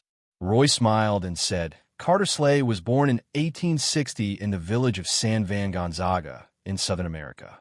At the age of 20, Mr. Carter signed a contract with a demon named Mephisto in order to escape the boring life in the village and become the best mounted police officer in Southern America. Correct? But it's a pity. How can a demon be kind and compassionate? After Mr. Carter became a mounted police officer, he made many achievements and won huge amounts of honors, sweeping across the village of St. Van Gogh. Mephisto took advantage of this trend and easily became the most trusted merchant in St. Vanganza village. 3,000 villagers of San Fanganza, the most devout saints, were bewitched and corrupted by the devil. Overnight, St. Vanganza village became a dead zone. After Mr. Carter learned of this, he cleverly stole the St. Vanganza contract and went into hiding, evading Mephisto's search. It wasn't until 1920 that the Texas government built a new town 20 kilometers outside of San Vanganza village. Mr. Carter successfully applied for the job of gravekeeper. He is guarding here in the hope that one day he can take revenge on Mephisto, right? Roy spent half a year studying at Kamar-Taj. Emma searches for information about Johnny Blaze, the ruins of St. Van Gogh, and more, but there's more than one location. In a huge database, there are some records about Carter Slay, the last remnants of St. Vanganza, Texas' greatest 19th century mounted policeman, and more. Based on just a portion of the records in the data, Roy almost easily guessed what happened to Carter Slay. It's nothing. It's mainly because Mephisto's routine is too old-fashioned. In Kamar-Taj, there's also an introduction and record of the dimension Mephisto. In those records, more than 80% of Mephisto's evil deeds on Earth were very similar. Find a reckless and stubborn young man and trick him into signing a contract. By secretly pushing various things, pulling and stimulating the emotions of the signatory, while collecting their souls, the quality of their souls is also improved. Finally, swallow it orally. Adj. This routine does not involve the use of supernatural powers, but relies on manipulating people's hearts. In this way, Mephisto doesn't have to invest too much and can still argue that it is a fair trade. It made the ancient one magician not want to bother with this guy anymore. After all, Mephisto has invested very little in these duplications, wandering around the world without doing anything big. If I really had to focus all my attention on Mephisto, it would be so annoying. This allowed Mephisto to have the opportunity to launch a major plan in St. Vanganza. It took 2 generations of Ghost Rider, plus a biological son, and more than 100 years to secretly lay the groundwork. Then Roy picked the fruit. Speaking of which, for Roy, Mephisto is also a great sponsor. Roy's thoughts flashed by and quickly subsided. At this time, as Roy spoke, the double-barreled shotgun in Carter Slay's hand began to glow red, and wisps of hellfire continued to spread. Who are you, Mephisto's lackey? Today. No, Mr. Carter. Have you heard of the Sorcerer Supreme, Kamar-Taj, and the 3 great holy places? Well, I am Roy Corleone, an Asgardian from Earth, a disciple of Zune. Ha ha ha ha. Do you think you can fool me like this? Damn, demon. You will never find St. Vangansachi. Just as Carter Slay's hatred was surging and he was saying something, Roy casually pulled out the ancient and mysterious St. Vanganza contract from his pocket. Carter Slay almost collapsed on the spot, shouting, "You lied to me," then threw away the double-barreled shotgun and quickly found his precious shovel. It turned out that Roy did not lie to Carter Slay. Even if Carter Slay broke all 13 shovels in his storage room, he still couldn't find the St. Vanganza contract that he had hidden very secretly. Wait until Carter Slay is completely quiet and silent. Roy just said, "Mr. Carter, now you believe it. I didn't lie to you. Carter Slay, you're just a damn thief, a ****. Roy raised his eyebrows and said, "If I were really in a hole, why would I come to you with a contract?" Carter Slay finally calmed down and said, "What do you want?" Roy smiled, revealing his white teeth, and said with a bright smile, "Mr. Carter, I'm here to help you. You don't want your friends and family to suffer, do you? How about you help me do something, and I'll help you get revenge on Mephisto? Definitely, you'll need to pay a small price for this, like making some bait. Mephisto, this old scoundrel, is not particularly good at deceiving people and plotting, but he is good at stirring people's hearts and emotions. In this situation, it is naturally difficult for those who have been bewitched by Mephisto to see through the situation. But if Roy got involved, the situation would be very different. For example, after hearing about the fate of the 3,000 saint souls in Saint Venganza and Mephisto's construction of the passage to hell, Karest quickly agreed to all of Roy's conditions. At this moment, Karest's hatred for Mephisto has reached a new peak. Originally, after becoming Ghost Rider, Inler could live for a very long time. But out of hatred, after Karest took away the Saint Venganza contract, he unhesitatingly destroyed most of his hellfire essence. There is no other reason, if the source of hellfire is maintained in its prime. Mephisto could easily sense his own location through the spirit of vengeance in his body. In order to ensure that he would not be discovered by Mephisto, Karest would rather give up his long life. Now, my former friends and relatives have been liberated. Another chance to give Mephisto a hard time. Karest didn't care at all about his remaining days. Fortunately, Roy still had some magic crystals on his back. Although these magic crystals cannot completely restore Kaecilius' hellfire essence, they can replenish his energy to a certain extent, allowing him to transform into Ghost Rider several more times. After perfecting the plan to trap Mephisto, Karest quickly took action. A few days later, NRG Stadium in Houston, Texas.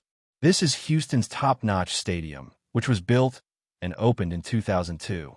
It has a state-of-the-art foldable fiberglass roof and can accommodate more than 70,000 spectators. Johnny Blaze's motorcycle stunt show is held here.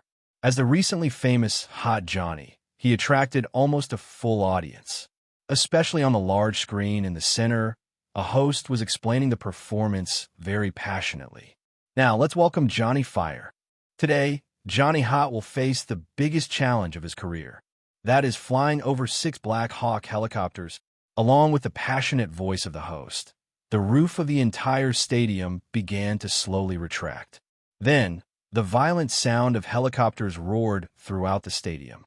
One Black Hawk helicopter after another, under the control of professional pilots, quickly dropped from mid-air and lined up in a row, forming a huge amount of challenge.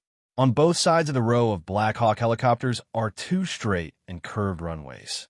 When a helicopter landed, every time Johnny Blaze waved to the audience, it would cause a strong wave of enthusiasm.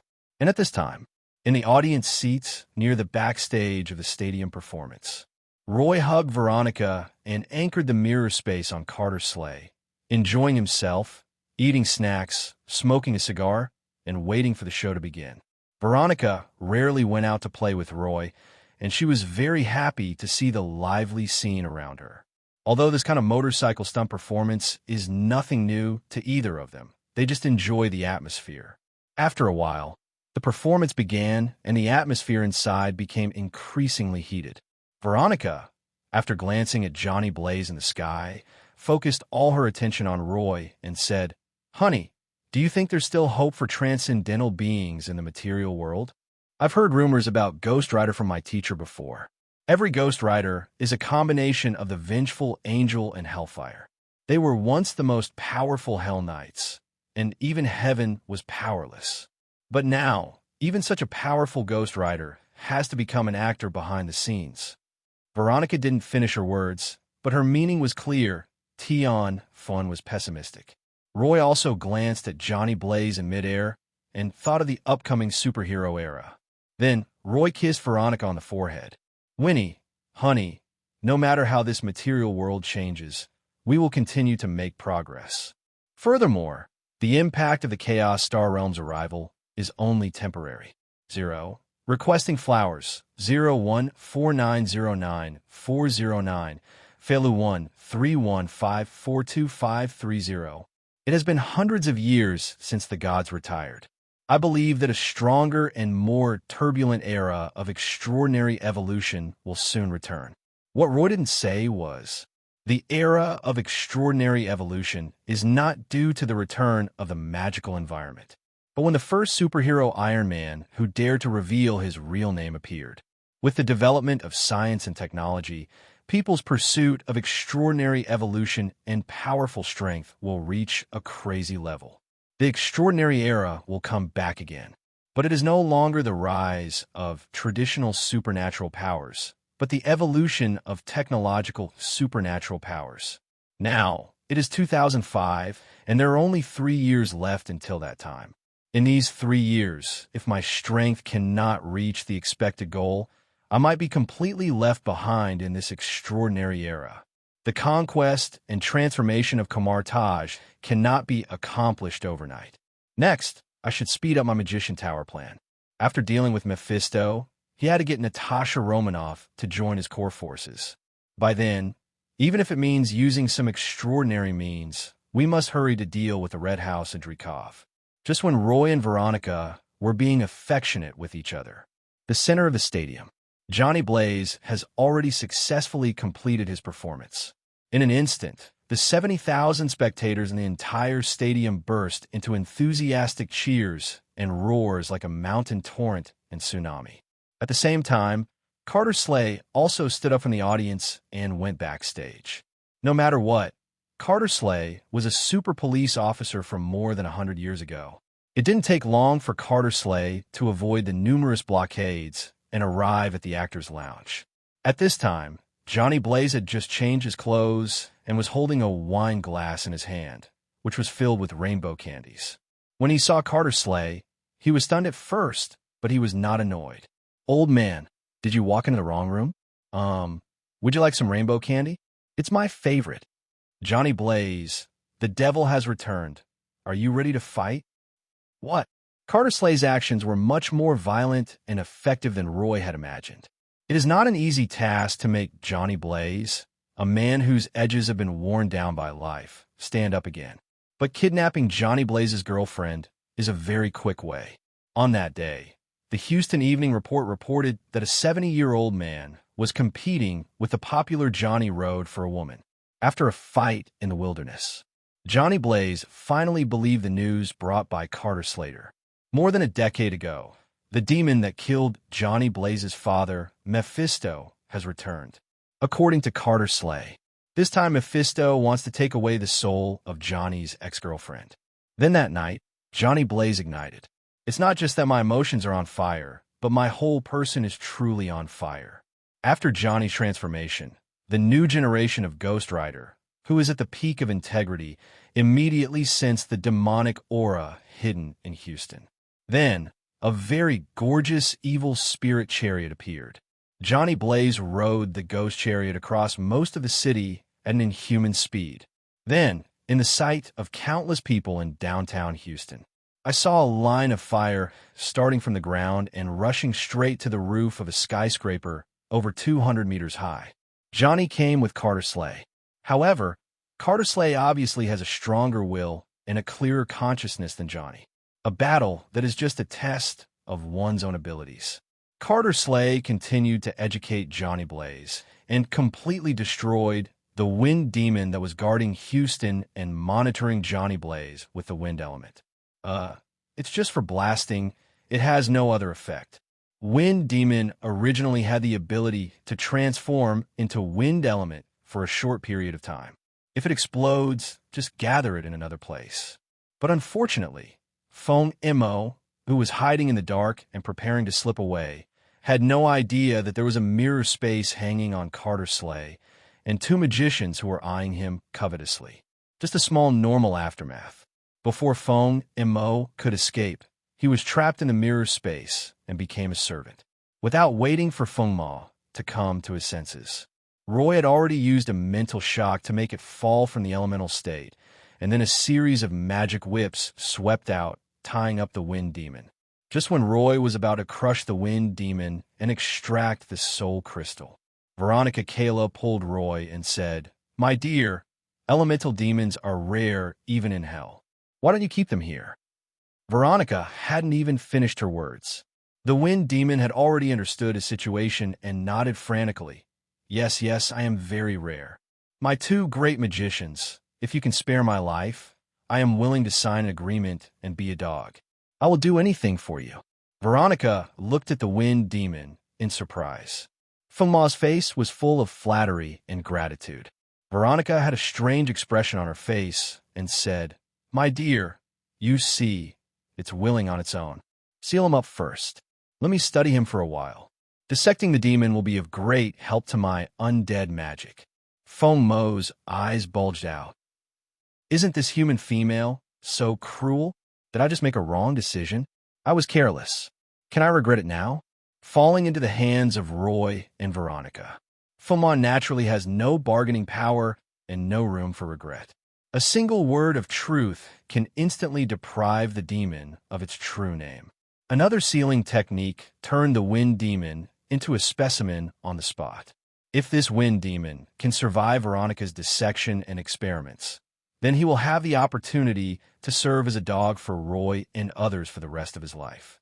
Just as Roy and Veronica were discussing how to study this extremely elemental demon in the outside world, S.H.I.E.L.D has used very skillful tactics to trick Johnny Blaze, while stirring up Johnny's hatred towards Mephisto, while narrating the cruelty and insidiousness of the devil and the plan to capture Johnny's ex-girlfriend. Finally, S.H.I.E.L.D also used super scary things such as the passage to hell and saving humanity to morally blackmail Johnny. Even Johnny's ex-girlfriend was scared and cried, looking at Johnny with anticipation. At this point, Johnny Blaze had no way out.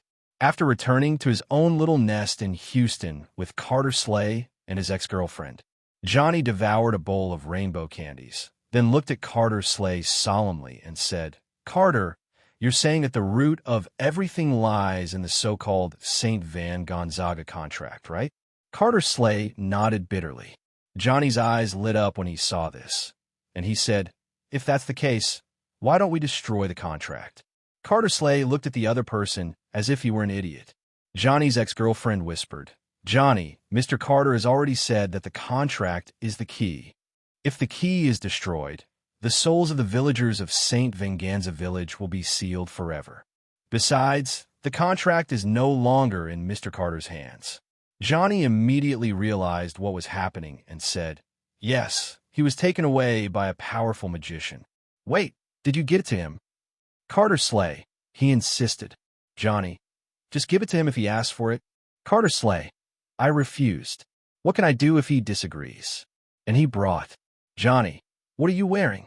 S.H.I.E.L.D, "He brought the method to get rid of Mephisto."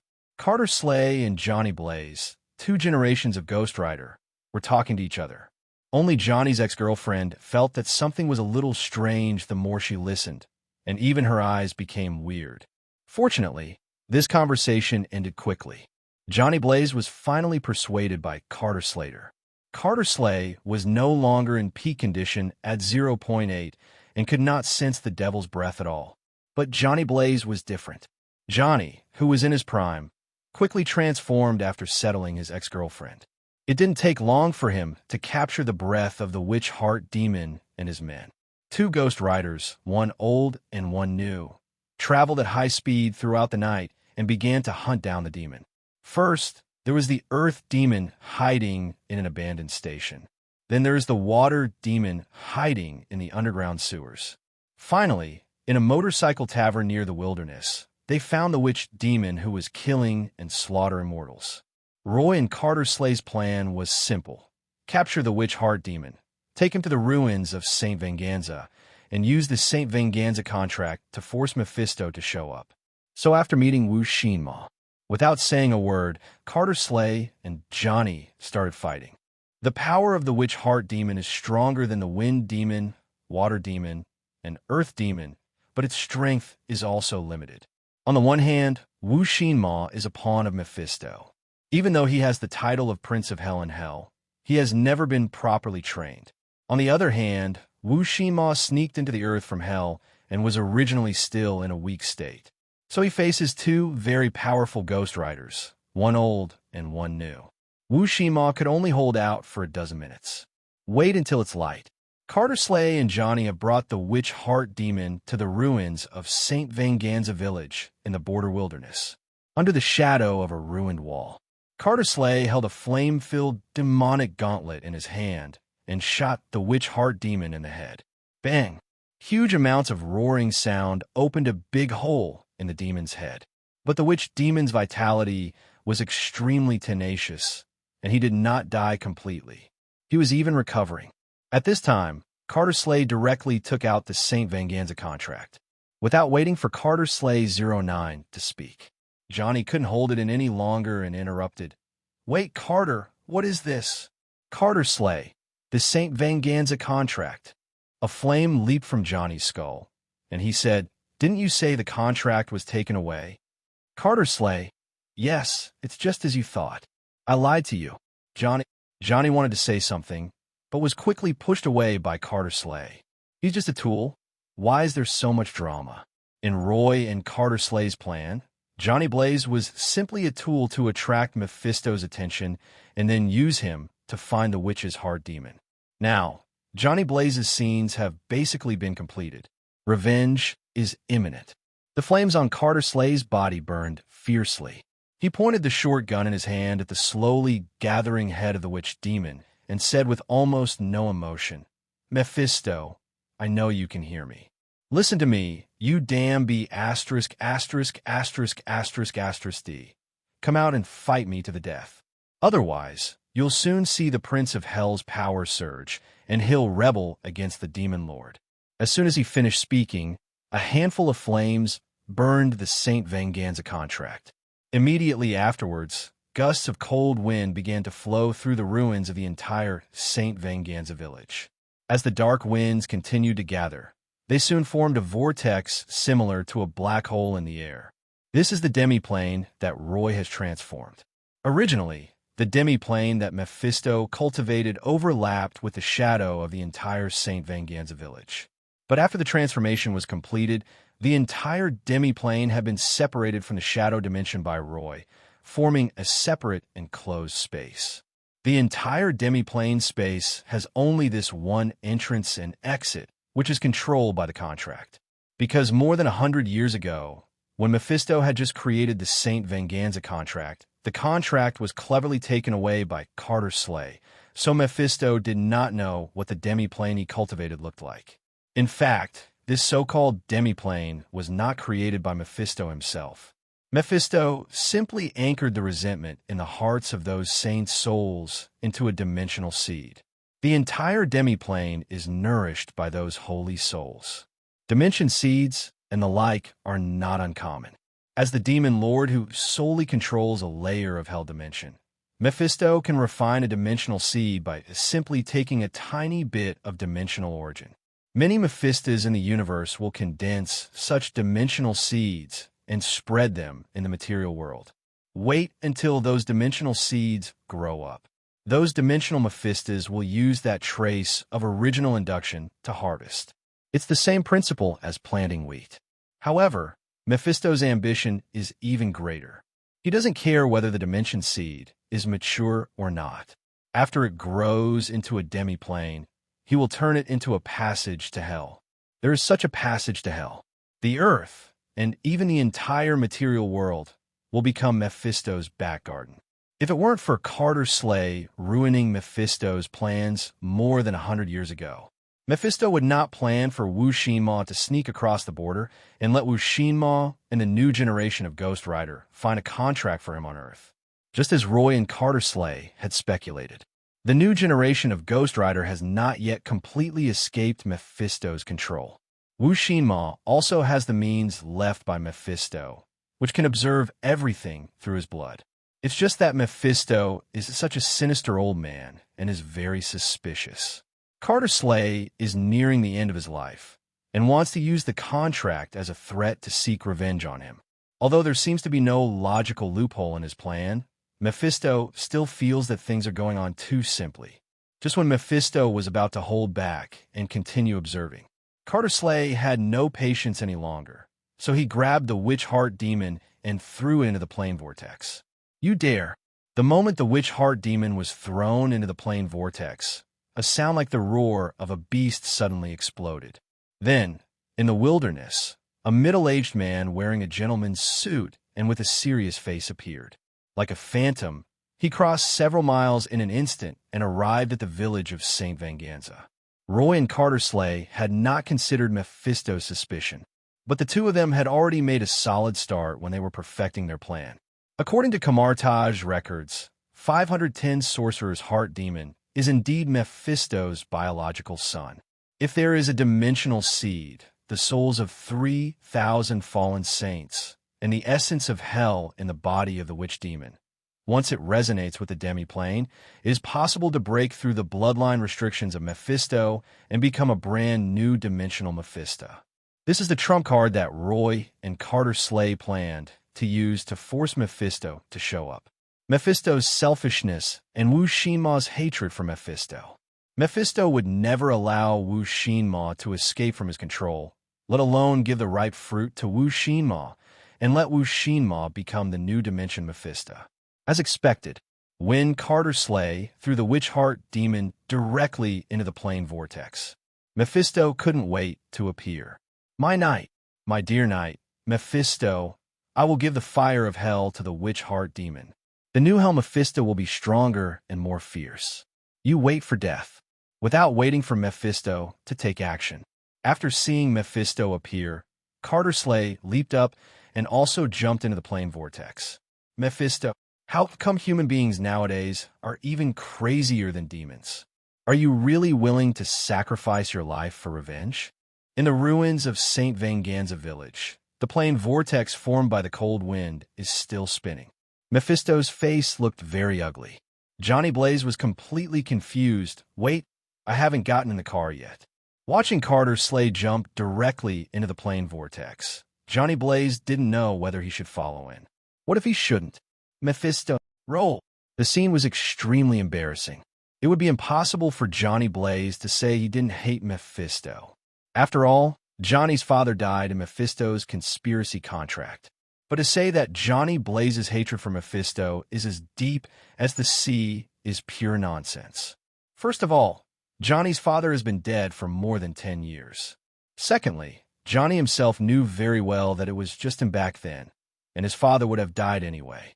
Thirdly, Johnny originally wasn't a particularly responsible person. Now that he was able to escape from this complicated demonic incident, Johnny Blaze actually agreed in his heart. It would be too embarrassing if he just left when someone told him to. No one cares what Johnny Blaze thinks now. Looking at the plane vortex that is still spinning, Mephisto hesitated for less than a minute before he suddenly walked towards the vortex. You have to go. Mephisto knew very well how filial his son was. Traitor is a very humble term. Dimension seed plus hellfire seed plus one's own bloodline. If left unchecked, Wu Xinma, the filial son, could really stage a drama of patricide and treason for himself. And just when Mephisto disappeared into the vortex of that plane, in the ruins of the original St. Venganza village, sparkling portals began to appear in large numbers. Roy, Veronica, Mordo, Lao Wang, and dozens of other magicians began to unsteadily take out large amounts of magic materials and set up magic circles on the ruins of the entire St. Venganza village. This set of magic circles was discussed by Roy with Dew and others long ago. The earth, water, wind, and fire elemental sealing array is also called the Four Symbols Demon Sealing Array. The entire formation, through the magic array, can pull the entire area into a super strong mirror space, and then manipulate the four elements of earth, water, wind, and fire in this space to evolve the original environment of the universe. Once the magic sealing ring is set up, within the range covered by the magic sealing ring, a prison similar to a cosmic chicken will be formed. The core principle of this formation is the four chaos symbols at the birth of the universe. Roy, Veronica, Mordo, and Lao Wang are each responsible for the core of the Tau element array. If necessary, Roy can always turn on unlimited mana to raise the bet. In this kind of formation, unless Mephisto's true body descends and breaks the formation from the outside, the duplication will never be able to escape and may even be in danger of being refined. Just as Roy and others were carrying out their work in an orderly manner, Johnny Blaze looked even more confused. You are the magician Carter mentioned. Okay, there's nothing for you to do here. Johnny Blaze was completely interrupted before he could finish his sentence. Roy just glanced at the other person, then stretched out his hand and pushed, and a moving portal appeared, covering Johnny, and in the blink of an eye, sent him to Houston. He is just a tool, and his mind is not strong. In Roy's opinion, Johnny Blaze is not even qualified to be his subordinate. Let it continue to be entangled in the struggle between Hot Johnny and ex-girlfriend, and continue to play badly. At the ruins of St. Venganza Village, Roy and others quickly completed the construction of the formation. And at this time, in that plane vortex, a great battle has already begun. The hidden demi-plane in St. Venganza Village was originally a trap for Mephisto, used to delay Mephisto and buy time for Roy and others outside to set up and activate it. Not to mention, in that vortex, there is a huge surprise, the holy image puppet, Silver Angel. Whether it is Wu-Shinma or Carter-S.H.I.E.L.D, these two people seem to have entered a vortex of the plane. In fact, the moment these two people entered the plane vortex, they were directly sent to the New York Wonderland Manor by the Silver Angel through a portal.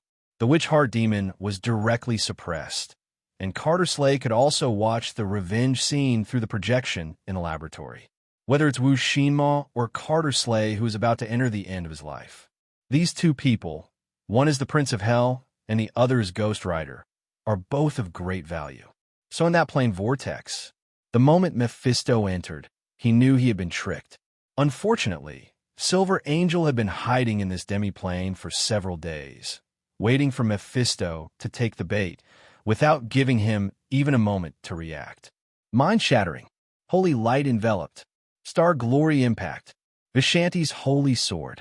Silver Angel's fighting instincts are basically inherited from Roy's fighting style, and were taught, instilled, and cultivated by the book spirit Teemo. After receiving the psychic magic provided by Emma, Roy's favorite is to start with a very hidden and easy-to-use Mind Shock.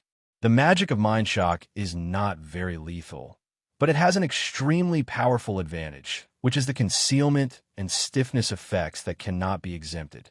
Even Roy's inherent psychic immunity, a constant 9th-level spell effect, could not be detected. Although the stiffness effect is short-lived, it is enough for close combat experts. In an instant, overwhelming holy light enveloped the entire demiplane. Then came the super collision of the URU metal body, carrying layers of star flames. Jian Nuos. Star Impact is unique to Silver Angel. It simulates a meteor impact and combines it with the burning of the holy fire to form a unique skill with super strong displacement and locking effects. As for the damage, it must be quite terrifying. The main body of the Silver Angel is made of URU metal, and its own weight is quite huge. Not to mention the accompanying speed, collision, star flame, holy fire, etc. Mephisto entered the demiplane and froze for a moment. Then he felt as if he was hit by a planet, and the holy light flames that he hated the most were drowning him like a river. Before Mephisto could break free from his grip, the rapier in the hand of Silver Angel has the spell effect of the Holy Sword of Wei Shan. 8 consecutive hits in 1 second. Each combo comes with the effect of thousands of arrows piercing the heart. Trap. No ethics. Who is so shameless as to frame me? The elderly Mephisto of 7 Mephisto was angry. In the gray and vast demiplane, it looked like a dead village of St. Venganza. This is the place where the 3,000 villagers of St. Venganza Village have the deepest memories after their deaths, and it will always be shrouded in a dark shadow of death. But the dark shadow and resentful fog that had lasted for 100 years were dispersed by the myriad holy lights. Rays of holy light shot up into the sky, like sharp swords, piercing through the darkness and resentment. At the very core of the holy light a slender and ferocious figure, holding a rapier, moved at an extremely fast speed. In just a moment, the constant blows almost smashed Shinasto into pieces. On the ground, Mephisto's human form could no longer be maintained. The surging hellish magma, the dark red scaly skin, the devil's horns like goat's horns, etc., madly broke out from Mephisto's broken human form. Damn holy light, damn angel, damn be asterisk asterisk asterisk asterisk asterisk dia. Mephisto's demonic form appears, roaring madly. However, before Mephisto could roar, then the Silver Angel, who was still madly attacking Mephisto, stopped his action, stuck his sword into the ground, knelt on his knees, and made a prayer gesture. Immediately afterwards, above the Silver Angel, an extremely majestic six-winged angel shadow appeared. Big move, divine punishment. This is a top-level forbidden spell of light specifically designed for dark creatures. Even if Mephisto's true body came, he would have to be careful when facing this forbidden spell of light. But Mephisto duplication is still recovering from his injuries and is unable to resist. The overwhelming holy light completely submerged Mephisto's demonic form. Mephisto looked like he had fallen into a pool of sulfuric acid, and his voice turned into a long series of howls. The prelude to the forbidden light spell has not yet ended. The Silver Angel had already stood up completely, drew out the silver rapier in front of him, and stabbed towards Mephisto. Following the Silver Angel's movements, the six-winged angel's phantom in the sky also condensed a huge holy sword in its hand, burning with blazing holy fire, and fell towards Mephisto. Double attack, with continuous holy fire burning status. Mephisto's end was so tragic that it makes people shudder at the sight of it. It's so miserable, but even under such a powerful blow, Mephisto still did not die. The vitality of Dimension Mephisto is incredibly amazing. Even if it is just a duplication of Dimensional Mephisto, before Mephisto in Hell completely cuts off the energy supply, it is almost immortal and has endless combat endurance ability. The terrifying holy fire burned Mephisto's claws, tendons, tail, etc. to ashes. But in the blink of an eye, his demonic flesh and blood will be resurrected again. In the end, Mephisto was covered in a layer of continuously burning holy fire, and he stood up under the unprecedented suppression with incomparable strength. And this battle was too brutal and too frustrating. At this time, Mephisto's true form in Hell noticed duplication's miserable state. And the most important thing is that even after being ambushed so badly, Mephisto didn't even know who the enemy was. No, it still has linear elements. The Holy Sword of S.H.I.E.L.D. This is Kamar-Taj's unique spell. Ancient One, it must be that be asterisk asterisk asterisk asterisk asterisk the Ancient One. Mephisto said that the Ancient One had not cared about his own deceptions on Earth for the past 200 or 300 years, and had even ignored the tragedy in St. Venganza village. It turned out that I had been holding back a big one. Too outrageous. So rude. Ancient One, that be asterisk asterisk asterisk asterisk asterisk D woman, attacked me, the old Mephisto of S.H.I.E.L.D, without even saying hello. What's even more hateful is that the opponent used a puppet to beat up his duplication. This is definitely looking down on yourself. Mephisto was extremely furious and could no longer suppress his inner anger. He directly separated a large mass of origin and soul from his true body and descended into the body of the duplication on Earth.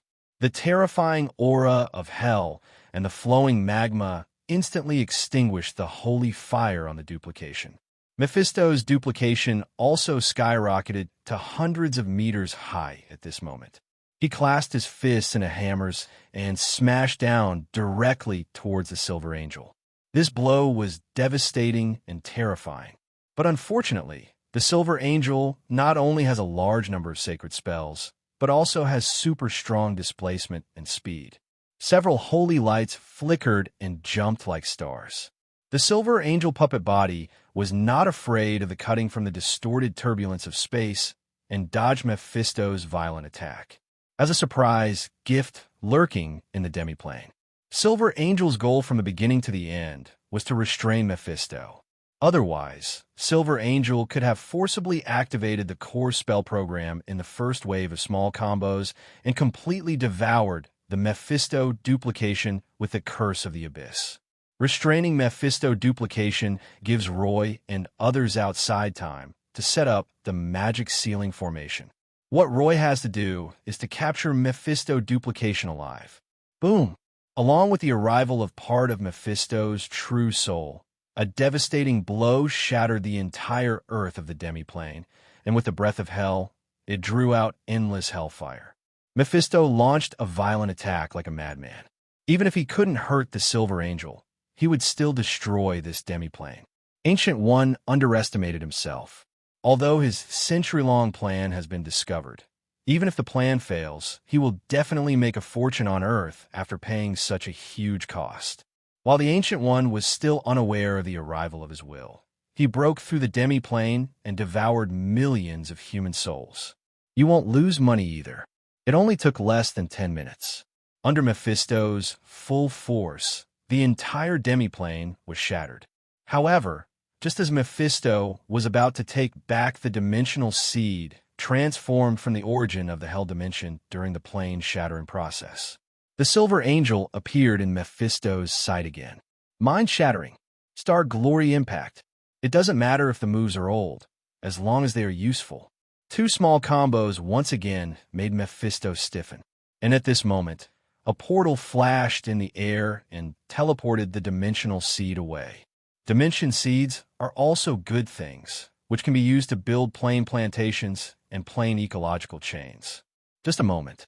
Mephisto became even angrier, and he froze for just a moment. My own dimension seed disappeared. Although there is not much hell origin in the dimensional seed, it is definitely a provocation. Ancient One, come out and CC. 4 symbols demon ceiling formation. Boom. Previous. As a Hell Lord and Dimension Mephisto who roamed Hell and the Abyss, and even had a certain reputation in the entire Chaos Star realm, Mephisto swore that he had never suffered such injustice as today in his life. The first moment after falling out of the demiplane, Mephisto already knew who had designed, framed, and ambushed him this time. Not the Ancient One, but a group of magicians under the Ancient One. Moreover, this group of magicians are completely different from the Ancient One. They have no moral principles. Twice in a row, he attacked me while I was speaking. The first time was the sneak attack from Silver Angel, which hurt me to the bone. The second time was the current 4 symbols demon ceiling formation, which used the power of Chaos 4 symbols to launch a sneak attack on him. Anyway, I do have some friendship with Ancient One. Even the Ancient One had never bullied him like this. Young magicians nowadays are becoming more and more rude, cruel, and ruthless. It's really bad. Mephisto wanted to teach these young magicians a lesson, but unfortunately, the 4 symbols ceiling magic formation was so powerful that Mephisto could only defend himself and had no power to fight back. The village of San Venganza is a mess of ruins. However, outside this desolate and lonely mirror space, there are magical pillars shining with brilliant light, connecting the stars in the sky and the 4 constellations. Inside the mirror space of the magic circle, the terrifying 4 elements of earth, water, wind, and fire condensed into the elemental king, sealing off space and destroying everything.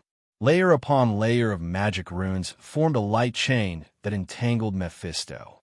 The 4 colored light pillars of earth, water, wind, and fire, driven by the elemental king, melted all the matter in the space.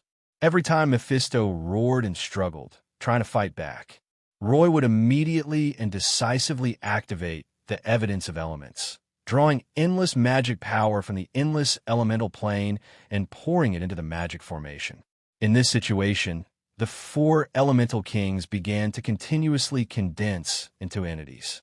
The shadows of 4 ancient and ferocious gods fell from the starry sky and the 28 constellations, and even made the 4 elemental kings faintly develop spiritual intelligence. Since the advent of the Chaos Star realm, the stars in the sky are no longer a purely material world. The solar system, the Milky Way, the Orion Arm, the Virgo Galaxy, etc., the planets in the universe are still there. But beyond the starry sky, beyond the galaxy, there are more infinite planes and dimensional worlds in the Chaos Star realm. The four elemental planes naturally also exist. The four ancient elemental gods of earth, water, wind, and fire, like the gods of creation, have long been integrated into the primordial laws of the Chaos Star realm. Under the suppression of this level of ancient power, the more Mephisto struggled, the more fierce the despair in his heart surged. It's okay that he was beaten by Ancient One before. After all, the Ancient One is powerful, and the entire multi-universe is medical. Moreover, the material world is Ancient One's home turf, so it is not shameful to be defeated in its home turf. But now being beaten by the disciples of Ancient One made Mephisto feel unacceptable and angry. This kind of thing cannot be concealed. If I were to be so cowardly and be blocked back to hell by a few juniors, I would be so miserable. In hell, when you meet old enemies like Satan, Lucifer, and Beelzebub, won't you be laughed at by them? Should I just lose a duplication and stop the loss? Or will his true self descend to the outer reaches of the Earth dimension to fight the Ancient One fiercely and regain his face? At this moment, even Mephisto's true body in hell had a headache. It's not that I don't want to fight, it's just that I really can't win. Just as Mephisto was hesitating, suddenly, a sharp pain penetrated the essence of his soul, like a needle piercing his head, causing Mephisto to roar in shock and anger. Is this to refine his own duplication? He can't even get his investment back? I can't stand it at all. Let's fight, Ancient One. Mephisto realized that the soul fragments and original will that he had descended into the duplication were being refined. Almost without thinking, Mephisto left hell in his true form and rushed to the real dimension. Yes, Mephisto's premonition was correct. At the moment the village of San Venganza, in the four symbols demon sealing formation, Roy looked at Mephisto duplication, who was being suppressed by the four symbols elemental kings, and his desire, which had been drooling for a long time, was about to take action. Refine, transform, integrate. With the upper hand, Roy's instinct was to use an extraction technique on Mephisto duplication. Oh, please give me flowers 0. It's just a pity that Mephisto's original will is too strong and fierce. When Mephisto realized that Roy was about to seize his soul power and even his original memory, he cleanly and directly cut off his control over the duplication. Although Mephisto's will escaped, part of his soul and original energy remained in place. The memories, knowledge, etc. about the demon lord of hell cannot be retrieved. This made Roy a little disappointed, and he even felt that Mephisto was too cowardly to fight him head-on. However, part of the hell origin and soul power on the Mephisto duplication remained after all. The origin of hell is useless, and I don't plan to change my own bloodline. However, the origin of hell contains a large amount of dimensional origin power. After cleansing the breath of hell, it can condense dimensional origin crystals, which are just used to cultivate Wacong seeds. With this wave of harvest of the origin of hell, my own plain plantation will soon take shape. 1, 2, 3. With the help of the four symbols demon sealing formation and the power of the four symbols elemental kings. Almost every 10 minutes or so, a dimensional origin crystal was extracted from the Mephisto duplication. In addition, Veronica, Mordo, Lao Wang, and others were also performing their own small actions. Demon horns, demon scales, demon claws, demon blood, etc.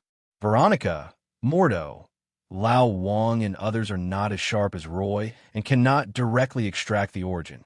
However, the large amount of magical materials that can be dismembered from Mephisto are also very precious.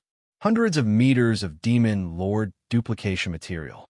This is a top-level magic material that has rarely been seen on Earth in hundreds of years.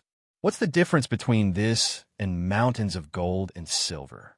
Just when Roy, Veronica, Mordo, Lao Wang, and all the other magicians were making a fortune, outside the dimensional barrier formed by the three holy places.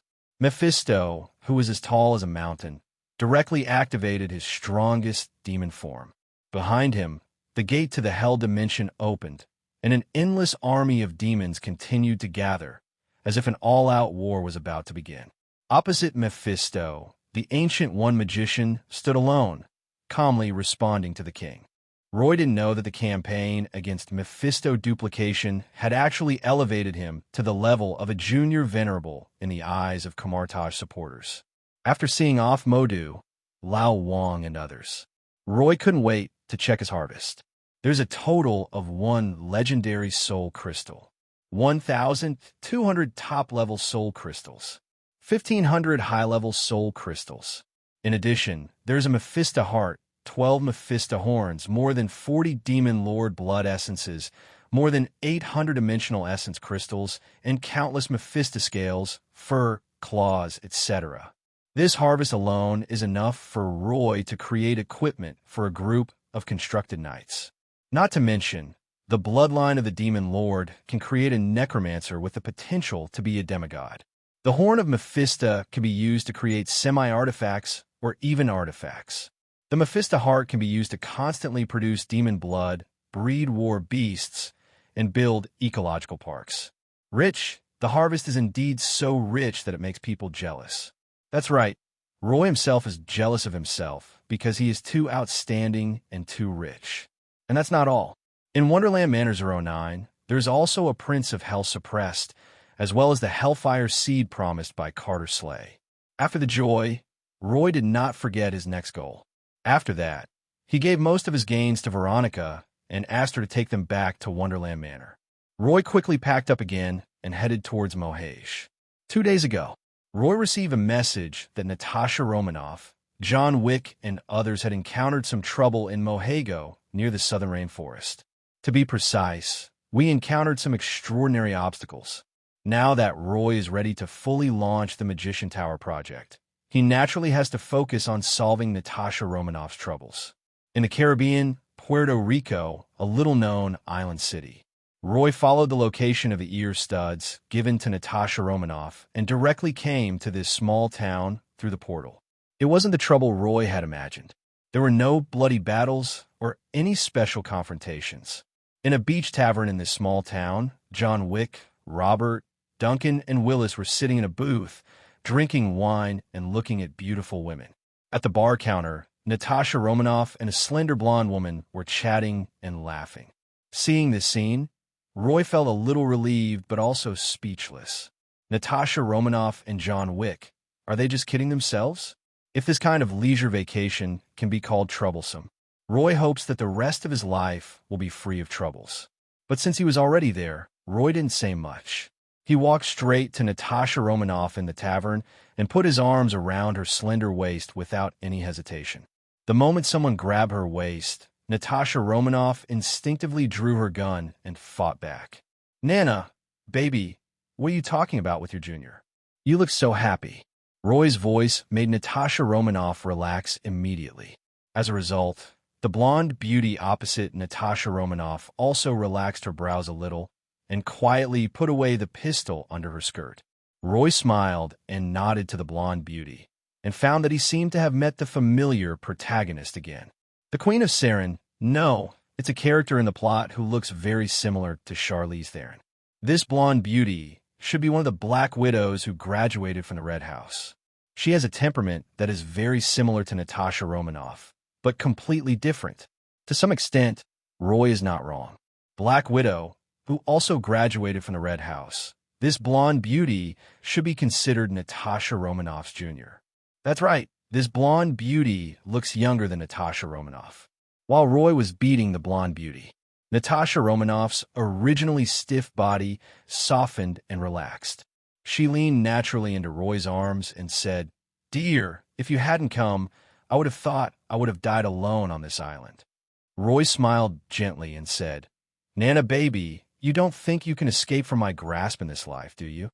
It's impossible to die alone. Let's talk about the troubles you've encountered first." Roy's desire for a harem is simply blatant. Natasha Romanoff had already accepted her fate. She gave Roy a coquettish look and said, "Before we talk about our troubles, let me first introduce you, dear. Charlie Cypher, my junior." Sepher raised his eyebrows heroically and said, "I hate the name Charlize. Call me Sepher." Natasha Romanoff shrugged and said, "Okay, it's Cypher. Some time ago, I found out through S.H.I.E.L.D. that the Red House was taking action in Mohage. It just so happened that S.H.I.E.L.D. also had a mission that needed a Mohage to carry out, so I took it. In Mohage, I fought with junior sister Sepher several times, and there was no clear winner.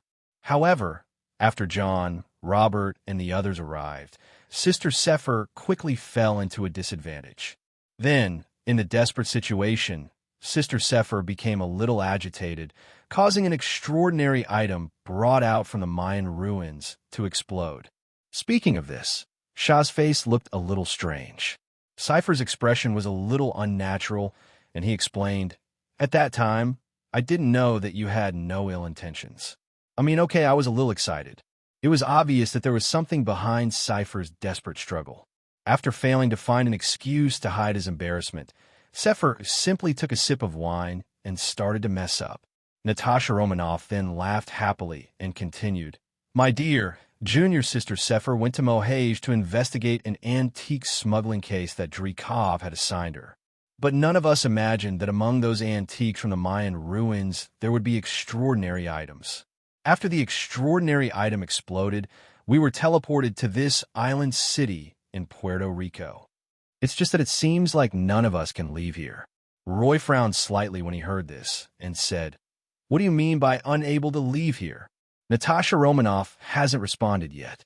Saifu already smiled bitterly and said, "Handsome guy, literally, it's just simple and can't leave." Natasha Romanoff also showed a helpless expression and added, "The sudden transmission allowed us to reconcile. After the reconciliation, we tried various means such as boat, plane, and even swimming. As long as we leave this island and move away from it, we will be teleported back to this city." The chase between Black Widow, Natasha Romanoff, and Cypher, both graduates of the Red House, is sure to be exciting. But to Roy, the two women's agent tricks were just a little trick. What really interests Roy is the inexplicable, strange, and extraordinary power exerted on Natasha Romanoff, Cypher, John Wick, and others. Although Roy is only a third-ring magician now, his magical knowledge is not bad at all. Merlin's heritage, Ancient One's heritage, Kamar-Taj dimensional magic heritage, and so on. To be frank, there are very few supernatural powers on Earth that can hide from Roy's sight and perception. And the abnormalities in Natasha Romanoff, Cypher, John Wick, and others. Roy couldn't see a thing. This is just like the cognitive barrier Roy once encountered when he was searching for the holy place on the streets of New York. There is no doubt that this is definitely another extremely rare, extraordinary system. After learning about the troubles of Natasha Romanoff, Sepher, and others, Roy did not panic. He allowed Cypher, John Wick, and others to move freely, and then took Natasha Romanoff to travel around the city like a pure tourist. It's not entirely correct to say that it's a trip, but rather a way to look for clues through trip. But unfortunately, the whole day passed. Whether it was the reconnaissance spells Roy had set up or the legends he had heard from the locals, there seemed to be no clues. As night fell, everyone gathered at the temporarily rented single-family vacation villa. Since there are no clues found in the city, the only ones left are Natasha Romanoff, Cypher, and the others, in a magic circle temporarily set up by one party. Under the astonished gazes of Natasha Romanoff and Cypher, Roy casually opened a portal and said, "On the other side of this portal is my bedroom in Kamar-Taj. Kamar-Taj is the largest magician organization on Earth today. Don't worry about your safety. Now, come here one by one. I need to see what this so-called teleportation is all about." The temporary magic circle has little effect. It is purely used to capture all subtle, extraordinary fluctuations and fix anchor points. As long as the mysterious power acting on Natasha Romanoff, Cypher, and others does not exceed the carrying limit of the magic circle, then wait until that mysterious power starts to work.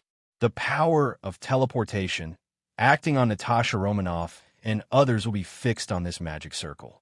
As Roy's voice fell, John Wick came to the portal without saying a word, turned his head to look at everyone, and stepped through it with an expressionless face. And a strange thing is on the other side of the portal. When John Wick took a step forward, his entire body seemed to vanish. In just less than 2 seconds, John Wick's figure quickly turned into a handful of black light spots.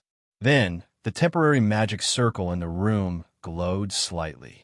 John Wick's figure, still walking, appeared on the magic circle. Seeing the presence of everyone, John Wick was stunned for a moment. Then he realized that he had encountered a mysterious teleportation incident again and returned to his original place. "Boss, don't say anything yet. Just stand there and don't move." "Yeah." After hearing Roy's words, John Wick, who was about to say something, quickly fell silent. After John Wick stood still, Roy quickly summoned the book spirit Timo and asked Timo to display and calculate the data variables recorded in the magic book. After a short while, with Timo's assistance, Roy quickly made further adjustments to the temporary magic circle. After the adjustment was completed, Roy opened the portal again and looked at John Wick. This time, Roy didn't need to give any instructions. John Wick drooped his eyelids, and as usual, he walked through the portal again like a wooden man.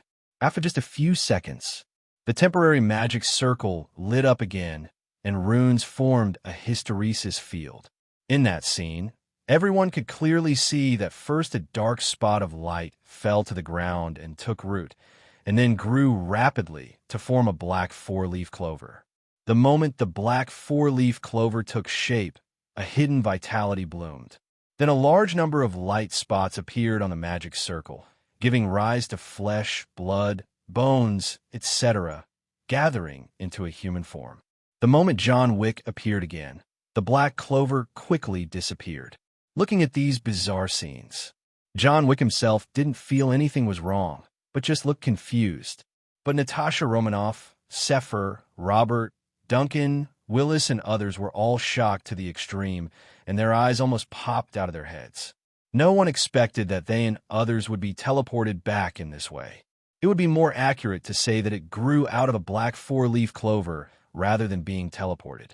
In such a bloody scene, if there's a slight mistake, who knows if the nose will fall on the buttocks, or even worse, the heart or brain will go wrong and die directly. Then I think back to the crazy and suicidal behavior of everyone in the past few days. Airplanes, cruise ships, motorboats, swimming, it's just like jumping back and forth at the gate of hell. I'm coming in. I jumped out again. I jumped in again. It's really God's blessing that hell doesn't take people like me.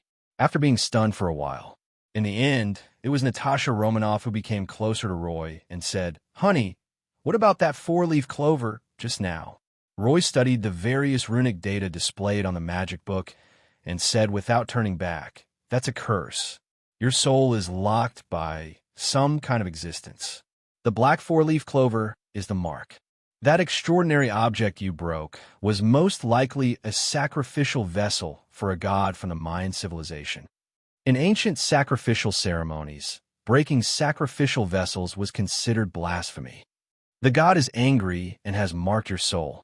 Perhaps because the mythology has receded for too long, the god is no longer able to manifest a projection and wants to take you somewhere, but cannot.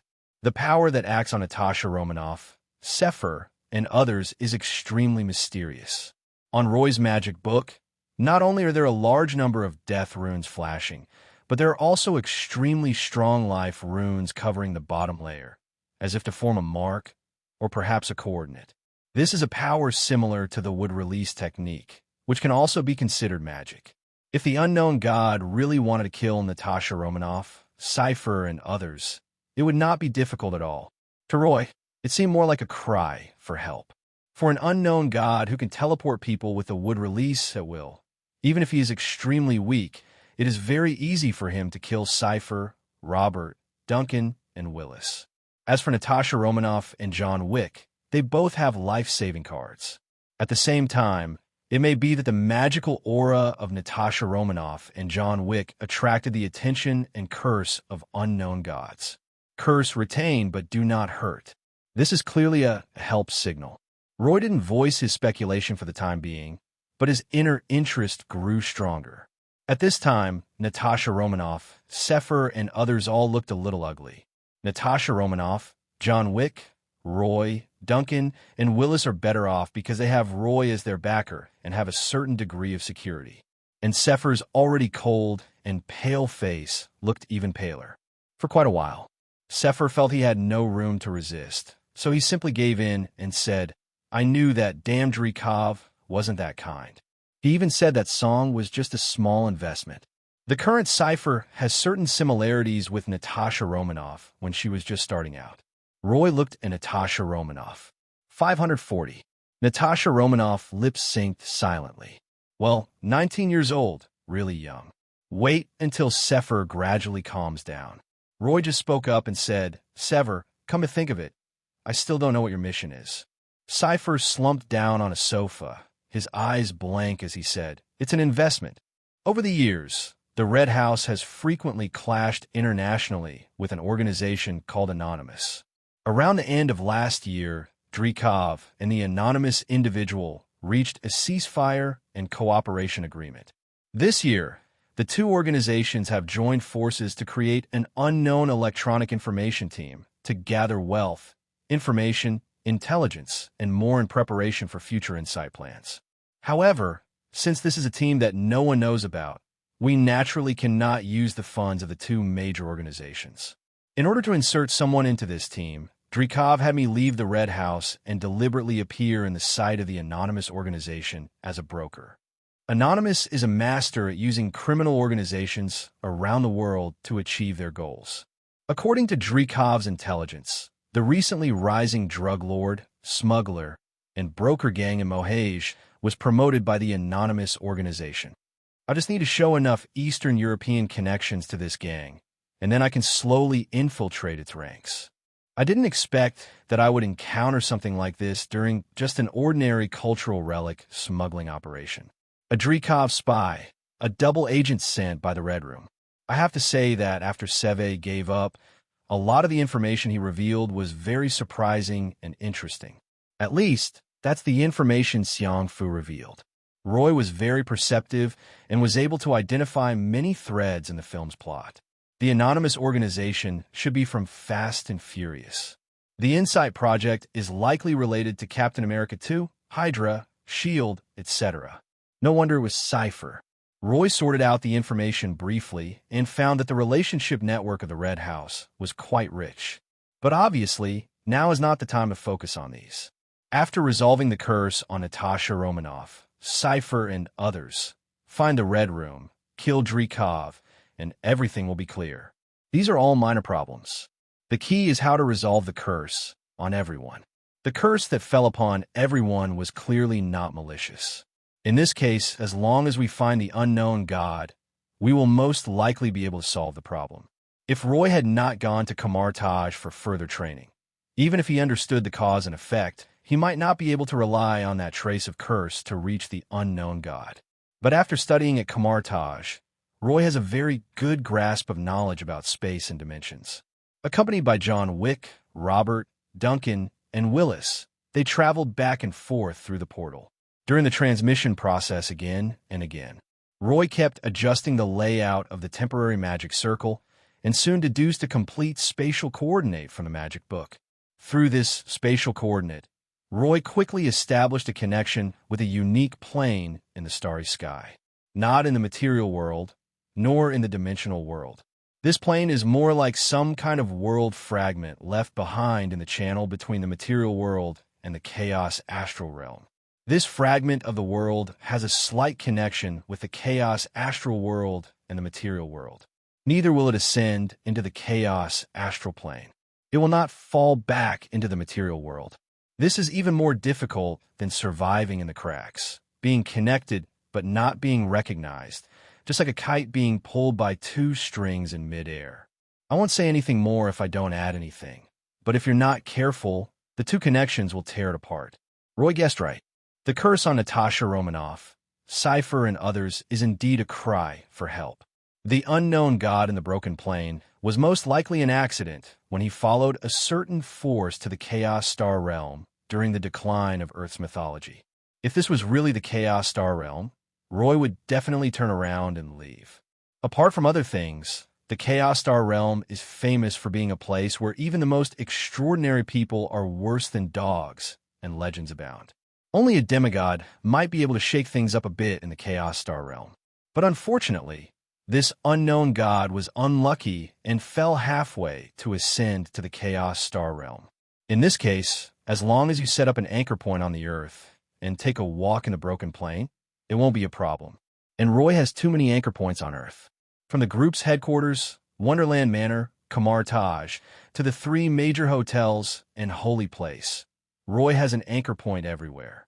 After finding the coordinates, Roy greeted Natasha Romanoff, Cypher, and the others, and soon opened a new portal.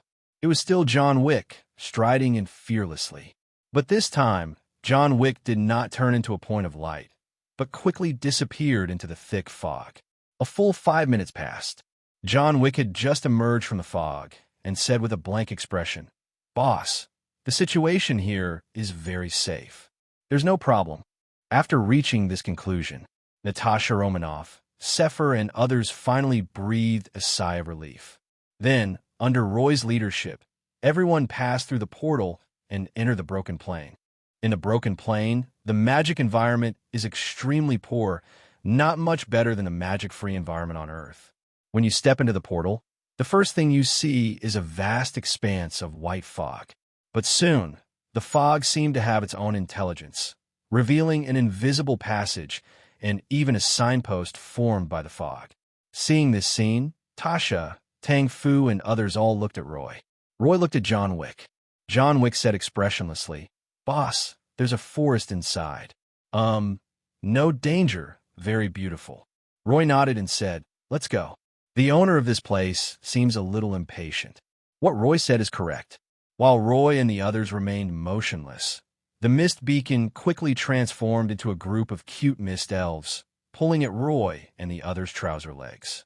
Led by a group of mist elves, Roy and the others quickly followed the foggy passage and entered a forest that looked like a fairy tale world. There are lush green trees, blooming flowers, and clear springs and streams flowing freely. However, in the forests on both sides of the passage, there was strangely no sign of life. No matter how beautifully the plants are maintained, they still exude a sense of withering and death. The fog channel is not straight. In fact, the entire head is more like a line coiled in a maze. After walking around in twists and turns for half an hour, a huge ancient tree that reached from the sky to the ground and looked like an emerald canopy appeared in the sight of Roy and others. "Groot, you're here. Groot, I'm sorry to meet you this way." Groot. A series of gentle, yet thunder-like sounds were heard soon. Under the slightly surprised gazes of Roy and the others, the enormous ancient tree revealed an expression that was full of wrinkles, but exuded a hint of holiness, gentleness, and kindness. Treeman can also be said to be tree shepherd, tree spirit, etc. No wonder its curse magic and even its teleportation method all have escape style. If it were an ancient tree shepherd, it would be understandable. According to the records of Kamar-Taj, there is a race called tree herders. However, most of the tree herders lived in prehistoric times. After the human population gradually increased and the surface forest shrank drastically, tree herders became rare. Most of the tree herders are taken in by many forces because of their unique life magic. This tree shepherd at this moment exudes a strong aura of holiness and light. It is obvious that this tree herder should belong to the heavenly camp. I just don't know why. When heaven entered the Chaos Star Realm, this tree man was stripped out of heaven. Moreover, the species of this tree shepherd belongs to the Jibei tree. According to the records left by Mayan civilization, the Kaib tree is a sacred tree whose crown carries the heaven. Even the souls of people after death enter heaven through the vines of the Jibe tree. In the material world, the kiwi tree is a special tree species unique to Central America, distributed in Caribbean regions such as Mexico and Puerto Rico. In this way, it is understandable that Natasha Romanoff, Xiang Fu and others were often teleported to the small town in Puerto Rico. In all likelihood, that small town is where the Jibei tree once grew. Only the place where it grows can enable it to generate induction and connection after it is separated from the material world. At the same time, it was just as Roy expected. The current situation of this tree shepherd is not very good. During the long wandering time, the magic power of the entire plane has been completely exhausted by him, and even the vitality of the surrounding forest is constantly being transferred to the tree shepherd. That's why those forests look beautiful but lifeless. After understanding all this, Roy was completely relieved and cast a mind link spell, allowing everyone to communicate with the tree shepherd mentally. Your Excellency the Magician, the tree shepherd Mackay, greets you. Roy, just call me Roy. You're quite polite. Dear Roy Magician, your easygoing and humble attitude makes me sincerely admire you. Mackay, stop the pretense and tell me what you want. A tree spirit who understands the ways of the world. While interrupting the other party's flattery, Roy also gave John Wick beside him a look that urged him to learn more. Oh, please give me flowers. John Wick is still as wooden as ever. On the contrary, Robert, Duncan, and Willis had an inexplicable gleam in their eyes. Roy didn't notice the expressions of his three new subordinates, but instead focused all his attention on the Tesha man in front of him. Although this tree shepherd is almost at the end of his life, his essence is at least a demigod. To this fallen demigod, Roy had some ideas, but he didn't want to lose the opportunity due to carelessness. As long as this demigod has any bad thoughts, Roy guarantees that he will throw the silver angel in his face immediately. As expected, facing Roy's vigilance and precautions, the tree shepherd Mackay fell silent. 0-0. Old people become wise, and old trees are no worse. The fact that he was able to earn the title of Sacred Tree among the heavenly gods of the mythological era meant that he was definitely not as gentle and serene as he appeared. It's a pity that trees, like people, have to bow their heads under the eaves. The aspect where the tree shepherd Mackay is located is just a fragment of heaven. Over countless years, the entire plane has been pulled back and forth between the material world and the chaos astral plane, and it has almost reached the brink of collapse. When Roy and others came, why did they use the same air exhaust passage as the maze route? The entire plane and forest are filled with space cracks. The tree shepherd Mackay couldn't even teleport a few people, so he could only use the little connection created by the broken extraordinary sacrificial vessel to cast a curse. This already shows how weak the tree shepherd is. You can't fool people at all. After a moment's silence, the tree herder Mackay said solemnly, Roy Magician, I can submit to you, but you should know the resources required to nurture a demigod ancient tree. Before I surrender to you, I need to get enough protection. At least, I still have a choice. The essence of a demigod is the final basis for his ability to choose. In facing the negotiations with the tree shepherd Mackay, Roy laughed and said, Mackay, you have to figure out who needs who. Before I provide you with protection, why don't you tell me what you can bring to me? For Roy, one thing is clear. Magician has always been my profession, and Mafia is my true nature. After 2 lives, Roy has always recognized his identity as a Mafia member since he was reincarnated into this world and understood that the essence of the world is troubled times. Mackay the Tree Shepherd wants to negotiate with Roy. Roy didn't directly say, this is how we do things, because he was considering the other party's demigod nature. Just look at what happened to Roy's past opponents and colleagues, and you'll understand Roy's style. Hertz, Frank Lucas, Long Island Tycoons, etc. have long since turned to ashes. Nick Fury is still under investigation by multiple agencies, including the White House and the IRS. Natasha Romanoff has already deployed a lot of hidden agents in the S.H.I.E.L.D. agency. Even Mordo, if he was not a disciple of the Ancient One's old master, 197, would not even have a place as a supporter. Want to negotiate with Roy? It's not that it's impossible. Even the teacher from Ancient One has to pay extra. Under the ancient trees in a fairy tale forest, Roy's words were not vicious, but there was a faint and powerful aura in his pocket, surrounding the entire plane that was about to shatter. That was the pocket that Roy had expanded with the traceless extension charm, and inside it was a silver angel ready to go. A seventh ring level holy statue puppet, which also swallowed a large amount of Mephisto's essence, has become nearly as powerful as an eighth ring. If Silver Angel goes all out, in 10 minutes at most, this demiplane can be destroyed. And sense the presence of Silver Angel. At the moment, the tree shepherd Mackay was just like Mordo when Roy put a gun to his chin. The whole tree was much more energetic and awake. Sir Roy, I have no other intentions. I can talk about it. Everything is negotiable. I can stabilize the plane and promote its growth. I'm good at planting trees, flowers, and grass. A long time ago, I was the best gardener in heaven. I also know many secrets of heaven. After the chaos astral realm descended, God died. I can help you gather the scattered angel servants of heaven.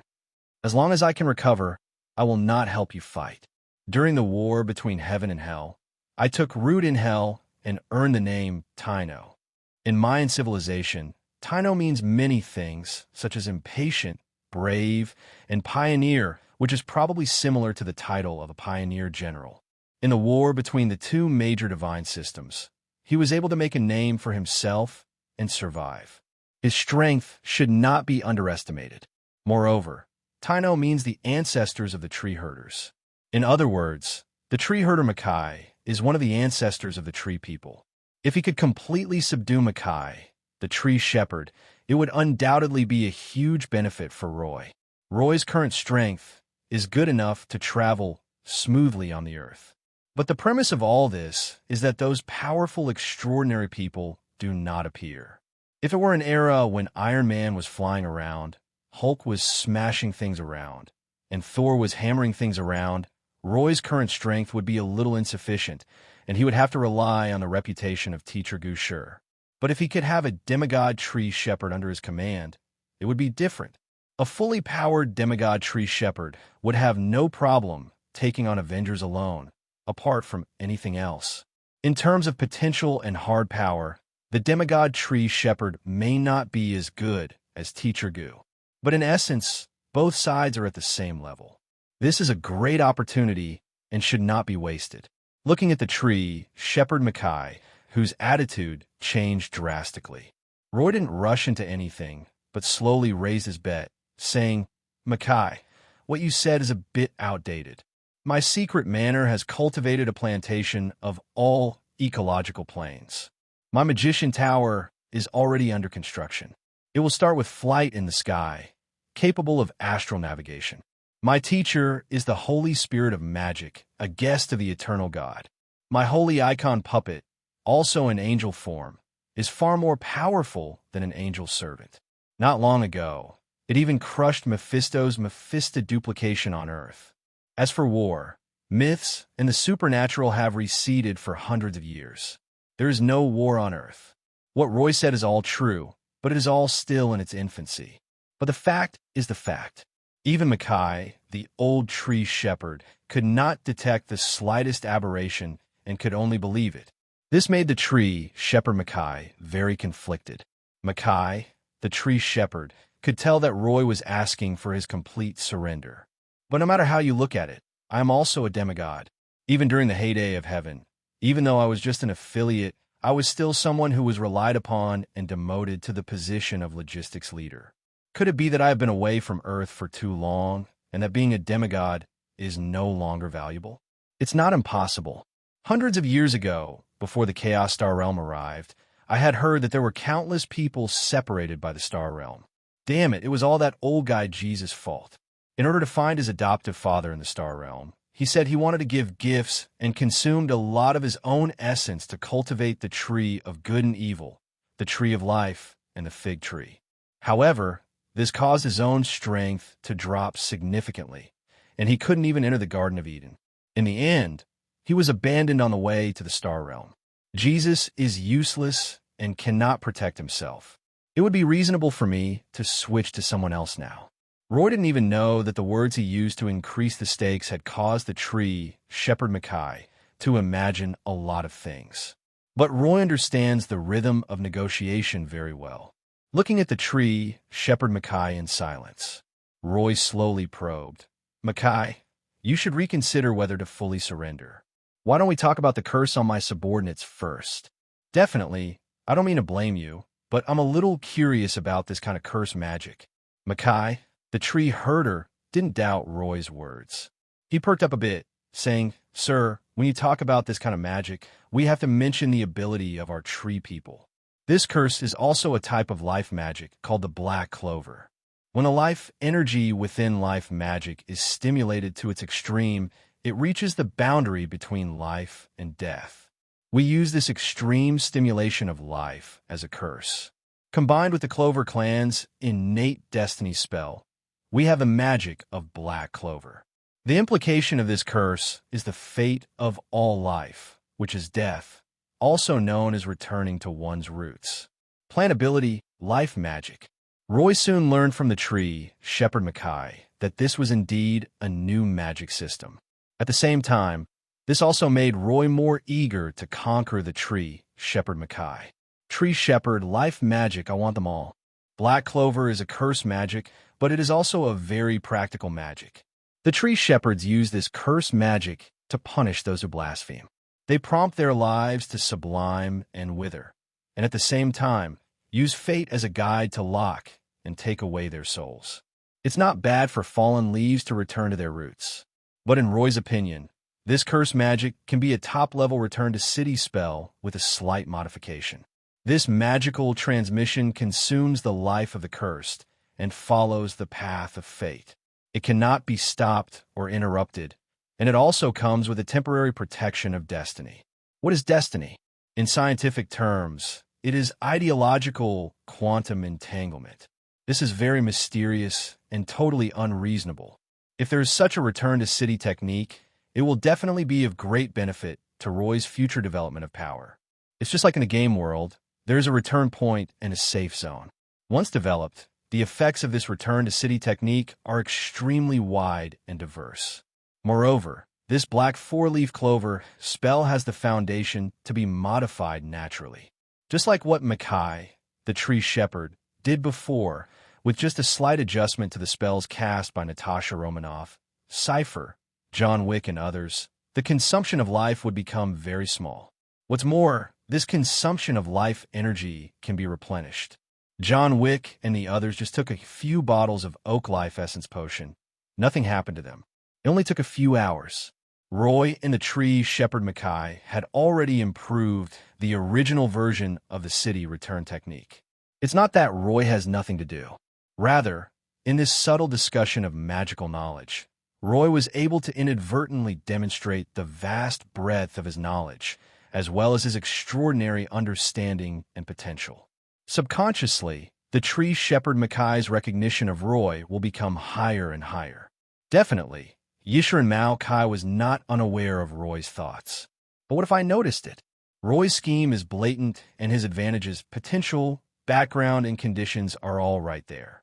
The more Mackay, the tree shepherd, sees and recognizes, the more his heart is moved. Finally, when the 1.0 version of the city return technique was finalized, Mackay, the tree herder, finally made up his mind and said, Sir Roy, I will submit completely to you, but I still require basic treatment. He who knows the times is a handsome man. Mackay, the tree shepherd, couldn't stay in this shattered plane for even a minute. Tree people will never be slaves unless they are provided with food and shelter. The basic environment and the level of mana supply are the final bottom line for the tree shepherd Mackay. Seeing the tree shepherd Mackay, he was completely moved. Roy laughed immediately and pulled out a standard template of a magic agreement. He quickly added some basic information about the tree shepherd Mackay's treatment. He is in charge of the plain plantation, a super magic-rich environment, such as unlimited magic supply. This was Roy's original plan. His own plain plantation is still in the early stages of planning and construction. After the tree shepherd Mackay signs the agreement, he will be able to take care of it and accelerate the growth of the plain plantation.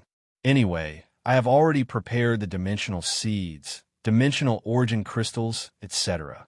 You invest the money yourself, and the tree shepherd does the work. After the plane plantation is successfully built, you only need 99% of the output. Although Makai, the tree shepherd, has become a beast of burden, he has gained hope of achieving the dimension of Mephisto.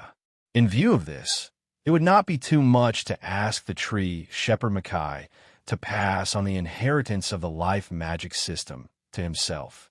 There is no master in the world who is kinder and more generous than yourself. Looking at this super high basic treatment on a magic agreement. For a moment, Makai, the tree shepherd, even felt that he had judged others by his own standards. Legend has it that the Garden of Eden in the Chaos Star realm was just a super rich demon environment, and it was not allowed to absorb anything easily. And now, the tree shepherd Makai suddenly felt that the Garden of Eden, where he had spent countless essences but still failed to reach, was nothing but bullshit. Jesus could not get himself a place as a gardener in the Garden of Eden. Now he alone holds the power of the plane. Makai, the tree shepherd, finally understood why ye worship Jehovah of Chaos as his adoptive father. For a moment, looking at the magical agreement in front of him, the tree shepherd Makai's eyes were filled with tears. After leaving the mark of his origin without hesitation, the tree herder Makai looked at Roy with great emotion and said, "Master, I will kowtow to you." Roy was ecstatic inside, but appeared calm as he put away the magic contract. He waved his hand and said, "Xiao Mao, let's not bother with this empty talk. There's no need to call me master. Just keep the master in your heart from now on and call me Roy." Makai, the tree herder, suddenly became agitated and said, "No, absolutely not. Master, I'm so touched. From now on, Xiao Mao will be your most loyal gardener. I will definitely help you maintain your plane plantation so that it is neat, beautiful, and produces abundant crops." Makai, the tree shepherd, is a tree that knows how to adapt to changing circumstances, handles things well, and understands the ways of the world. A wave of loyalty. Roy couldn't suppress the smile on his face any longer. He reached out and took out a dimensional seed and said, "Xiao Mao, you are so loyal. The master has decided to reward you. This is a dimensional seed that has been refined by earth, water, wind, and fire. From now on, the master's plane plantation will be handed over to you. Work hard, and I will find you a sister-in-law tomorrow." Tree Shepherd Makai. 353. Is this a plane plantation with a super rich magic environment and unlimited mana supply? Wait, did I make a mistake somewhere? The tree shepherd Makai opened his eyes wide and looked at Roy with tears in his eyes. Roy stepped forward and patted the tree trunk, saying, "Xiao Mao, even though the seed in this dimension is small, it has high growth potential. Think about it. This is a perfect level dimensional seed, capable of evolving from a plane into a world of chicken dimensions. Demigods are great, but they have an end to their lives. Can they compare to Dimension Mephisto?" The tree shepherd Makai was so moved that he cried on the spot. "I've gotten on a pirate ship. So, can a magic contract be revoked?" Even Natasha Romanoff, Severus, John Wick, and others found this scene a little unbearable. It's so tragic. The tree's IQ was not high to begin with, and now it has been fooled. Looking at the tree, Shepherd Makai, tears welled up in his eyes. Roy probably felt that he was being too unkind, so he reached out and took out 3-dimensional origin crystals and persuaded him. "Mao, look at what this is. Be good, integrate the dimension seed. Master will help you repair this broken plane and allow you to grow." Makai, the tree shepherd, cried even harder. This means that he can't even protect his own nest. Located in a fragmented plane on the edge of the material world and chaos astral travel, Makai the tree shepherd cried so hard, it was really touching. However, people cannot empathize with each other, just like Roy now, who just wants a laugh. To be honest, when I first came to this plane to serve as a minister, Roy had absolutely no intention of recruiting a demigod as his gardener. He just wanted to use the Ancient One's skin to lift the curse on Natasha Romanoff, Cypher, and others. But Roy really didn't expect that the tree shepherd actually believed what he said casually. As a member of a Mafia family who started out by stealing, robbing, kidnapping, and defrauding, Mackay, the tree shepherd, believed in his own words. Then Roy said that he really dared to fool people. Anyway, once the magic contract is signed, Mackay, the tree shepherd, can only serve as his own horse until he recovers to his peak state. What's there to be afraid of? Roy has already begun to refine the Book of Magic, turning his Book of Roy into the Book of Truth. A book of truth crafted from the branches and leaves of the world tree. Once it is mastered and all magic contracts are included in it, not to mention demigods, even true gods and eternal level gods may not be able to break free. What level of existence is the world tree? It is an existence that can overwhelm a small pantheon like the Nordic pantheon to the point of suppressing the Greek and heavenly pantheons. One tree can support 3 generations. Even when the god is gone, the tree remains.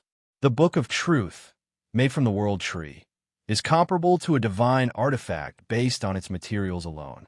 Therefore, he didn't care about the opinion of the demigod tree shepherd Mackay. And as Roy said, the talk of training the tree shepherd Mackay into a dimensional Mephisto is not pure nonsense. There is some truth to it. At least, Roy still has a lot of dimensional origin crystals in his hands. This kind of dimensional origin crystallization is of great help to the evolution of demiplanes, plane worlds, and dimensional worlds. If Roy can obtain enough dimensional origin crystals in the future, it is possible to cultivate the tree shepherd Mackay into a dimensional Mephisto. As for tree people, they are born with bad brains. Just look at Groot in Guardians of Galaxy, and you will know how intelligent the tree people are. Come back and brainwash them a few more times, and then give them some sweet treats in batches. Roy was aware that he still had control over the tree shepherd Mackay Ponzuin, a demigod. As expected, under Roy's various PUA methods, which were both soft and hard, and full of promises and threats. It didn't take long. The tree shepherd Mackay completely recovered from his previous extremely sad and somewhat choked mood, especially after Roy promised to give him 3-dimensional origin crystals after returning to Wonderland Manor. Mackay, the tree shepherd, completely believed in Roy's promise and began to become enthusiastic. Demigod is already the peak of the tree shepherd Mackay.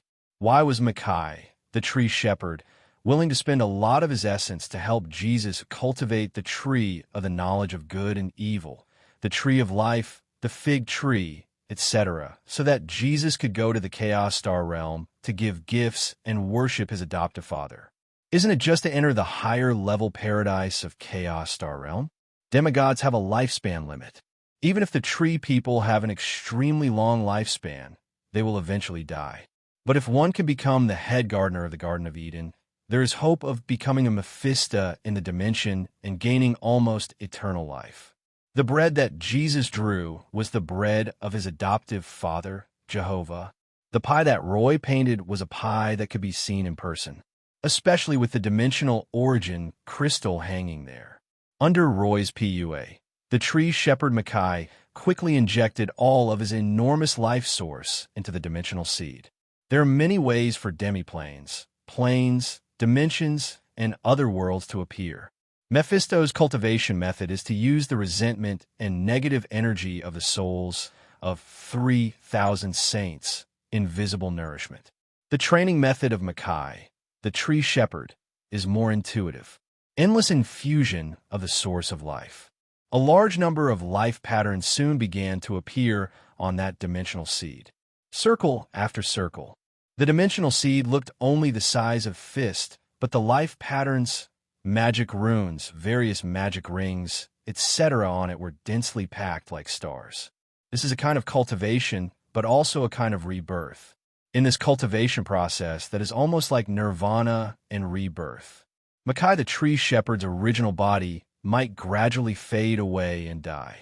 But within the seeds of that dimension, new tree shepherds will also grow out, and from birth, they will be the sacred trees of this demiplane.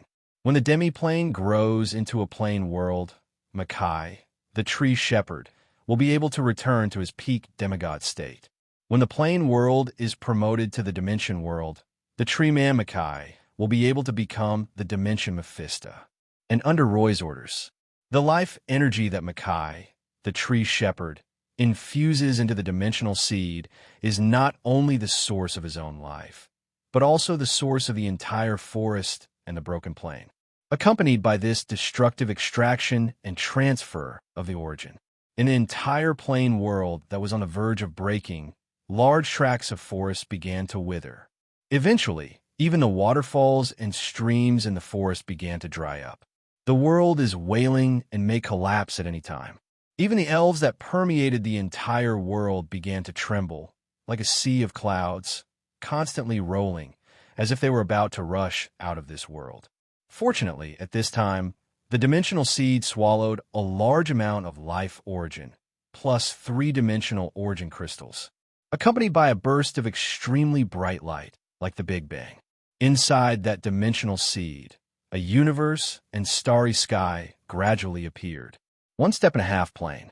Mephisto spent countless efforts combined with the origin of hell and the souls of 3,000 saints, and it took him more than 100 years to successfully accomplish the Chuji religion.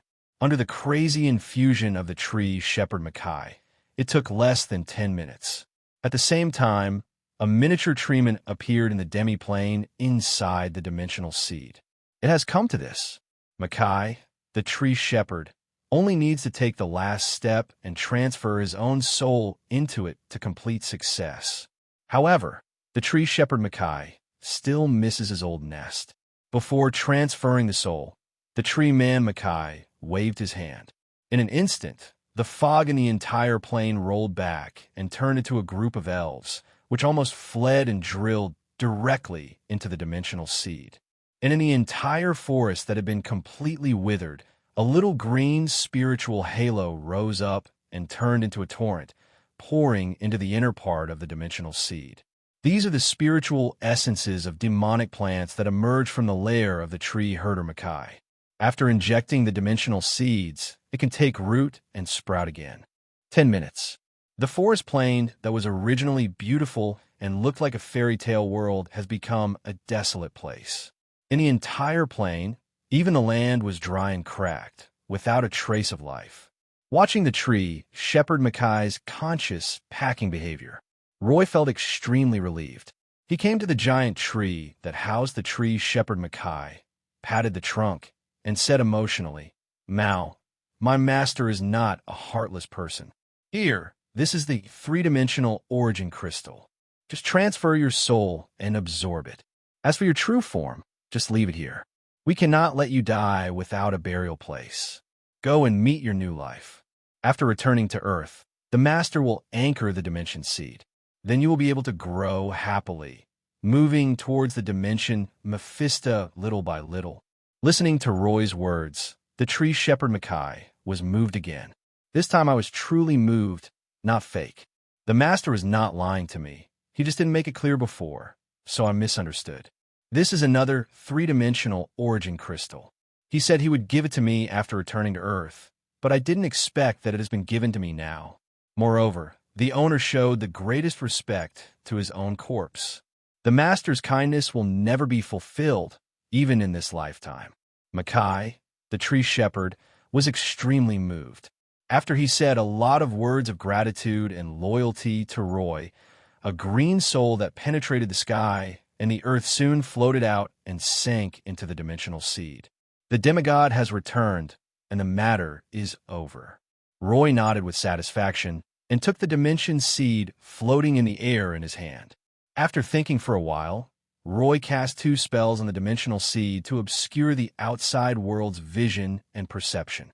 After ensuring that Makai the tree shepherd cannot see the outside world, Roy just came over with an extremely excited and joyful smile.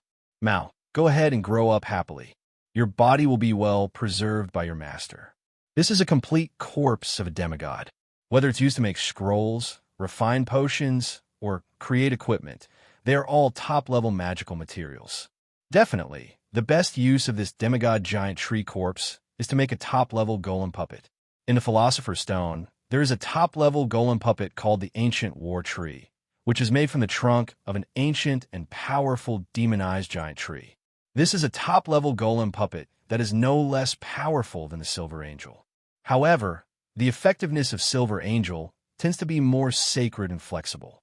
The effectiveness of the ancient war tree tends to be in the aspects of civil engineering, meet shield, and attack. Even a demigod-level golem puppet is not something I can refine at this stage. I have to wait until the Magician Tower is built, and then combine the Magician Tower with a large number of auxiliary magicians before I can try to refine it. But it doesn't matter. In a short period of time, one Silver Angel is enough. Furthermore, the trunk of this demigod tree is so enormous that it would be a waste to use it only to refine a child statue puppet. Before refining the golem puppet, you can also make full use of it and cut off a part of it to refine potions, equipment, etc. Roy was thinking about how to make the most of the demigod torso left behind by the tree, Shepherd Mackay. But his hands were not idle at all. Fossils become mud. The earth dragon rolls. Flotation. Magician's hand. A series of extremely practical magic spells were cast. Roy carefully dug out the demigod torso of the tree, Shepherd Mackay, without damaging it at all, and placed it in 10 special backpacks. This special backpack is a warehouse created using the traceless stretching spell plus mirror space. Originally, Roy planned to use this special backpack to pack Mephisto's Mephisto duplication. But before Veronica left, she had already taken all the materials decomposed from the Mephisto duplication back to Wonderland Manor. Right now, it would be just right to use this special backpack to carry away the entire demigod's torso. Roy happily packed up the demigod's torso. At this time, Natasha Romanoff and others, who were already speechless about Roy's deception of ability, became even more silent. Previously, Roy and the tree Shepherd Mackay had a deep relationship as master and servant. It also made Natasha Romanoff, Severus, John Wick, and others feel that Roy was not so harsh after all. Unexpectedly, the soul of the national herdsman Mao Kai was transferred. Roy did this cool move. That tree Shepherd Mackay was so pitiful. After being bought by Roy, he even helped Roy count the money. As the trunk of the giant tree supporting the plane's heaven and earth was completely crushed, the entire plane quickly began to collapse at an accelerated rate. The outermost land was swept into the endless chaos turbulence. The last barrier of the plane was also completely shattered. Roy then opened a portal and filed out with Natasha Romanoff and the others. Returned to New York Wonderland Manor. Through the portal, one could still see endless chaos airflow, like a terrifying beast that devoured everything, swallowing up the plane that was already on the verge of shattering. Fortunately, the portal was completely closed before the chaos airflow swept in.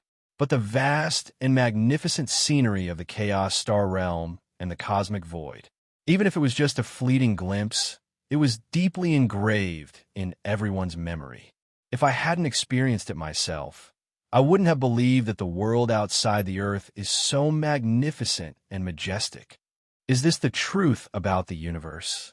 Compared to this magnificent and extraordinary world, I suddenly feel that the work in the Red House is quite boring. The extremely shocking scene left everyone stunned. In the end, it was Sefer, who wasn't under Roy's command, who was the first to sigh. His entire demeanor had a sense of letting go.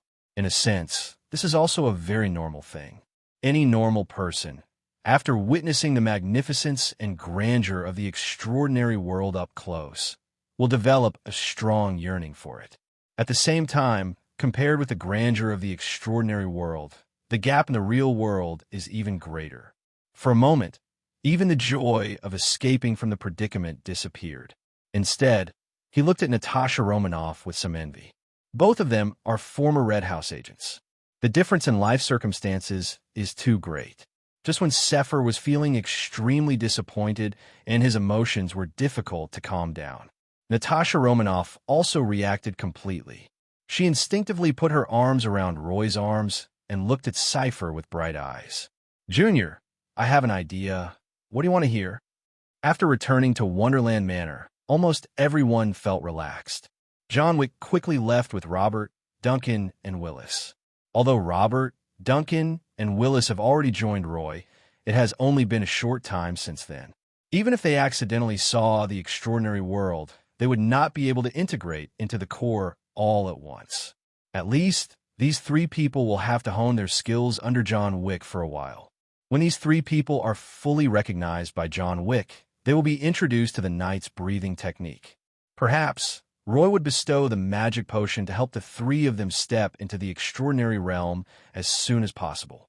At that time, these three people could be considered to have truly entered Roy's inner circle.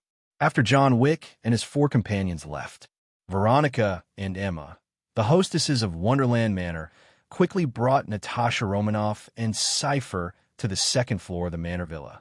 It was only at this time that Roy had time to come to the living room on the first floor to serve as a servant. In the living room on the first floor of the manor house, there is also Carter Slay, who is already at the end of his life and is waiting for death, waiting to see Roy for the last time. It was different from the excitement or sadness Roy had imagined. After watching the complete torture and refinement of the Mephisto duplication in the four symbols demon ceiling formation, Carter Slay appeared remarkably calm, like a monk who had seen through the mundane world. The TV in the living room was tuned to a Texas TV channel. Carter Slay sat on an old-fashioned single sofa, holding a bottle of beer in his hand, his eyes empty, until Roy arrived, waved, and took a bottle of beer and clinked it with Carter Slay's beer. White frost spread, making both bottles of beer become cold. Carter Slay's eyes finally focused, and he took a sip of beer and praised, "Magic is really convenient." Roy smiled and said, "It's just okay, barely."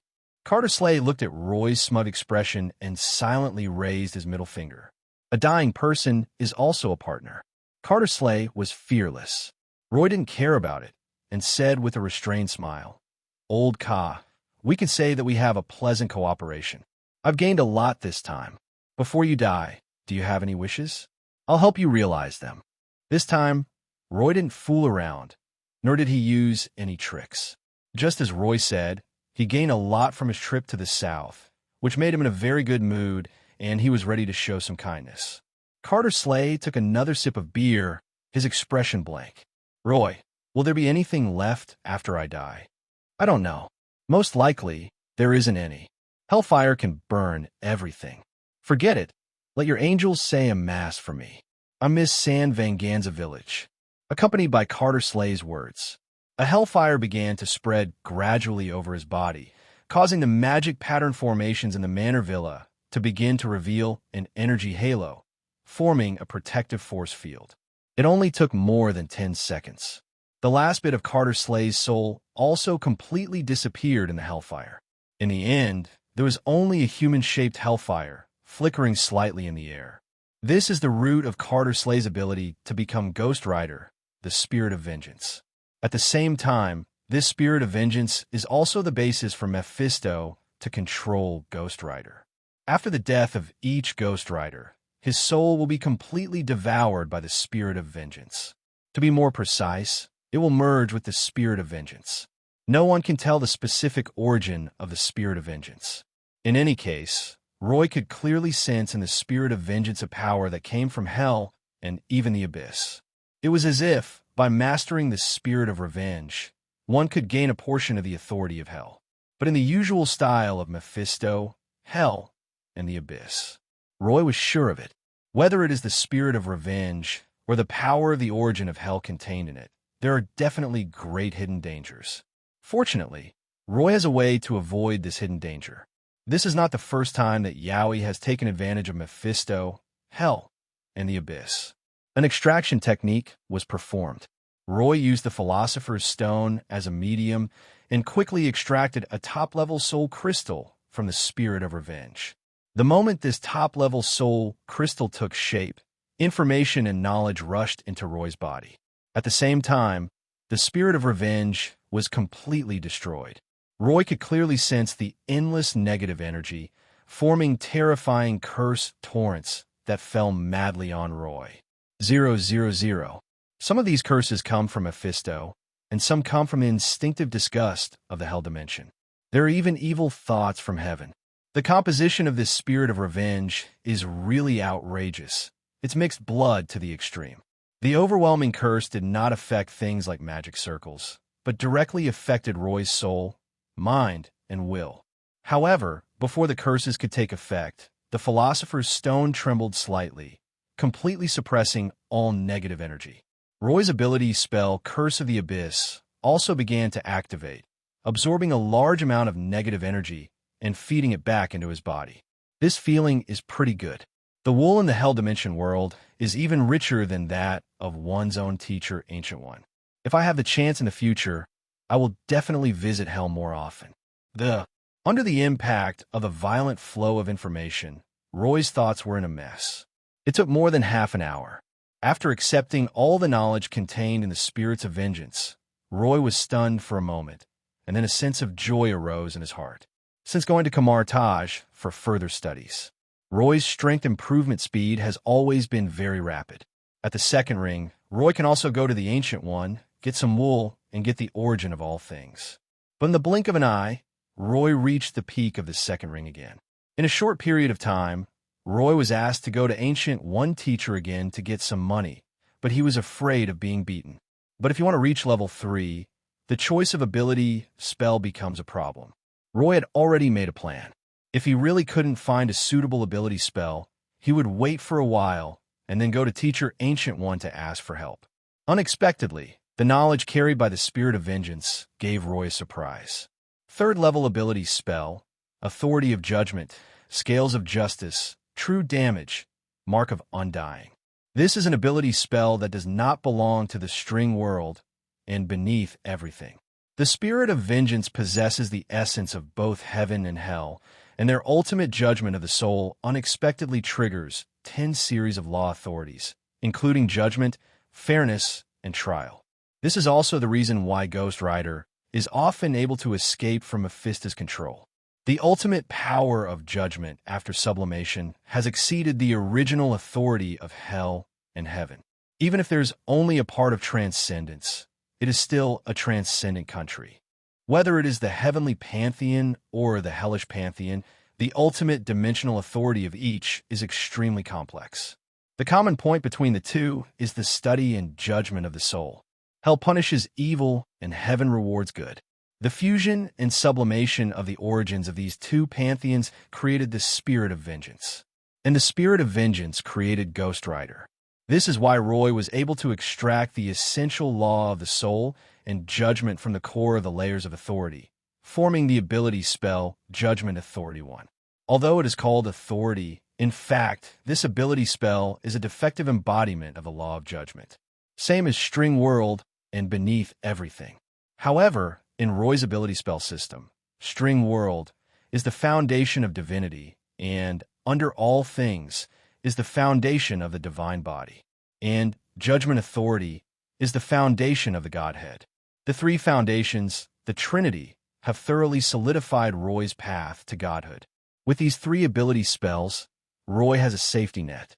Even if Roy's ability spell had an error during the sixth ring magician's journey, it would not affect Roy's ascension to godhood. At most, his authority would be limited. With this guarantee, Roy's potential is already comparable to that of the Ancient One magician. If Roy can continue on his path as a magician, his potential will only become stronger and greater. This is also the real reason why Roy was so surprised. Good people will be rewarded. I helped Carter Slade to get revenge and fulfill his wish. So, isn't this a reward? Roy was delighted and quickly began to check his own ring ability spells. Scales of Justice. My heart is fairness. My heart is justice. This is the basis of the judgment and the operating logic of the entire ability spell. Everything is judged by Roy's newness. At the same time, this spell also comes with two auras. One is the Friendly Aura, which can enhance the friendly army's morale, strength, speed, recovery, etc. The other is the Enemy Aura, which can reduce some of the enemy's will, physical strength, agility, recovery, etc. True damage, once friend or foe, right or wrong is determined, the attack will cause soul damage. This thing is an enhanced version of Eye of Judgment, one of Ghost Rider's strongest skills, forming a constant spell effect, like a passive. The Immortal Mark also has the effect of locking health after determining friend or foe, right or wrong.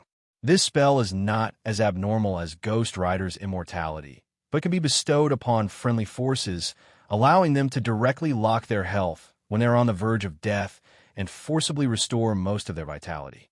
3 lower-level spells: Synthesis, Judgment Authority. Whether it is Roy or Roy's partner, subordinates, puppets, etc., every time they reward good and punish evil, they will expand their power a little bit. As long as Roy and those related to him continue to enforce justice, they will eventually gain control of the true authority of judgment. This is not a spell that completely enhances Roy's own ability. But at the same time, Roy was very satisfied with this ability spell. After all, from the very beginning, Roy had never thought of taking the path of ascending to godhood through independent study and contemplation like the Ancient One teacher, but was preparing to take the path of magician civilization. In Roy's plan, the Magician Tower, the Floating City, etc., require a lot of helpers. There are also magician apprentices, construct knights, golem puppet legions, etc. With the ability spell, Authority of Judgment, not only can Roy greatly enhance his control over his subordinates, but he may also have enough subordinates to help him enforce justice, so that he can grasp the authority of God before he becomes a god. In a sense, this is similar to the way of faith, but without such major flaws. As long as Roy has enough men and enforces justice, this ability spell will be the greatest guarantee for Roy's ascension to godhood. After concentrating the 3rd level ability spell, Roy's strength naturally reached the 4th ring level. As a result, Roy's basic magic power, physical strength, spell level, etc. increased slightly. But that's all. Roy discovered that the depth of the inheritance brought by the Philosopher's Stone had also been consumed. If you want to continue upgrading quickly in the future, it may not be so easy. And that is indeed the case. The 4th ring level is almost the same as the Hulk and Thor in Avengers Alliance 1. Going further up, there are Blind Thor, Fat Thor, Storm Thor, War Thor, Rune King Thor, and so on. Just look at Thor's advancement process, and you will know how difficult it is to improve your strength after the 4th ring. First his mother died, then his father, then his sister, and finally his brother. He even blew up the entire dimensional world of Asgard. It was not until Avengers Alliance 4 that Thor reached the level of the fat, otaku Thor. Later on, Thor had to lose his teammates, his wife, and his entire family before he could advance to the level of Storm Thor. More War Thor, Rimlord Thor. Before Roy's reincarnation, no Marvel movies have been made. This is also the reason why Roy, after consolidating the 3 foundations of divinity, divine body, and divine nature, will begin to develop towards the path of magician civilization. Roy didn't want to go down the horrific path of self-metamorphosis at all. 4 rings, an extraordinary watershed. At the same time, 4 rings are also the regular basic strength of Marvel's main superheroes. Definitely, this is just the strength division of ordinary magicians like Veronica, Emma, Mordo, etc. Magicians like Roy and Ancient One, whose strengths are determined purely by their knowledge and control theory, cannot be divided into different levels using these conventional levels. Whether it is the magical Holy Spirit essence of the Ancient One or Roy's top puppet, they are all bugs. Promoted to 4th ring. After adapting to my own strength a little, Roy felt that he needed a small celebration on 1.7. For example, your favorite sport, racing, is a great way to celebrate.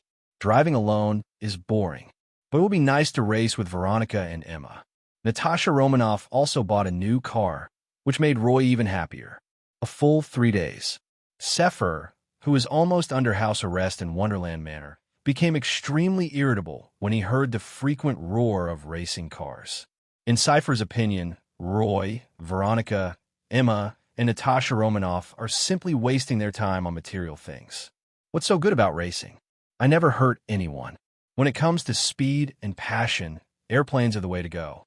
That's right, after I get out of this damn Wonderland Manor, I'll just fly myself. Wonderland Manor, after 3 days of carnival. Emma has absolutely no interest in magic research and prefers to secretly develop her own psychic magic by doing business, controlling the group, and expanding her network. At most, Emma would come back every 2 days to replenish her magic power. So after the carnival ended, Emma left for the outside world with billions of gains. As for Veronica, she is a typical homebody. She doesn't even like to go to the garden, but prefers the magic laboratory, especially after this siege of Mephisto. In the magic laboratory of the Manor Villa, there's also a Prince of Hell, the inner demon, imprisoned. As soon as Veronica finished her revelry, she went to the magic laboratory, preparing to use the witch's inner demon as experimental material to combine the activation summoning technique inherited from Merlin with the magic of the dead. As a result, the only ones left with Roy were Natasha Romanoff and the prisoner, Cypher. I have to say that the Black Widows raised in the Red House have very strong temperaments. When Roy09 was hunting Natasha Romanoff, it took him a lot of effort and time. The same is true for Sepher today. Even during these 3 days, I was shocked many times by the racing scenes I saw unexpectedly. Sepher still said that he disdains driving and just wants to fly planes and be beautiful alone. Roy marveled at the beautiful flowers that blossomed after hunting like Natasha Romanoff, and did not make things difficult for Cypher, but only temporarily imprison him in Wonderland Manor. After all, next, he will help Tasha to completely deal with the Red House and Dreykov. Sepher can not only provide certain information and intelligence, and once Cypher leaves Wonderland Manor, no one knows whether Cypher will leak Roy and Natasha Romanoff's plan. The Oak Garden is sunny and dotted with flowers. At the moment, Roy, with the Oak Garden as the center, continuously hammered the refined magic pillars into the ground one by one, and connected them with the overall magic circle of the Wonderland Manor. After setting up the plantation magic circle, Roy quickly took out the dimension seed that had been placed there for 3 days. The dimensional seed fell into the plantation magic circle and quickly took root, completely integrating into the underground array base in a strange way. Then the dimensional seeds were like ripples on water film, completely integrated into the plantation space. Layer upon layer of ripple spread. Whether it was Roy, Natasha Romanoff, or Cypher, they could all clearly see that a vague demiplane was completely anchored in the demonized plantation. The demiplane is anchored to the magic circle, and the dual spaces merge.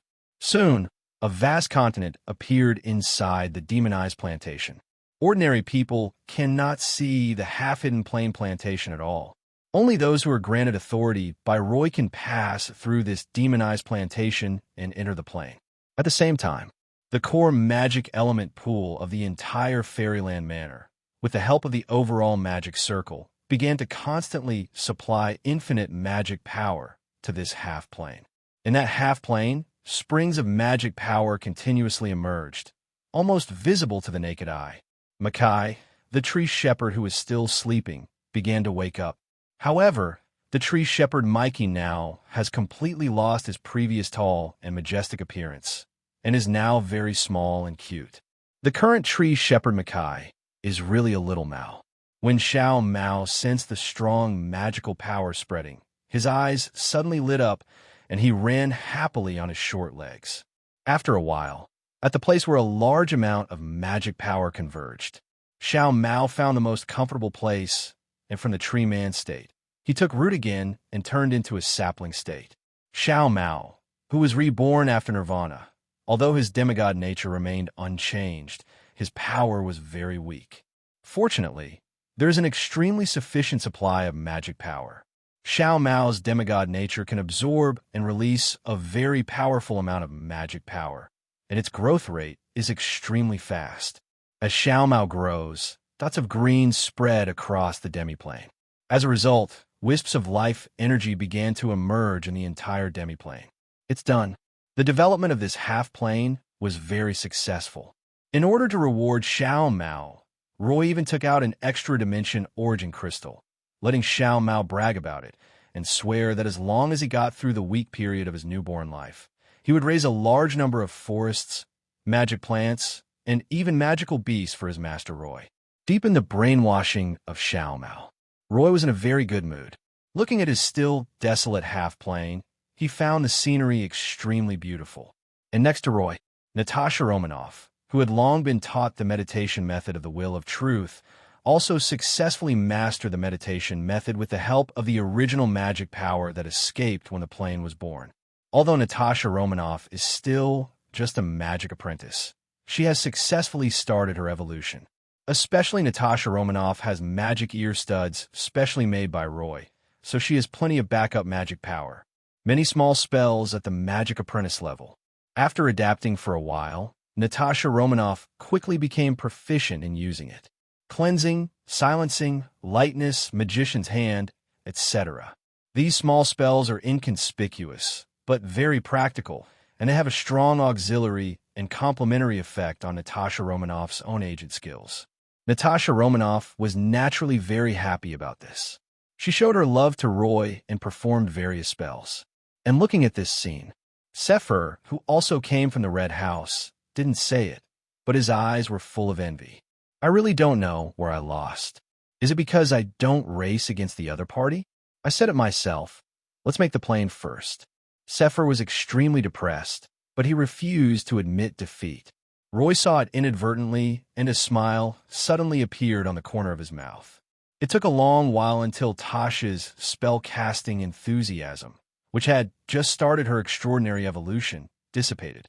Roy just waved his hand, took Natasha Romanoff in his arms, and said, "Nana, darling, now that you have successfully embarked on the path of a magician, I think it's time to get rid of the Red House and Dreykov."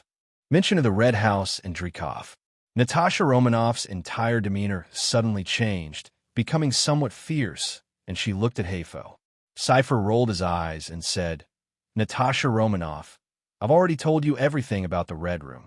You don't think I've really been brainwashed by Dreykov and turned into a fool, do you?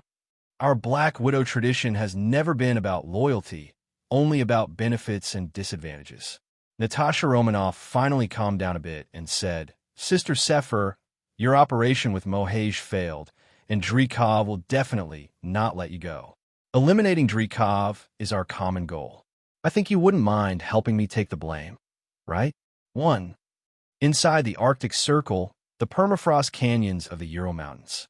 This is Polaris Owl Prison, one of the cruelest, most severe, and most ferocious heavy prisons in the world. There isn't even a single lightweight prisoner in this prison. According to information provided by the Natural Knowledge Group, the lightest sentence imposed on anyone in Owl Prison is 20 years. Above that, there are prisoners serving life sentences who will never be pardoned and will never have their sentences reduced. In a sense, entering this prison is equivalent to being exiled from the entire human society.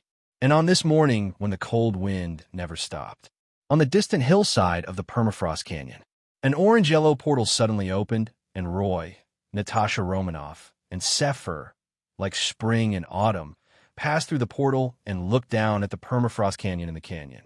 From a distance of several thousand meters, he could clearly see every snowflake in the Eagle prison. Natasha Romanoff started her evolutionary journey and could barely make out the figures and sentry arrangements.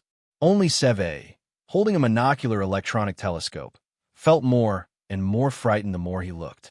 In that owl prison, there are 7 bunkers visible on the surface, 4 watchtowers, and more than 18 sniper points. Surrounded by wilderness and wasteland, trying to sneak into this owl prison quietly is as ridiculous as a fairy tale. Observed for a quarter of an hour, Cypher's face was cold and dark, and he first glanced at Natasha Romanoff. Natasha Romanoff gave her a sweet, hopeful look. Cypher was furious and speechless. He looked at Roy and asked, "Are you sure that Natasha Romanoff's father, Alexei Shostakov, is imprisoned in this prison?" As a newly started Black Widow, S.H.I.E.L.D didn't know much about the Red House and Dreykov. If you can't be an information provider, you can only be a scapegoat. At the moment, Natasha Romanoff, with Roy as her big backer and enough strength, has long since given up the idea of being a Lone Ranger, and is instead preparing to make a big splash in the S.H.I.E.L.D. In this case, if they want to get rid of Dreykov and the Red House, they cannot reveal Natasha Romanoff's identity. Since Natasha Romanoff cannot reveal her identity, the only suitable role left for her is to be a criminal. S.H.I.E.L.D had no choice, but he didn't want to die. That owl prison looks like a den of dragons and tigers. Even if the time comes, S.H.I.E.L.D still wants to fight for it, because he is wrong. Face Cypher's final struggle.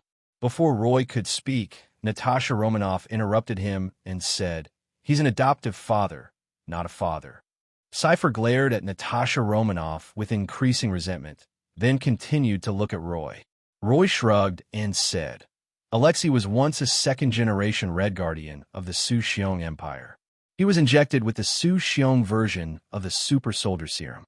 Before the disintegration of the S.H.I.E.L.D. Empire, Alexei openly took sides and made a serious mistake. However, as one of the most famous combat heroes of the S.H.I.E.L.D. Empire, he cannot be sentenced to death directly. So, after the Russian Bear Empire was reorganized, it was imprisoned in this owl prison. Nowhere else can hold a tiger like the Red Guardian." Listen to Roy's explanation. Sephiroth's heart was completely broken. Roy has done such a detailed job of intelligence work, there will definitely be no mistakes. In other words, he had to go to the dangerous place of literature. Looking at Seve's sad face, Natasha Romanoff was a little reluctant. She touched the magic prop version of Widow's bite in her hand, but was still reluctant to give it up. She changed it into a magic pistol and handed it to Cypher. "Junior, this gun has 4 special effects: explosion, penetration, freeze, and disintegration. Senior G sponsored you. What kind of senior are you? Is there any senior like you who forces others to die and takes the blame? Black Widow, it's like eating each other. The winner takes all, you know." Natasha Romanoff's words were very cruel, yet she said them with extraordinary ease. Although Sephiroth was unhappy, his hands did not slow down at all. He took the magic pistol and quickly familiarized himself with its performance before carrying out this mission. In order to ensure that the details of the operation would not be leaked, Cypher also signed a short-term magic contract with Roy.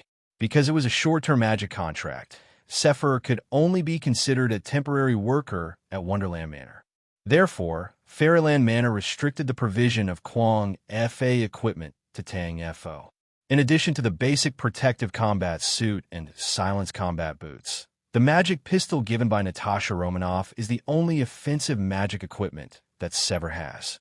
It took him a while to get familiar with the magic pistol. When he saw Roy and Natasha Romanoff, there was no sign of softening his heart. Sefer silently gave the two of them a middle finger, then reached out and pressed a magic pattern on his waist and jumped directly into the canyon. When Cypher jumped out, wings took shape on his protective suit, flashing with a magical halo. It only takes a short while. In the owl prison in the canyon, continuous gunfire soon rang out, with occasional flashes of explosions. The entire owl prison was suddenly in chaos. Until this time, Roy just opened a large portal that led directly to a warehouse in the owl prison. An orange-yellow light flickered in the heavy punishment cell. Alexei, who was already on high alert, suddenly had his eyes light up. He reached out and pulled up a bench and threw it towards the portal. He followed behind like a tiger, prepared to break out directly. I have to say, as a second-generation Red Guard, Alexei's fighting instincts, instant surprise attack plans, etc. are all very good. Unfortunately, Alexei met Roy. Before Alexei could rush into the portal, a long leg, like a battle axe, chopped the bench in midair and kicked Alexei in the chest. Then, Alexei flew backwards as if he had been hit by a train. Bang! The entire prison warehouse shook violently, until Roy and Natasha Romanoff walked into the room, looking like a perfect match. Alexei just slid down from the wall, slowly like a painting, his expression twisted into a knot. After a long while, Alexei dry heaved for a while before he looked up at the person who came. Natasha Romanoff? My daughter. She's an adopted daughter. The relationship between Natasha Romanoff and her adoptive father doesn't look very good. In fact, if it was his biological daughter, Alexei might not be willing to send her to the Red House. But it is impossible to say that there is no emotion. Once upon a time, Natasha Romanoff, Yelena, Alexei, and Melina, a family of 4, lived happily in America for more than 10 years. That was Natasha Romanoff's most beautiful childhood memory. The permafrost winds of the Ural Mountains are as biting as ever. Even the heavy-duty cell deep within the owl prison, one could hear the whistling wind, mixed with gunshots, explosions, screams, and noise. On the contrary, the atmosphere in this small, heavy punishment cell was silent and cold. Natasha Romanoff's cold face made Alexei feel uncomfortable, and he felt more guilty. For quite a while, Alexei finally stood up with difficulty and said, "So, Natasha Romanoff, are you here to save me, or?" Natasha Romanoff said coldly, "Tell me where Melina is." Alexei felt relieved upon hearing this, but also a little disappointed. He said, "I don't know. When the Empire collapsed, Melina and I had a big argument. I believe the Empire will eventually make a comeback, while Melina insists the purge will escalate. We discussed it for a long time and decided to send you to the Red Room. After all, Melina also came from the Red House and is quite familiar with Dreykov. The trend of the disintegration of the Sushiong Empire cannot be stopped by an individual. Even a family of combat heroes as strong as the Red Guardians can only go with the flow of the general trend, or even take the initiative to split up the family and not put all their eggs in one basket. That's true, but unless it happens to you personally, you'll never be able to empathize with it." After hearing Alexei's words, Natasha Romanoff's face struggled for a moment, but it was still hard to forgive. Natasha Romanoff's mood became even more unstable. She interrupted with a hint of anger. "Talani?" Natasha Romanoff was sent to the Red House in 1997, when she was 13 years old. She had a clear memory of the chaotic situation after the collapse of the Empire and could barely understand her adoptive parents' behavior. But Yelena was only 8 years old at that time. When Natasha Romanoff saw Yelena in the Red House, she almost collapsed. Yelena was sent to the Red House, which was also an important reason why Natasha Romanoff decided to defect and destroy the Red House. Hear Natasha Romanoff roar. Alexei's entire spirit seemed to have dissipated, and he said dejectedly, "I didn't know that the situation changed very quickly 2 years after you were sent to the Red House. During that time, I was detained by the military and tried in various courts. Melina and Yelena disappeared very quickly. I have no news about them." Alexei wanted to say something else. Natasha Romanoff had calmed down and said firmly, "I came from the Red House too. Every Black Widow always has a second choice. Alexei, you can't fool me. A mature agent or spy will always have a backup plan. Alexei, who seems to be trapped in a permafrost prison, is Melina's backup." As expected, amidst Natasha Romanoff's almost sarcastic sneer, Alexei slumped against the wall, looking up at Natasha Romanoff with an increasingly dejected expression. He smiled wryly and said, "In Ohio, Melina always liked to separate her investments." She was right. Ohio, where Natasha Romanoff lived from the age of 6 to 11, is the best childhood memory she has. Just as Natasha Romanoff was stunned, Alexei seemed to admit his failure and said, "Shauna, do you remember when you returned home when you were 11? A trace of pain flashed across Natasha Romanoff's face as she said, "I remember." That was the beginning of the end of Natasha Romanoff's beautiful childhood. After returning to the Russian Empire from America, Natasha Romanoff and her family were displaced. Within 2 years, Natasha Romanoff was sent to the Red House. Alexei's mood grew darker as he watched the fleeting expression of pain on Natasha Romanoff's face. "Actually, Melina and I were successful in our operation in Ohio. In 1990, the Empire learned that America had secretly launched the Pegasus project at an Ohio Air Force base. That same year, Captain Marvel was announced at the Ohio Air Force Base, AJA. Melina and I were chosen to start a family with you and Yelena and go to Ohio. In 1995, we obtained 10 parts of the research data from the Weimar project. But at that time, Melina and I vaguely realized that Dreykov, who was in charge of the Ohio operation, seemed to have betrayed the Empire, and the dispute arose from this. The Empire was in turmoil at the time, so Melina and I didn't hand over the information right away. Later, I was placed on the Empire's watch list, and Melina chose to fully commit to Dreykov. If you insist on looking for Melina, then go to our former family." After saying this, Alexei fell completely silent. Alexei is Melina's backup. Similarly, Melina is actually Alexei's backup. Now, Alexei handed over his last secret, leaving all decisions to Natasha Romanoff. In a sense, It was Alexei's desperate act of surrender. For a moment, the room fell silent again. At this moment, the door of the room was suddenly kicked open, and Cypher, with a black and gray face, rushed into the room like a cheetah, and then saw Roy and Natasha Romanoff, who were like tourists. The atmosphere became even weirder. Cypher looked a little embarrassed, and he said more sarcastically, "So, you two dogs are teasing me, right?" Before the operation, Cypher always thought that Roy and Natasha Romanoff did not know the specific location of Alexei's imprisonment. Otherwise, the two of them would be able to take the target away quietly. Now it seems that my task is totally redundant. No, it should be said that my task is to take the blame. Definitely, people have to bow their heads under the eaves. To survive, it's okay to take the blame.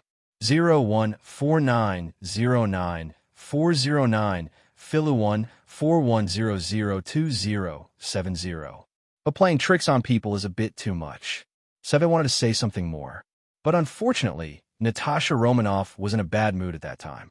She glanced at Cypher, and the widow's bite on her hand flashed slightly. But the silencer did not fall on Cypher. Cypher, senior sister, what a bullshit senior sister. They're the same people who are harming their own people. They're the wolves, right? Damn Natasha Romanoff. Be ***ch. I'm not done with you. Knowing that he was no match for Natasha Romanoff for the time being, Cypher quickly calmed down, and his eyes fell silently on Roy. Grab her backstage, sleep with her man, and she dotes on you. Humph. Wait, this matter is not over yet. No one knows what Cypher is thinking. After Natasha Romanoff easily dealt with Cypher, she looked at Roy with a somewhat weak look and said, "Dear, everything is clear now. Let's go back." Roy kissed Natasha Romanoff on the forehead lovingly and quickly opened the portal. Alexei was also picked up by the magician and taken back to their home base in New York. After returning to New York, Roy and Natasha Romanoff did not rush to take the next step.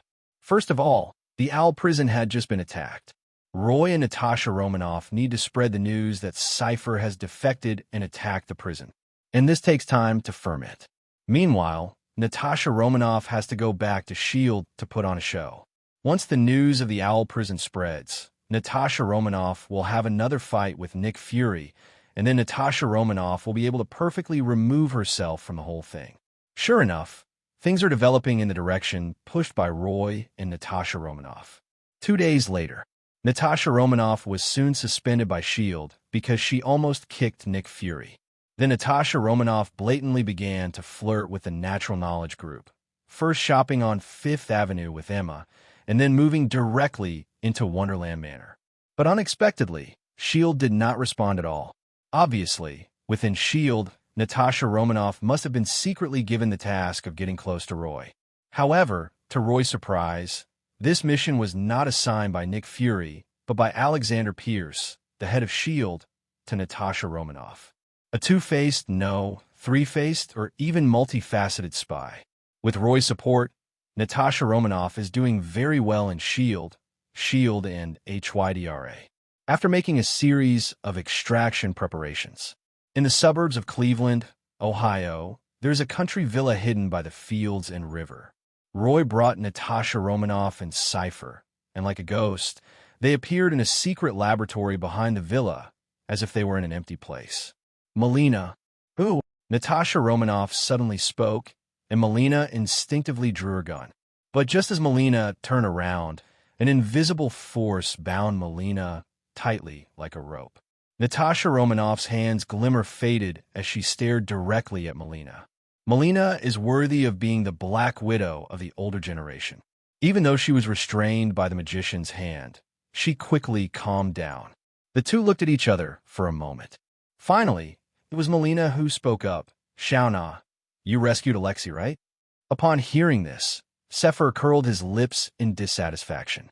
Natasha Romanoff said expressionlessly, "Yes, I want to kill Dr. Draco." Melina struggled and said anxiously, "Shauna, we can't do that. All Black Widows have their genetic profiles collected at the beginning of their training. Dreykov has a pheromone implanted in his body, and no Black Widow can harm him." Bang! As Melina spoke, Roy suddenly snapped his fingers and used his mind to control Melina like a puppet and came to the opposite side of the crowd and sat on the sofa. Only then did Roy say, "You don't have to worry about pheromones. You just need to tell me the location of Dreykov and the Red House base. In return, I can help you remove all the constraints in your body and let you choose the life you want." The Red House base is related to Roy's Magician Tower plan. After finding Melina, Roy quickly took over command of the entire operation. Neither Natasha Romanoff nor Cypher had any objection. Seeing this, Melina's face flashed with excitement, but she quickly frowned and said, "Who are you?" Roy reached out and took Natasha Romanoff in his arms, saying, "My name is Roy, and I'm half your son-in-law." Melina frowned as she looked at Natasha Romanoff. Natasha Romanoff said with a hint of happiness, "Melina, Roy is my lover. I'm luckier than you think. You can trust him completely. Every spy is basically a smart guy among smart guys and has almost no emotionality." Seeing that happiness in Natasha Romanoff, Melina's eyes showed a hint of surprise, envy, and comfort, and she said neatly, "Congratulations, Shauna, but I don't know the exact location of Dreykov. Dreykov doesn't trust me, or rather, Dreykov doesn't trust anyone. Back then, I gained Dreykov's protection by sending him information about the Pegasus project. But Dreykov has been putting me here to do some research. All I know is that Dreykov has been infiltrating Cleveland in recent years, using Cleveland's industrial distribution center to secretly build a steel base. 0. The Tiamat project is the ultimate reason for the birth of Captain Jingchi. It makes sense that Dreykov used some extinct information from the Pegasus project to create the city in the sky. Otherwise, without some black technology, it would not be so easy to build a city in the sky. It is normal for Dreykov not to trust anyone when building this kind of nest.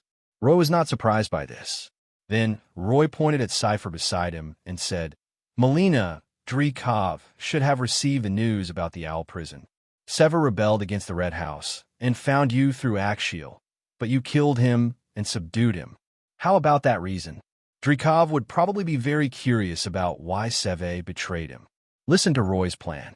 Melina quickly fell into deep thought, while Sefer became more and more depressed. It's bad enough to take the blame.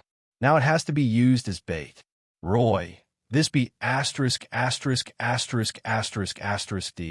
really doesn't consider himself a human being at all. Isn't it just that he wants me to race with him? What a dog, he is so reckless. Cypher complained inwardly, and had already made up his mind that after this incident was over, he would find a chance to confront that be *********D Roy, but he would have to keep it a secret from Natasha Romanoff. When I find a perfect opportunity in the future, I will teach Natasha Romanoff a lesson. Melina didn't know that Li Fu had already made up his mind to marry his daughter. After a brief moment of contemplation, Melina made her decision and said, "I could try to contact Dreykov, but I can't guarantee the success of my plan." Roy shrugged and said, "It's okay, just give it a try. This plan doesn't work. There are other plans, well, there will always be one that suits Dreykov.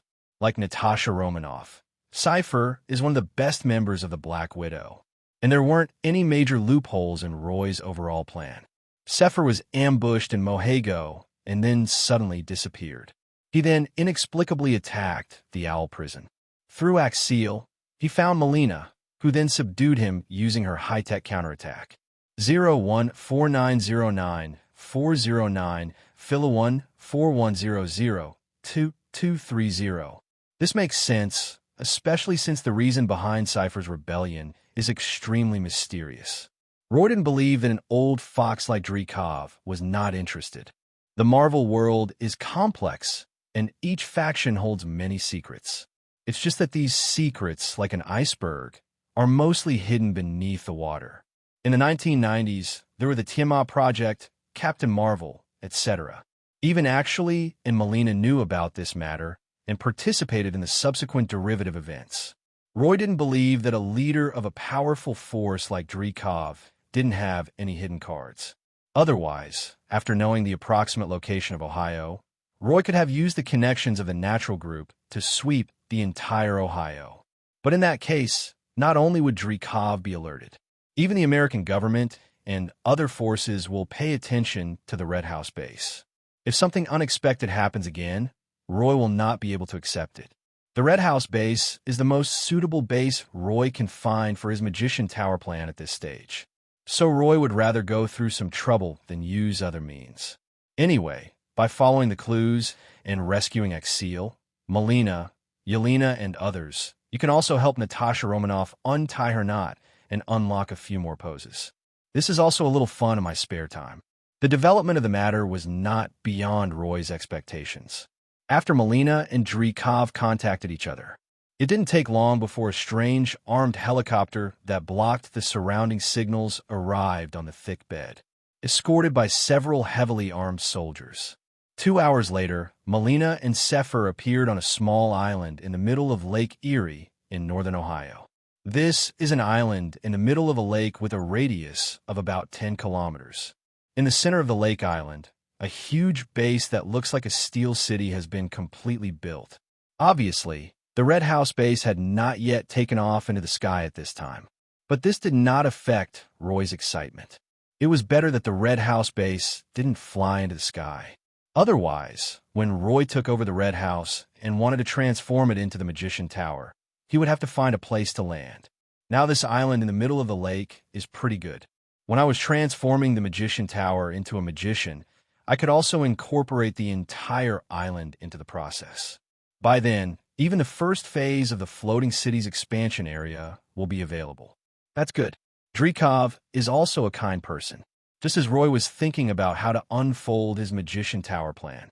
Under the escort of a group of fully armed soldiers, Melina and Sefer soon arrived at a luxurious office deep in the steel base. The moment he entered the office, Roy frowned. Mind-shattering. A commonly used spell falls directly.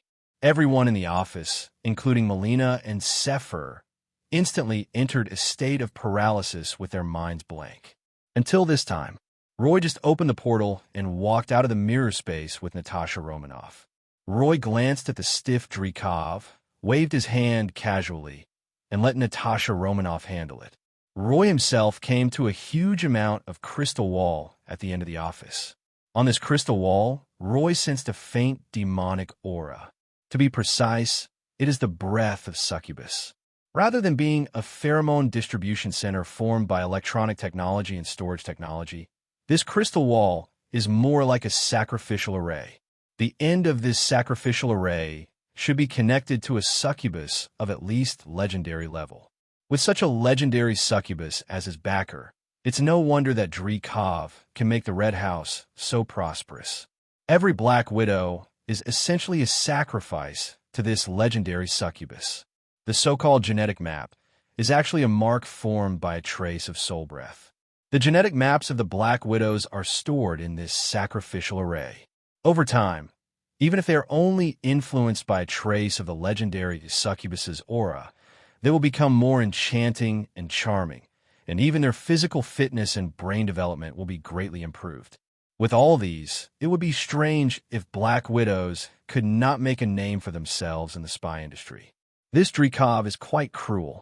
When the Black Widows are alive, they are controlled and information, intelligence, resources, and wealth are collected for them. After the Black Widows die, they will be used as sacrifices to get some wool from the legendary succubus. Mad, old Beep Zero. There are indeed various hidden cards behind the various forces in the Marvel world.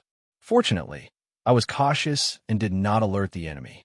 Otherwise, if Dreykov was really prepared and sacrificed all the Black Widows at once, he might be able to summon the duplication projections of the legendary succubus. By then, even Roy would be able to deal with the duplication projection of the succubus. I'm afraid that the entire Red House base will be affected by the war, or even completely destroyed. This crystal wall cannot be demolished. Later, I will use this sacrificial array to deduce the coordinates of the unknown legendary succubus before doing anything else. Succubus, I haven't tried it yet, I haven't even seen it yet. An 8-ring legendary succubus is definitely not a small character compared to the Hell Dimension. After transforming the entire Red House base into a Magician Tower, He thought of a way to lure the legendary succubus's true body and capture it alive. Roy swore that he was definitely not testing the succubus. But the hell dimension where this legendary succubus is located may become an outpost for his attack on hell. Yes, that's what I thought. Just as Roy was thinking about including sexually capturing a succubus in his future plans. From the other end of the office, Drekov's painful roar was soon heard. Roy turned his head and looked. But on the desk at the other end of Office 4.2, a severed hand with a ring on it lay across the table, while Drekov, covering his severed hand with his hands, his face pale as he suppressed a gasp. Natasha Romanoff, do you think you won?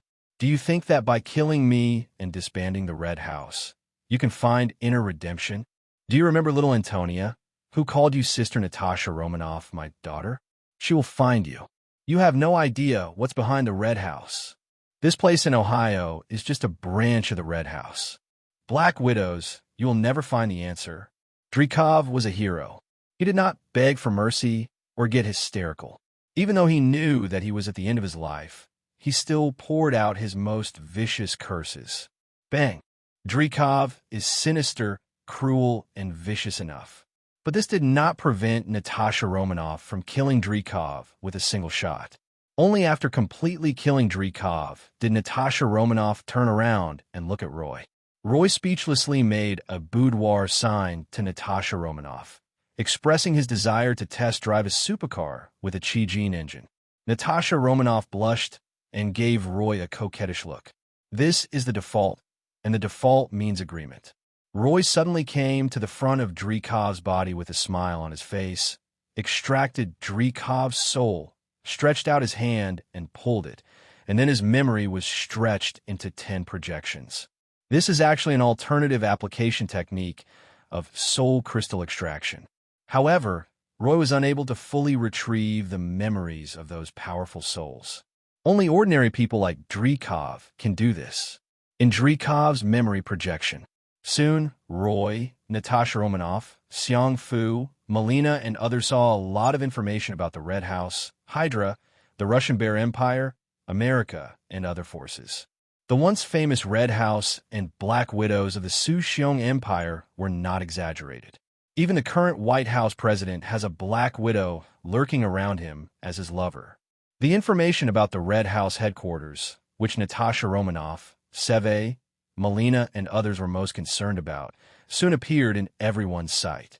Just as Drekov said before his death, the Red House's true foundation and headquarters are indeed within the Russian Bear Empire. The Red House base in Ohio was just the product of Drekov's ambitious plan to start a new business after he obtained the top secret information of the Pegasus Project. In fact, even the Red House headquarters did not know about Drekov's plan. Moreover, the Red House headquarters had already noticed Drekov's little thoughts. Except for some Black Widows trained by Drekov himself, the vast majority of Black Widows are still under the control of the Red House headquarters. Even Drekov's daughter is controlled by the Red House headquarters. The only good news is probably that Yelena is in the base and has not been sent to the Red House headquarters. But even so, the expressions of Natasha Romanoff, Seve, and Melina were not very good. This information about ordinary people is just the tip of the iceberg of the Red House. In the deepest part of Drekov's memory lies the greatest secret of the Red House and its extraordinary backer. Dimension Mephisto, Spider Queen Rose. This is a dimensional Mephisto that controls a complete Hell dimension world. Under his command are a large number of dark creatures such as drow elves, succubi, banshees, crypt spiders, etc. The reason why Drekov wanted to start anew and build his own Red House base was because he was bewitched by a legendary succubus under the command of Spider Queen Rose. Once the Red House on the Ohio side is dissolved, not only will the Red House headquarters receive the news, but even the legendary succubus will most likely react. This is also the reason why Natasha Romanoff, Seve, and Melina all looked unhappy. After killing one Drekov, he provoked the more powerful Red House headquarters and even a legendary demon. But just as Natasha Romanoff and the other two became increasingly silent, Roy embraced Natasha Romanoff, kissed her, and said, "Nana baby, don't worry. Whether it's the Red House headquarters, the legendary demon, or the dimensional Mephisto, I'm still here. Stop pretending. Let's get down to business. Although on the surface, I am just an ordinary Mafia member, in reality, I am an Asgardian descendant of Earth, a disciple of the Sorcerer Supreme, Ancient One, and the heir to the 3 great holy places. Just before I left for Mexico, the group took out a duplication of Hell Mephisto in Texas, about Kamar-Taj, Ancient One magician, etc. Roy had said some of this when he was taming the demigod tree, Shepherd Mackay, but it was only fragments. In fact, Natasha Romanoff and others do not know the true situation of the supernatural world.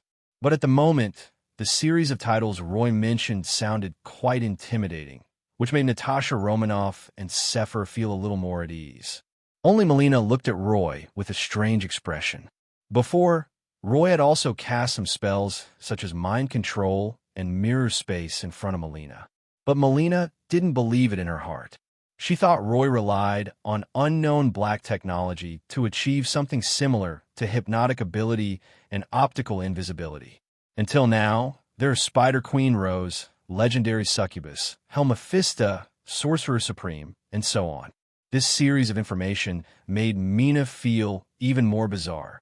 If she hadn't seen it with her own eyes, Roy pulling out Drekov's soul and playing his memories, Melina might have thought Roy was a psychopath.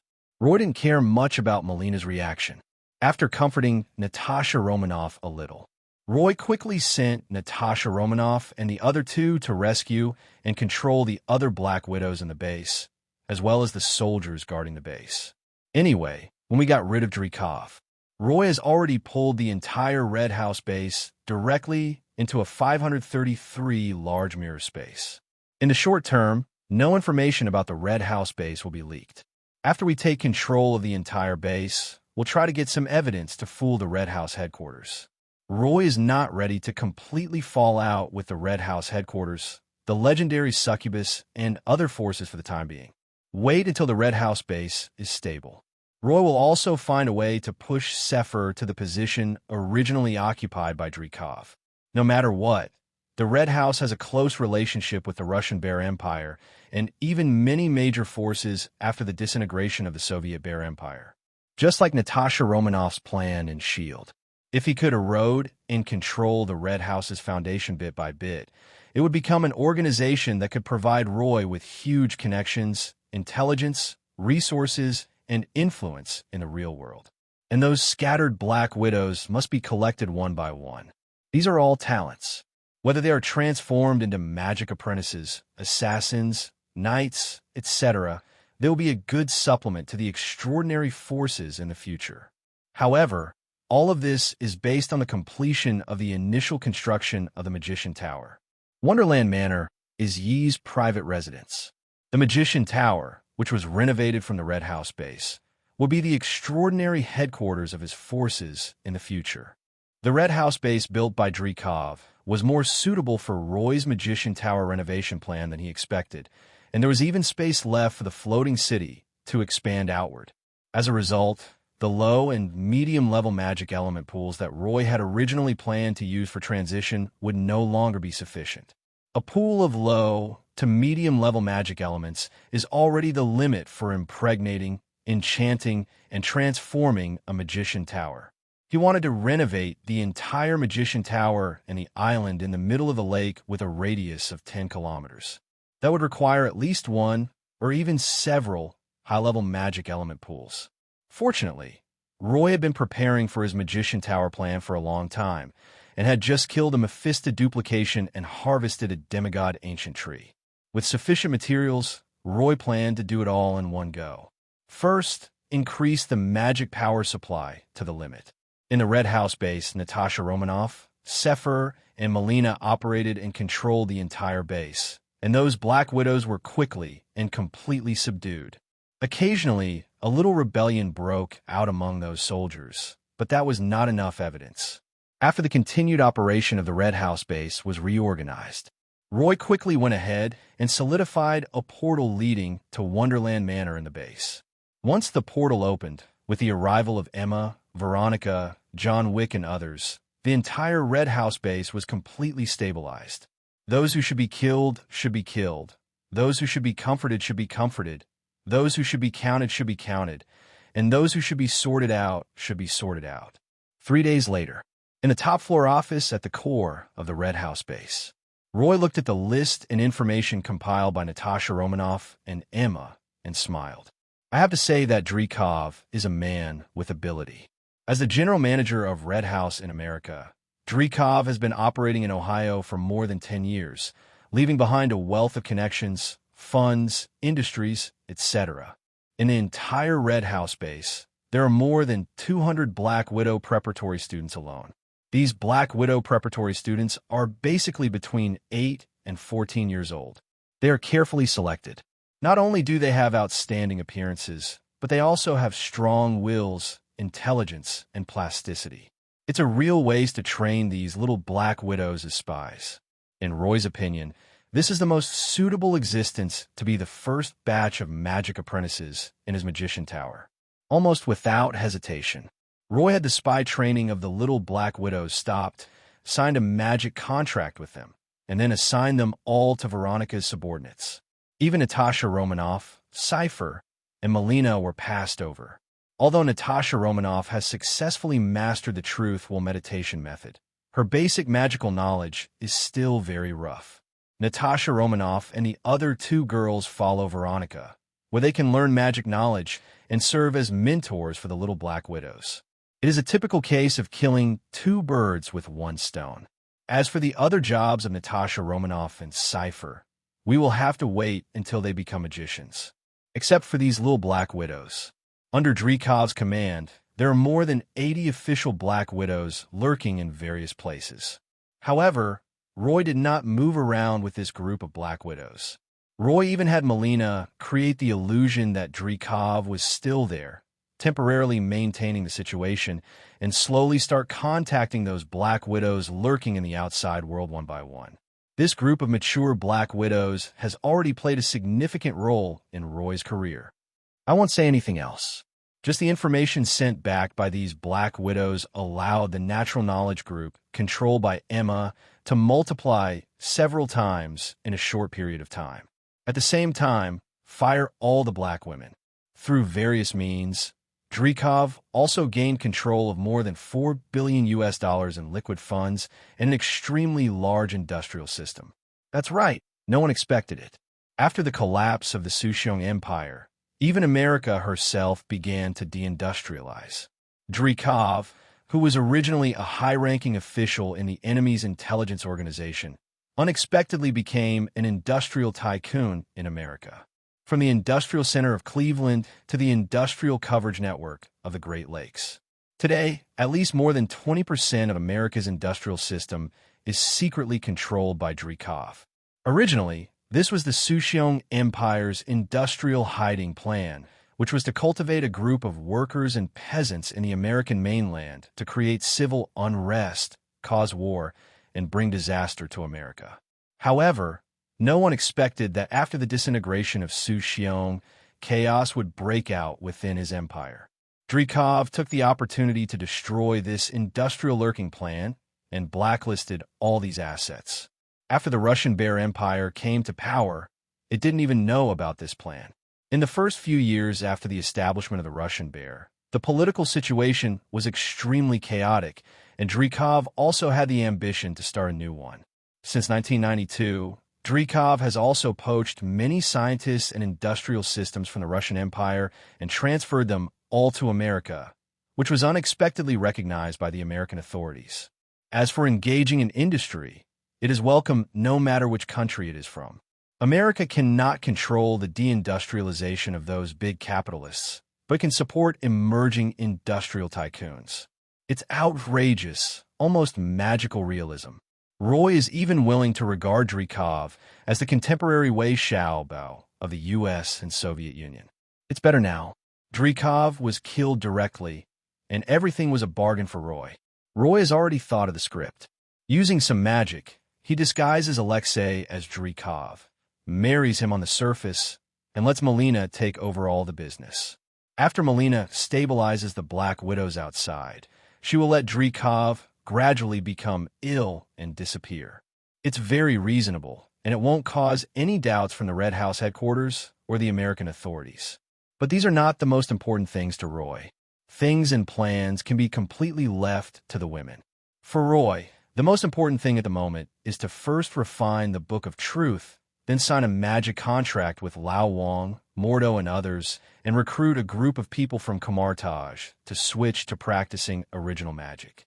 After having the initial foundation of the Magician Tower, Roy is also ready and begins to gradually take control of Kamar-Taj. From the beginning to the end, Roy was very clear that his goal was to pursue the path of magician and legal civilization. There aren't enough mature magicians. If you rely solely on yourself to carry out the magical transformation of the Magician Tower and the Lake Island, not only will it take up countless hours, but it will also make you exhausted to death. The batch of cattle and horses that I had prepared long ago at Kamar-Taj finally came in handy. The acceptance of the Red House base and the Dreekov inheritance proceeded in an orderly manner under the arrangement of Roy's daughters. After all arrangements are completely on track, Roy couldn't wait to go to Kamar-Taj and prepare to start re-refining the Book of Truth. World Tree branches and leaves, legendary soul crystal, Mephisto scales, plus Roy's use. These 4 materials are the core of the Book of Truth. 3 of them are beyond Roy's ability to handle at this stage, and he needs the help of teacher Ancient One. Inside the Kamar-Taj tea house, Roy's arrival did not surprise the Ancient One magician at all. "Teacher, I would like to ask you for a favor. Are you ready?" "Yes, teacher. I have made all the preparations. The Magician Civilization Plan can be launched." Roy had told Ancient One about the matter of the Magician Civilization. Ancient One did not object to Roy's proposal, and even seemed to be in agreement and support. But this kind of thing is indeed of great importance. Ancient One looked at the 3 top-level magic materials Roy had taken out and spoke again. "Roy, you have to think carefully. Once the path of magician civilization begins, there will be no turning back. The Mephistos of various dimensions, the gods of races, and even the 3 Vishani gods could become your enemies." Roy raised his eyebrows and said, "Old 910th Division, I don't need a retreat, but I promise I won't be too radical. Kamar-Taj and the 3 major ones to Holy Place will continue to operate with a certain status quo. At least until magician civilization has no power to protect itself, I won't let the civilization plan be exposed. In this way, we can develop quietly and with the teacher's protection. Once the magician civilization plan has a foundation, it will quickly grow in a snowballing manner. Teacher, you don't want to see your disciples have no way to survive, right?" Roy was very serious at first, but became playful and cheerful at the end. "It is very addictive to take advantage of others.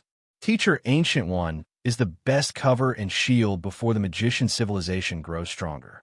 Listening to Roy's completely shameless words, even with the Ancient One's temperament, he couldn't help but roll his eyes. But Roy guessed correctly. If the magicians of Kamar-Taj could have a better future, the Ancient One would not mind delaying his own retirement time a little. Even Ancient One was looking forward to the scene after the magician civilization flourished.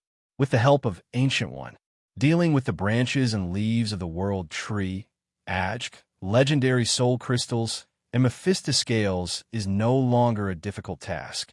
Even Roy's design and ideas for the Book of Truth can be of considerable help to ensure the growth potential of the Book of Truth. The Ancient One even used the power of the Time Gem to create a mirror plane where time is accelerated, simulating the destruction and rebirth of the universe, adding a touch of immortality to the Book of Truth. With this trace of immortality, the Book of Truth is essentially a true artifact. Even if the magician civilization plan is exposed in the future, even if the Mephistos from various dimensions and the gods of various races secretly attack, they cannot destroy the Book of Truth.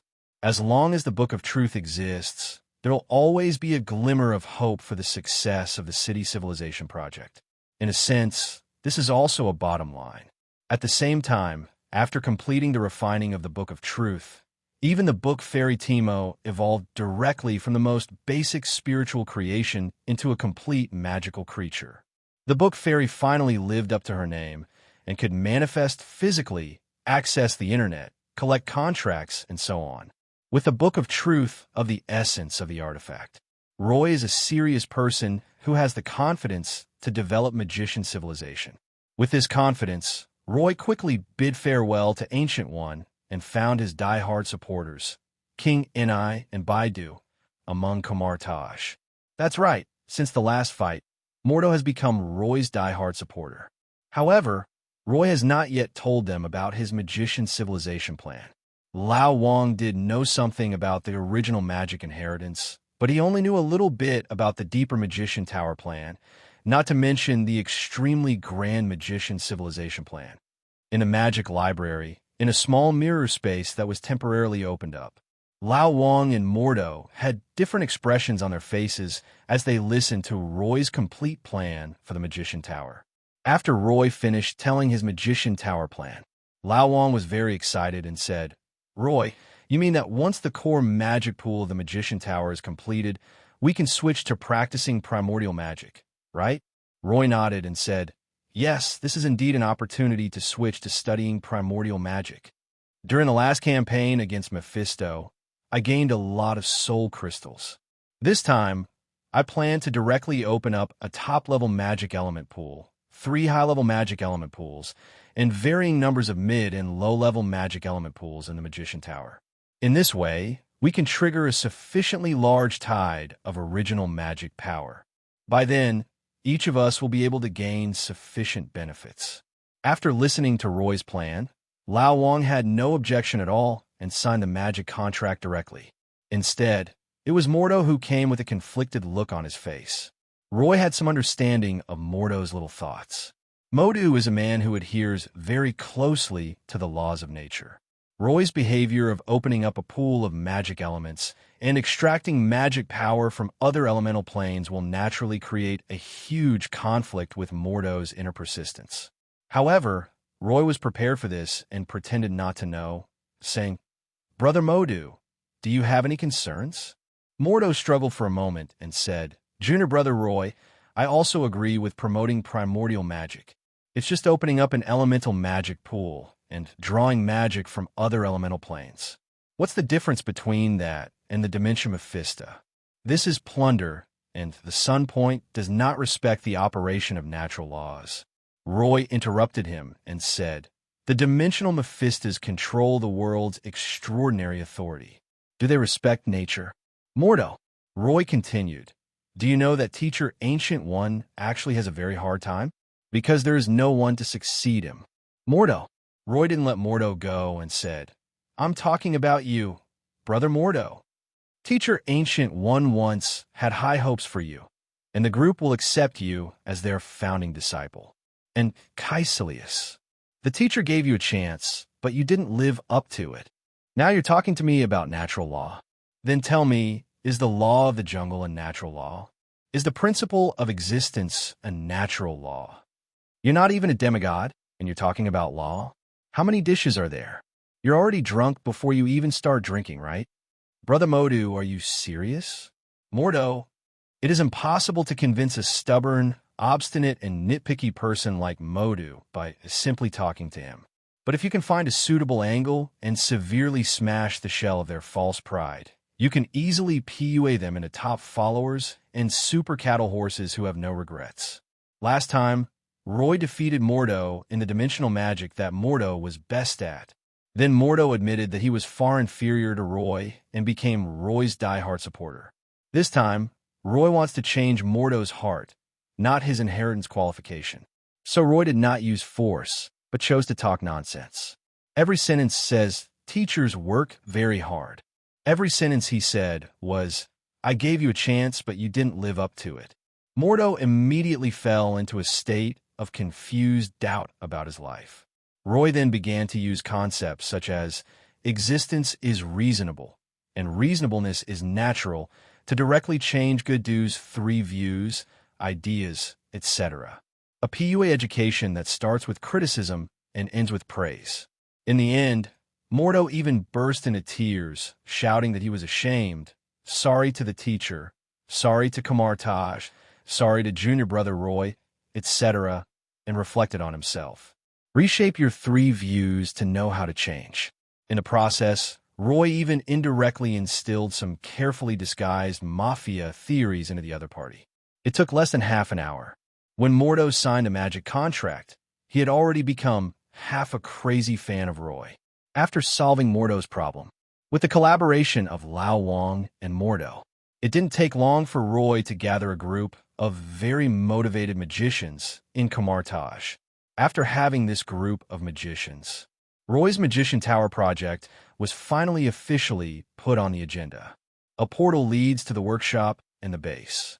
Emma, who got the news early, quickly took over this batch of magician cattle and horses with the formula for the magicization of star-patterned steel, the blueprints of the Magician Tower, and other information. In terms of construction alone, every magician is comparable to a super construction team, especially the book fairy Timo, who is already able to manifest entities and project models. Under the coordinated command of Emma and Timo, each magician quickly received their respective tasks. Some people are proficient in earth-related spells, such as turning mud into stone, so they go to solidify the land. Some people are proficient in wood-related spells, such as plant growth, so they go to tidy up the environment. Some people are proficient in alchemical spells, such as making magical instruments, so they go to enchant the base of the tower. Some people are proficient in arranging magic arrays and other rune spells, so they go to arrange magic patterns. It took less than a month. The original Red House base, and even the entire Lake Island, quickly changed, forming a unique magician architectural system at a speed visible to the naked eye. Everything is on track. Roy, Veronica, Lao Wang, and Mordo came to the bottom of the base. In an empty pool the size of a basketball court, the interior is extended into huge amounts of palace space. In the palace within the pool, there stands a statue of an elemental king in each of the east, west, south, and north. 4 statues of elemental kings surround the center, forming a huge magic circle with interweaving light and darkness. Top-level magic element pool. It is difficult to supply only by relying on the original 4 elemental planes of earth, water, wind, and fire. Therefore, Roy added some magic runes of evidence of elements and evidence of nothingness to the original magic element pool system. Roy and the other 3 each lit up a sculpture of an elemental king. In an instant, from magical beams of light that reached from heaven to earth burst out with endless magical power in the entire palace space within the pool. The violent collision of magic powers activated the interwoven light and dark magic array on the ground. Silently, the entire ground of the palace and the pool disappeared, forming a void and dark scene. The elements collided with nothingness, and the entire Magician Tower, and even the island in the middle of the lake, shook violently. A roar that seemed to come from a world of chaos exploded in everyone's mind. Fortunately, at this time, the magic formation that Roy and others had set up long ago on the entire Lake Island was fully operational. The magic pillars that had been embedded deep underground resonated wildly, forming one densely interwoven magic network after another. This magical network enveloped the entire island in the middle of the lake and the entire space layer by layer. And with the operation of the top magic element pool, endless elemental magic and void magic were all drawn into the element pool along the overlapping layers of magic grids, and then transformed into attributeless raw magic by the element pool's operating array. Requesting flowers.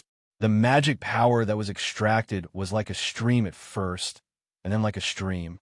In the end, the rivers of magic drawn from countless magic grids, like thousands of rivers flowing into the sea, formed a raging tide of original magic.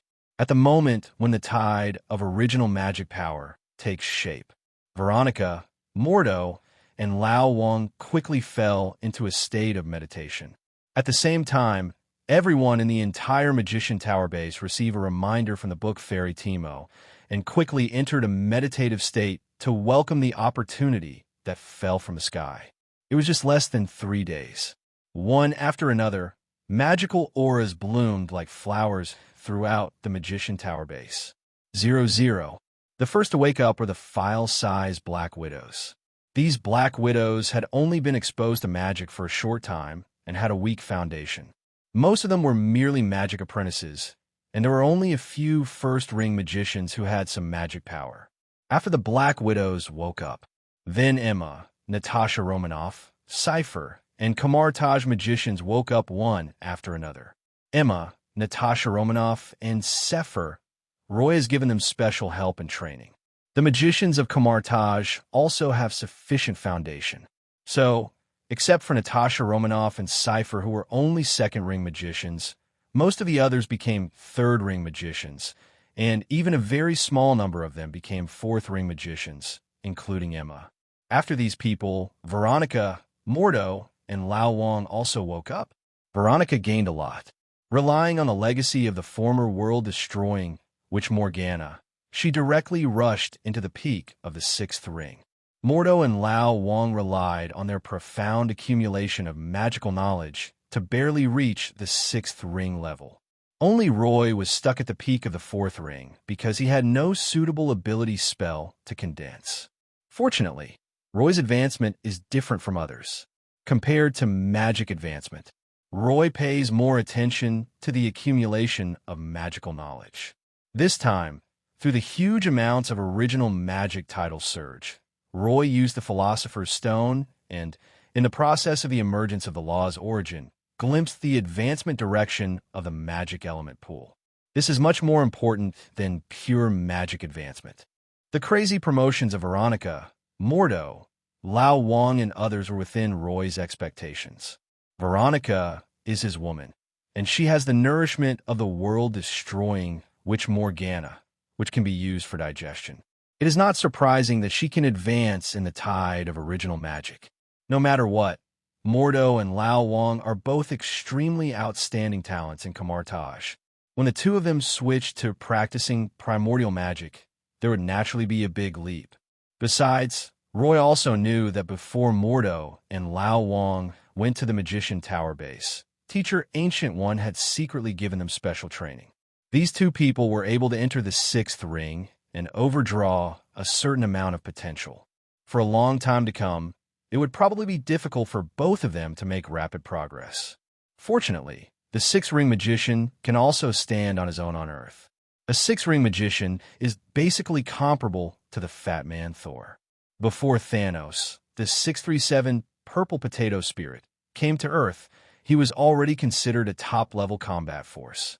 What's more, the two of them had signed a magic contract and were included in the Book of Truth, so there was no need to worry about betrayal. As for cattle and horses, the stronger they are, the more work they can do. With such strength, Roy can also hand over the development of Magician Tower to the two of them. Lao Wang is a management talent. In Doctor Strange 2, he even became the Sorcerer Supreme.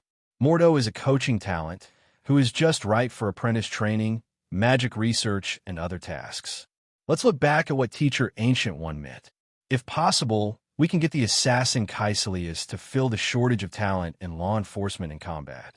It's perfect, and I'm sure Teacher Ancient One will be very pleased with it. Do it when you think of it. After the magic element pool has completely stabilized, Roy quickly handed over the construction and management of the Magician Tower to Lao Wang. He also handed over the teaching of magic apprentices and the operation of various magic laboratories to Mordo. Afterwards, Roy took Veronica, Emma, and Natasha Romanoff and went directly back to the more habitable Wonderland Manor. Anyway, there's a fixed portal, so it is very convenient to travel back and forth between the two places. After returning to Wonderland Manor, to celebrate the successful completion of the first step of the Magician Tower plan, Roy and the three women also raced like crazy for 3 days and 3 nights, and had a great time. What surprised Roy was, on the fourth day, Sephir also secretly came to Wonderland Manor to secretly race with Roy. Unfortunately, Seve was a novice racer, and after just a few laps, he messed up everything. Fortunately, Roy is not the type of person who gets extremely arrogant after winning a race, and he managed to comfort Seve for the whole day. After being comforted, Sepher quickly returned to his usual cold and arrogant attitude. In Sepher's words, he didn't want to race with Roy, he just wanted to take revenge on Natasha Romanoff. Then, Sepher turned around and left in a very cool manner. Roy didn't force it. After all, the feeling of stealing was quite exciting. After Cypher left, Roy went directly to the magic laboratory in the Villa Manor. In the previous tide of original magic, Roy did not spend too much time in magic advancement, but used the Philosopher's Stone to evolve the underlying basic runes. When a number of underlying basic runes exceeded 100,000, the advancement of the magic element pool was detected. The magic element pool doesn't matter if it is only used in the Magician Tower. The Magician Tower's original mana consumption is very stable, and even the fixed spells are mostly protective magic. After all, the Magician Tower mainly integrates functions such as accommodation, research, academy, cultivation, collection, and manufacturing, and rarely has high-power extreme consumption and high magic output. But relying solely on Magician Towers is not enough to form the clustered combat power of Magician Civilization. If you want to bring out the cluster combat power of the Magician Civilization, you need to equip a lot of combat facilities, such as the Eye of Arcane, the Golem Puppet Army, the Magic Railgun, the Elemental Torrent Strike Tower, etc. To reach a higher level, you need to upgrade to a floating city and equip it with phase strategic weapons, space locks, meteorite rings, etc. Each of these combat-oriented facilities requires extreme magic output. As a result, the steady flow of magic power from the magic element pool will result in long cooling time, short endurance, intermittent magic power interruption, etc., which seems a bit strained. Therefore, the magic element pool will definitely be supplemented and upgraded in the future. Originally, Roy wanted to expand the elemental pool's capacity to accommodate the plane's magical power. As long as the capacity is large enough, there will be no shortage of magic power. But there is no doubt that the top magic element pool is already a limit. After all, a top-level magic element pool already requires a special tower spirit to maintain and control. If it continues to expand, a legendary tower spirit will be needed. That is almost a luxury. Legendary soul crystals are so rare. Up to now, Roy had just relied on numerous ambushes to kill a Mephisto duplication and obtain a legendary soul crystal, which was also refined into the Book of Truth. It is almost impossible to obtain a large number of legendary soul crystals. Therefore, it is not advisable to continue expanding the magic element pool. Then we can only focus on the efficiency of magic output. During this time's tide of original magic, Roy combined it with current technological civilization and found a relevant upgrade route. Elemental Furnace, a magical device that can use and release elemental magic to the extreme. It's like the magic element pool is a spring. In the past, if you wanted to accumulate magic power, you had to rely on the traction of the element pool to make it surge outward. The Element Furnace is a kind of water pump that can be connected to the magic element pool through an anchor point. It can not only extract water from the depths of the spring at high speed, but also act as an engine to output water at high speed. However, the Elemental Furnace is not so easy to build. The Elemental Furnace is a shape-shifting derivative of the magical elemental pool and still requires soul crystals for its manufacture. Although Roy has enough soul crystals at this stage, he will have many uses in the future. Demonized Metal, Flower 5.8 Fairy Summoning, Golem Puppet Manufacturing, Rune Factory, Potion Factory, I have Arcane Magic, etc. Each of these industrial chains requires a large number of soul crystals. So what Roy needs to consider is how to promote the Element Furnace and how much to promote it. The Holy Statue Puppet, Silver Angel, is the biggest trump card in his hand at this stage, and he must equip it. The Magic Laboratory is where I spend most of my time, so it must be equipped with it. In the Plain Plantation, the growth of the demigod Xiaomao requires a huge supply of magic power, and also requires the suppression of bandits. The Magician Tower base must also have laboratories, magic academies, rune factories, enchantment factories, potion factories, protective magic circles, etc. Damn, Why do I get more and more the more I calculate? It's too difficult for me. There's still one chapter left, and it's almost 10 o'clock in the evening. In Roy's sage heritage, soul crystals are not enough no matter how much you have. Before, Roy thought it was an exaggeration. But after taking the first step in the Magician Tower plan, Roy realized that this was not fake, and even the description in the tradition was a bit conservative. After all, the soul crystal can be regarded as a copycat version of the Philosopher's Stone. The Philosopher's Stone is the ultimate in magic crystals and is known as the universal magic material. Even if the Soul Stone only has a little bit of the effect of the Philosopher's Stone, it is still a good thing that can be used in almost every aspect of the construction of magician civilization. Fortunately, Roy made a fortune from the village of St. Venganza. Even though a lot of soul crystals were consumed in the initial construction of the Magician Tower, there were still quite a few left. After thinking carefully for a while, Roy didn't make too many element furnaces, but he equipped Silver Angel, Magic Laboratory, and Plain Plantation with a set of small, medium, and large element furnaces respectively. Silver Angel is Roy's trump card at this stage. The Magic Laboratory is the place Roy uses the most frequently. The Plain 09 Plantation is Roy's money bag for making money and collecting resources. The first two will not produce any immediate results. But after the latter set up a large elemental furnace, the growth rate of the demigod Xiao began to grow rapidly, as if he had been injected with chicken blood. As the demigod Xiao grew rapidly, all kinds of magical plants in the entire plane also began to produce rapidly. The most obvious thing is that the potion production capacity that originally restricted the development speed of Nature Group has doubled in less than 10 days. However, the doubling of the potion's production capacity also made Veronica very unhappy. The frequent brewing of potions has begun to interfere with Veronica's normal magical practice. After being pestered by Veronica for 7 days, he seemed to be very angry. Even though Roy had an initially condensed divine body, he couldn't bear it. As a last resort, Roy could only swear and accompany Veronica to the Magician Tower base. After the Magician Tower is built, a large number of magic factories can be developed. The first to be developed were the Rune Factory and the Enchantment Factory. These factories, like lightless smart factories, are provided with a large number of commonly used rune templates by the Book of Truth. They are directly operated and controlled by the Tower spirits. With a small number of apprentices, they can mass-produce rune scrolls and magical materials. To reduce the time it takes to make Veronica's potion, this time, Roy came here to build a special magic potion factory. In fact, Roy didn't have to do anything to build a potion factory. Nowadays, the entire Magician Tower is managed in an orderly manner by Lao Wang and Mordo, not to mention Melina as an assistant. Roy and Veronica simply entered the design potion factory drawings into the Book of Truth. The rest of the construction can basically be completed by the ordinary magicians and magic apprentices in the Magician Tower.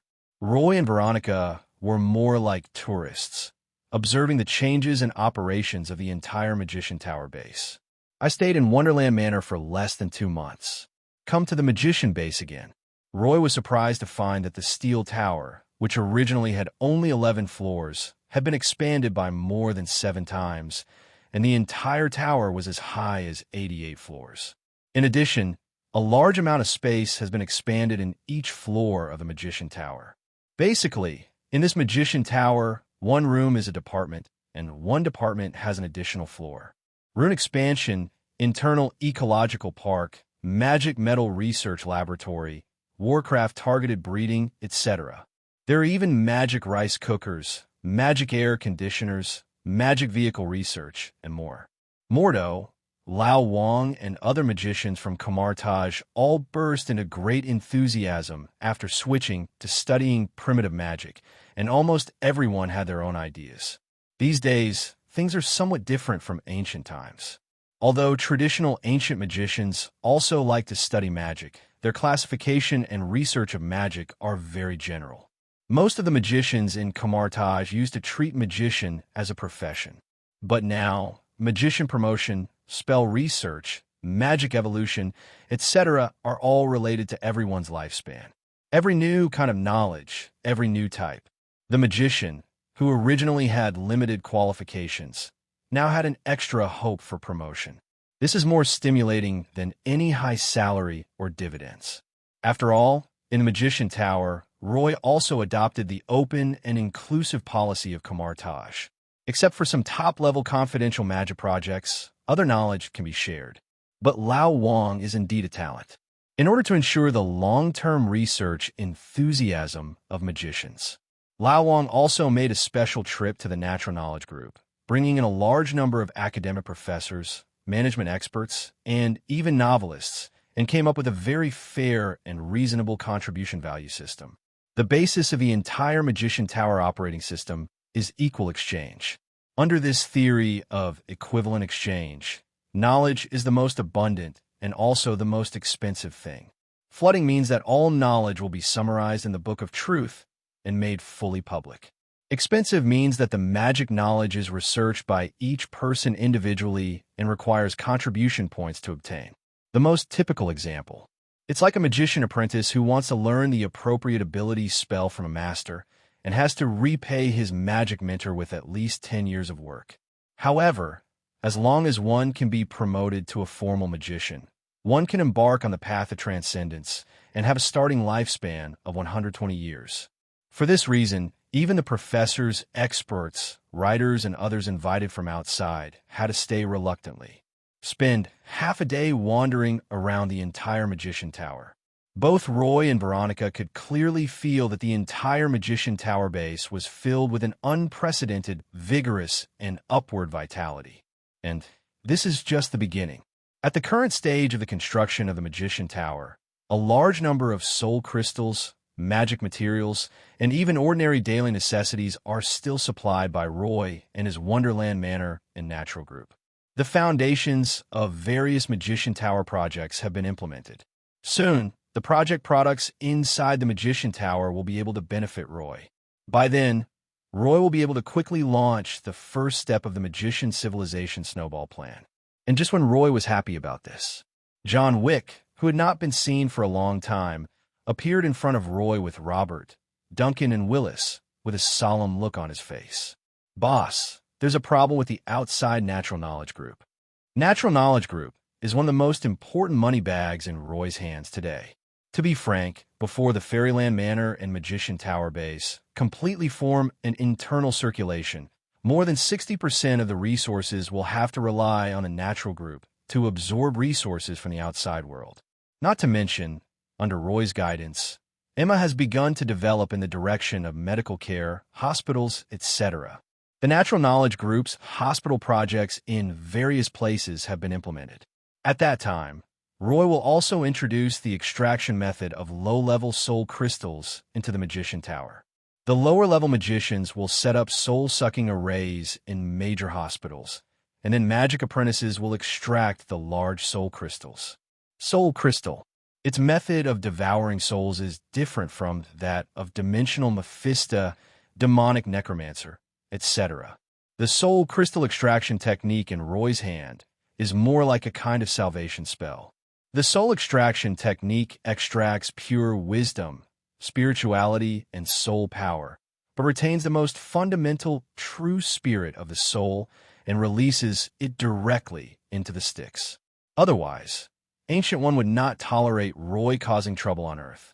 Now, if someone touches the Natural Group, what is the difference between that and touching your own life? After hearing the report from John Wick and the other three, Roy's face suddenly darkened.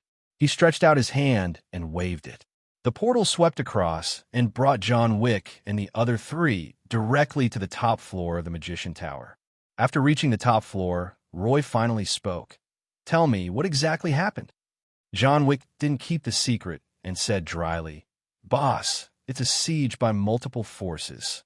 Since reaching an agreement with the White House, the New York City government, the military, and others over a year ago, the group has been steadily expanding across New York State and the East Coast. However, since the group's magic potion supply speed has increased recently, the group's expansion speed began to accelerate. Then the group's secret security department became busy and had many confrontations. Especially in the past few days, there have been numerous supernatural gunmen harassing and distracting us, and many of our security personnel have been killed or injured. Roy raised his eyebrows and said, "With the strength of the four of you, how could you be restrained?" When the elemental pool at the Magician Tower base was built, John Wick and his four companions also benefited greatly. Robert, Duncan, and Willis have all condensed their life seeds, derived their fighting spirit, and entered the first level of practical experience.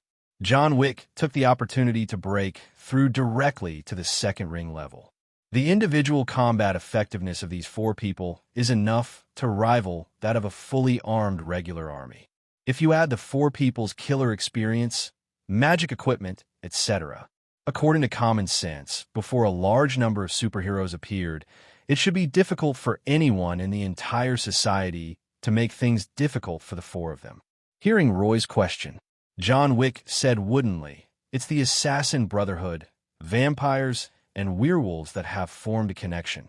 The three parties are extremely numerous, with werewolves as frontline tanks, vampires assisting with the curse, and those assassins, Brotherhood, with improved ammunition lethality.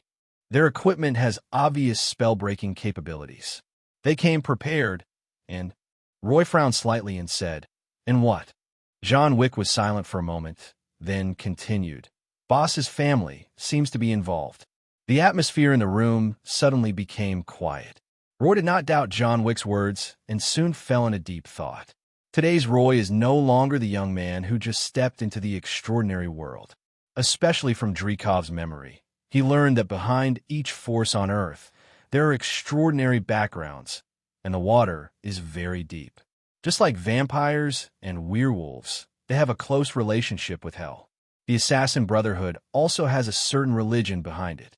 It's not uncommon for these people to unite and come up with some weapons specifically designed to break through magical defenses. The simplest method is to mix some monster tooth powder, devil horn powder, and the like into the ammunition, which will create a large amount of low-level magic-breaking ammunition. These illegal ammunitions are extremely threatening in the hands of a firearms expert like the Assassin Brotherhood. And the most important thing is, behind these dark forces such as vampires, werewolves, Assassin Brotherhoods, Mafia families, there must be someone stirring up trouble, even affecting the Naoko forces. Otherwise, with the current network of influence of the natural group, it would not be so passive. But obviously, Emma did not tell John Wick and the other three about the factors behind this. Or maybe Emma felt like she could handle it herself. Think of this. Roy tapped his fingers, and Timo suddenly popped up from the table, blinking his eyes as if he had just woken up and looked at Roy. The newly built Magician Tower was initially filled with a vast array of things, data, and knowledge. In addition, Timo had just evolved into the spirit of the Book of Truth and had been dormant most of the time recently, sorting out his own data and the Magician Tower's data. After all, the magic data on the extraordinary side is extremely large and terrifying. A simple rune often involves the calculation of geometric data of dozens of faces. Infinite things are piled up together, and the Magician Tower has not yet been equipped with a corresponding classification tower spirit. Even Timo, who has evolved into a top-level magical creature, needs to sort out all the things in the Magician Tower before he can relax. Roy patted Timo's furry head and said, "Contact Emma and see what she's doing."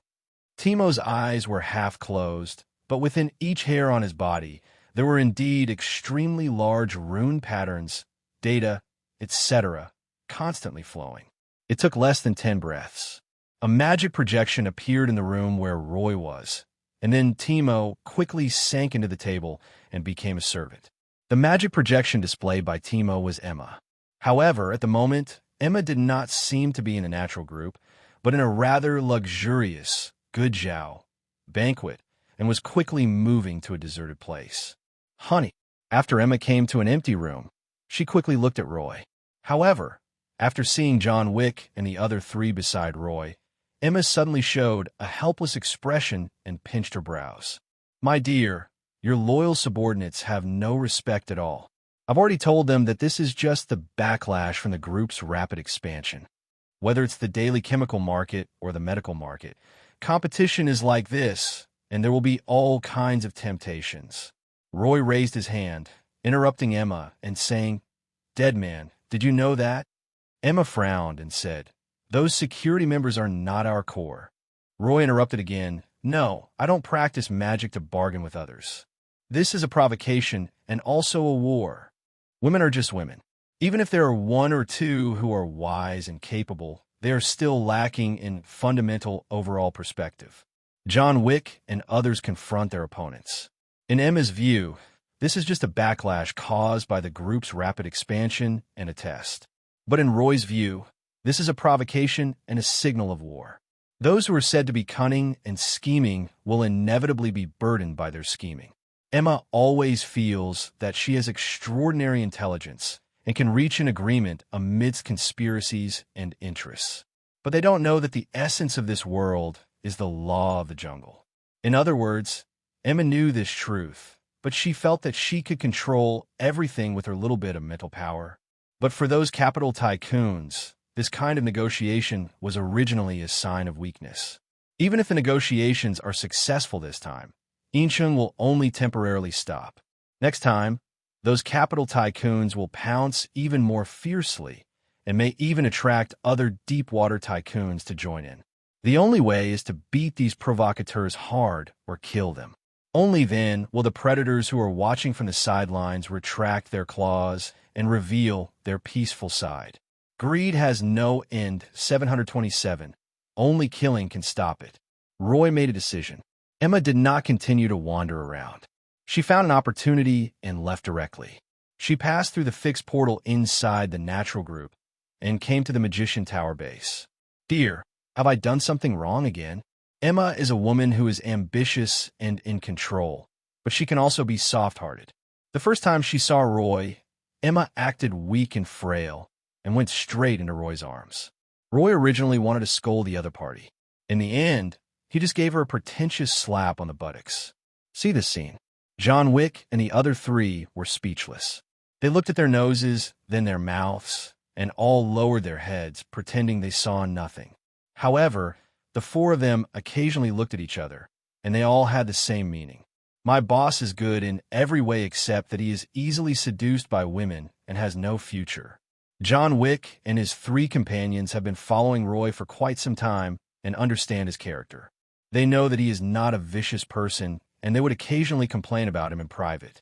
Unfortunately, these four people still don't understand how powerful Emma is.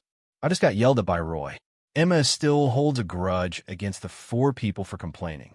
Psionic spells are extremely sensitive to the mind, emotions, etc., and she caught the four people's complaints. "My dear, John and the others are complaining in their hearts that you are seduced by my beauty and that you are worthless. John Wick, Robert, Duncan, Willis, can't afford to offend. Can't afford to offend. The boss's woman is as petty as the boss, and she'll take revenge if she has a grudge. Emma tricked me." John Wick and the other three did not dare to be careless. They quickly restrained their energy and used their fighting spirit to block their psychic perception. Hearing this, Roy burst out laughing at Emma's pettiness. Fortunately, she didn't care about the complaints from John and the other three. On the contrary, Roy said very openly, "This is not called being useless. Any man's life has only two colors, red and yellow. Those who have the ability can use red to achieve yellow. Those without abilities can only watch others engage in red and yellow activities on TV. There is some truth in this." Even John Wick and his three companions, who were known for their cold natures, were momentarily stunned. However, Roy didn't discuss this matter too much. He stroked Emma's hair and said, "Definitely, this kind of thing is a matter of opinion. Now, Emma baby, let's talk about business. Vampires, werewolves, assassins, brotherhoods, and mafia families are all front and center. Who is hiding behind these dark forces? Ajay?" John Wick and his three companions may not be very clear about the dark forces behind the scenes, but Roy believed that Emma must be very clear about it. Facing Roy's determined gaze, Emma didn't insist too much. After a brief silence, she spoke directly. It was the Osborn Group and the Lucas family. They joined forces to push HBA Medical Group to attack us. The Osborn Group is a giant military-industrial complex, and the Osborn family is a New York-based, established family. The Lucas family owns the most private hospitals in America and also controls the blood trade in the underground world. The Osborn Group has secured the approval of the authorities. Even the New York City government, with whom we have the closest ties, has remained neutral. The Lucas family is connected to dark forces, and there's even a faint shadow of the criminal committee. For Emma, a master of psychic spells, no matter how cleanly those capital tycoons hiding behind the scenes cut off their ties, they could not escape Emma's psychic perception. These two groups and families that were causing trouble also surprised Ling a little. Not to mention the Osborn Group, it's very famous. The Lucius family is a second-tier Marvel villain family in Roy's memory. The most famous of them is probably the villain in the movie Proxima Midnight, Dr. Morbius, whose name is Lucius.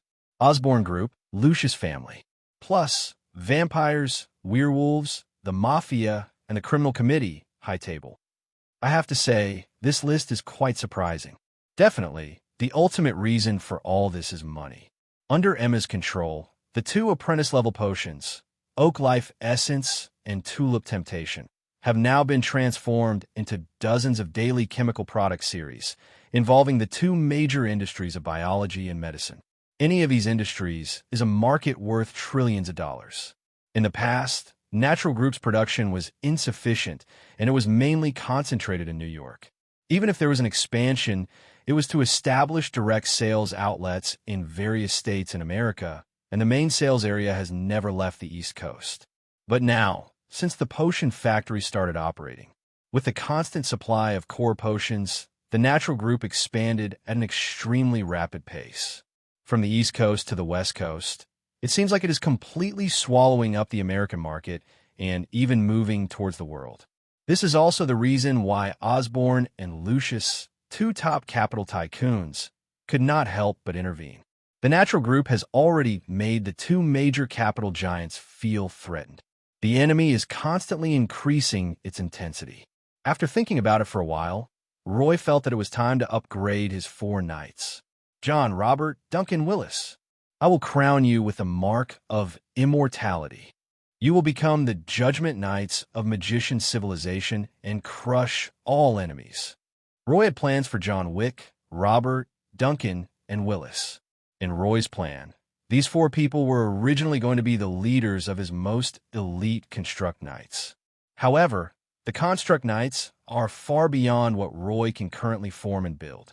Even in the Magician Civilization recorded in the Philosopher's Stone, the Construct Knights could only be formed by the richest and most powerful magicians. Every Construct Knight is a being that can rival Dragon. Fighting Spirit gives the Knight a powerful physical melee ability. The Magic Construct gives the Knight unparalleled physical and magical defense, and comes with magic damage. Once this type of Construct Knights is formed, the damage they deal when charging is even more explosive than that of the Magician Group. They are serious and can match one of the top combat forces of the Floating City. Take Roy, for example. In his hands, the only materials that can be used to build the Construct Knights are Mephisto's heart and Mephisto's horns. Even the demigod's torso cannot be used to build the Construct Knights. In Roy's plan, only after starting to sail into the planetary world and invade the dimension, only then would Roy consider establishing the Construct Knights.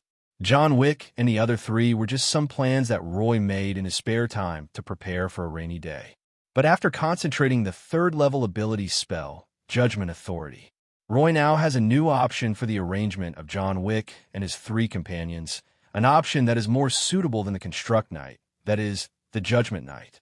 The God-chosen Knight, King, granted by his own authority. Well, now it's a bit arrogant to call him the God's chosen Knight.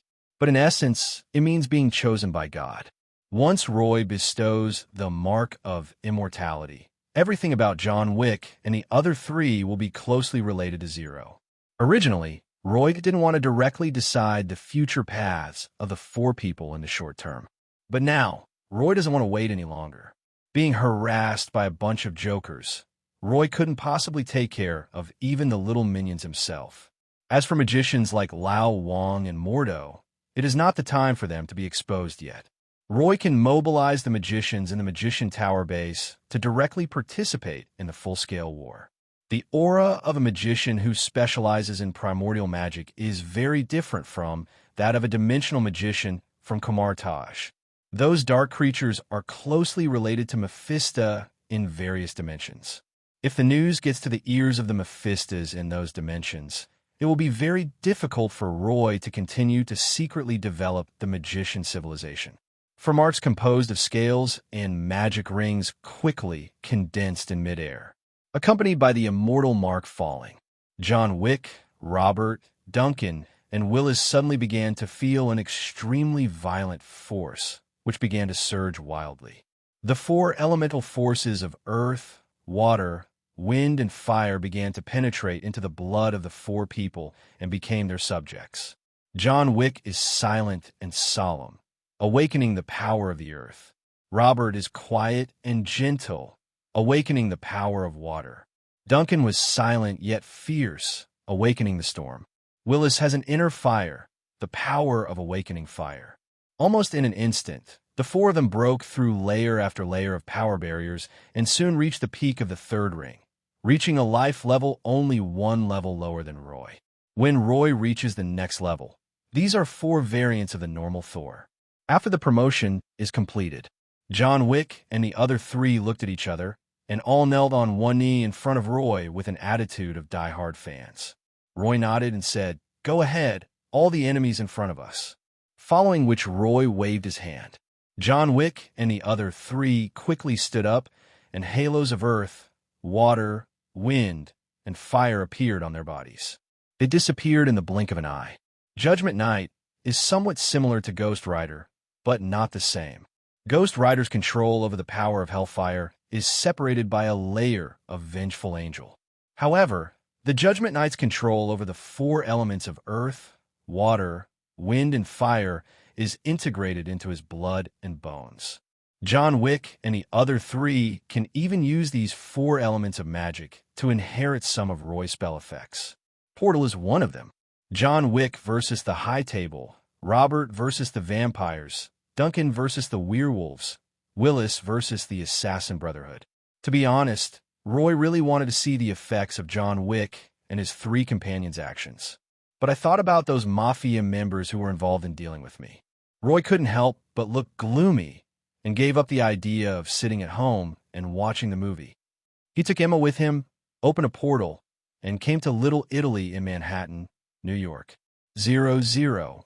This is also the place where Roy started his business. When Roy first came to America, he was assigned to this Little Italy by his family. But at that time, Roy's situation was not very good. 2 or 3 years later, coming to this Little Italy neighborhood again, Roy couldn't help but feel a little emotional. Andrea's bar. "Drake, boss hasn't been in charge for a long time. Now you're the boss. What do you think we should do?" "Yes, the family has issued a ruling to exempt the boss from protection." "Don't be ridiculous. That wasn't an order from the Corleone family. It was from the committee. F***K. The committee is made up of 142 Mafia families from around the world. Can the Corleone family still defy it? But boss has been very kind to us." "All right, stop talking. If anyone dares to say anything about betrayal, don't blame me, old Drake, for being ruthless. So what are we going to do? If you don't listen, don't care, and don't know anything, it will give the people above you a headache." Just when the bar was extremely noisy, accompanied by the sound of wind chimes, Roy embraced Emma and strode in through the door. In an instant, the whole bar was silent. Roy glanced at everyone in the bar, suddenly laughed, and said, "Not bad. At least you didn't choose to betray me. If I really had to take action against my old brothers, I would be in a difficult position." With just 2 short sentences, everyone in the bar couldn't help but break out in a cold sweat. It was still Drake who managed to keep his sanity and said, "Roy, Emma, listen to me." Roy waved his hand and said, "Derek, don't say anything. I originally came here to inform you to keep quiet. You did better than I thought." "That's good. It will be over soon. Remember, don't let your impulses get the better of you. After saying that, Roy no longer paid any attention to the people in the bar. As everyone stared in amazement, a portal opened and Roy and Emma disappeared in a flash. Hello, everyone. As we wrap up this video, I want to share a quick note. I have a Patreon account. If you'd like to support me and enjoy on-demand audiobooks, you can become a Patreon member. Alternatively, you can check out my Google Drive link, which has 500+ novel audiobooks available through my Ko-fi or Patreon shop. I appreciate your support.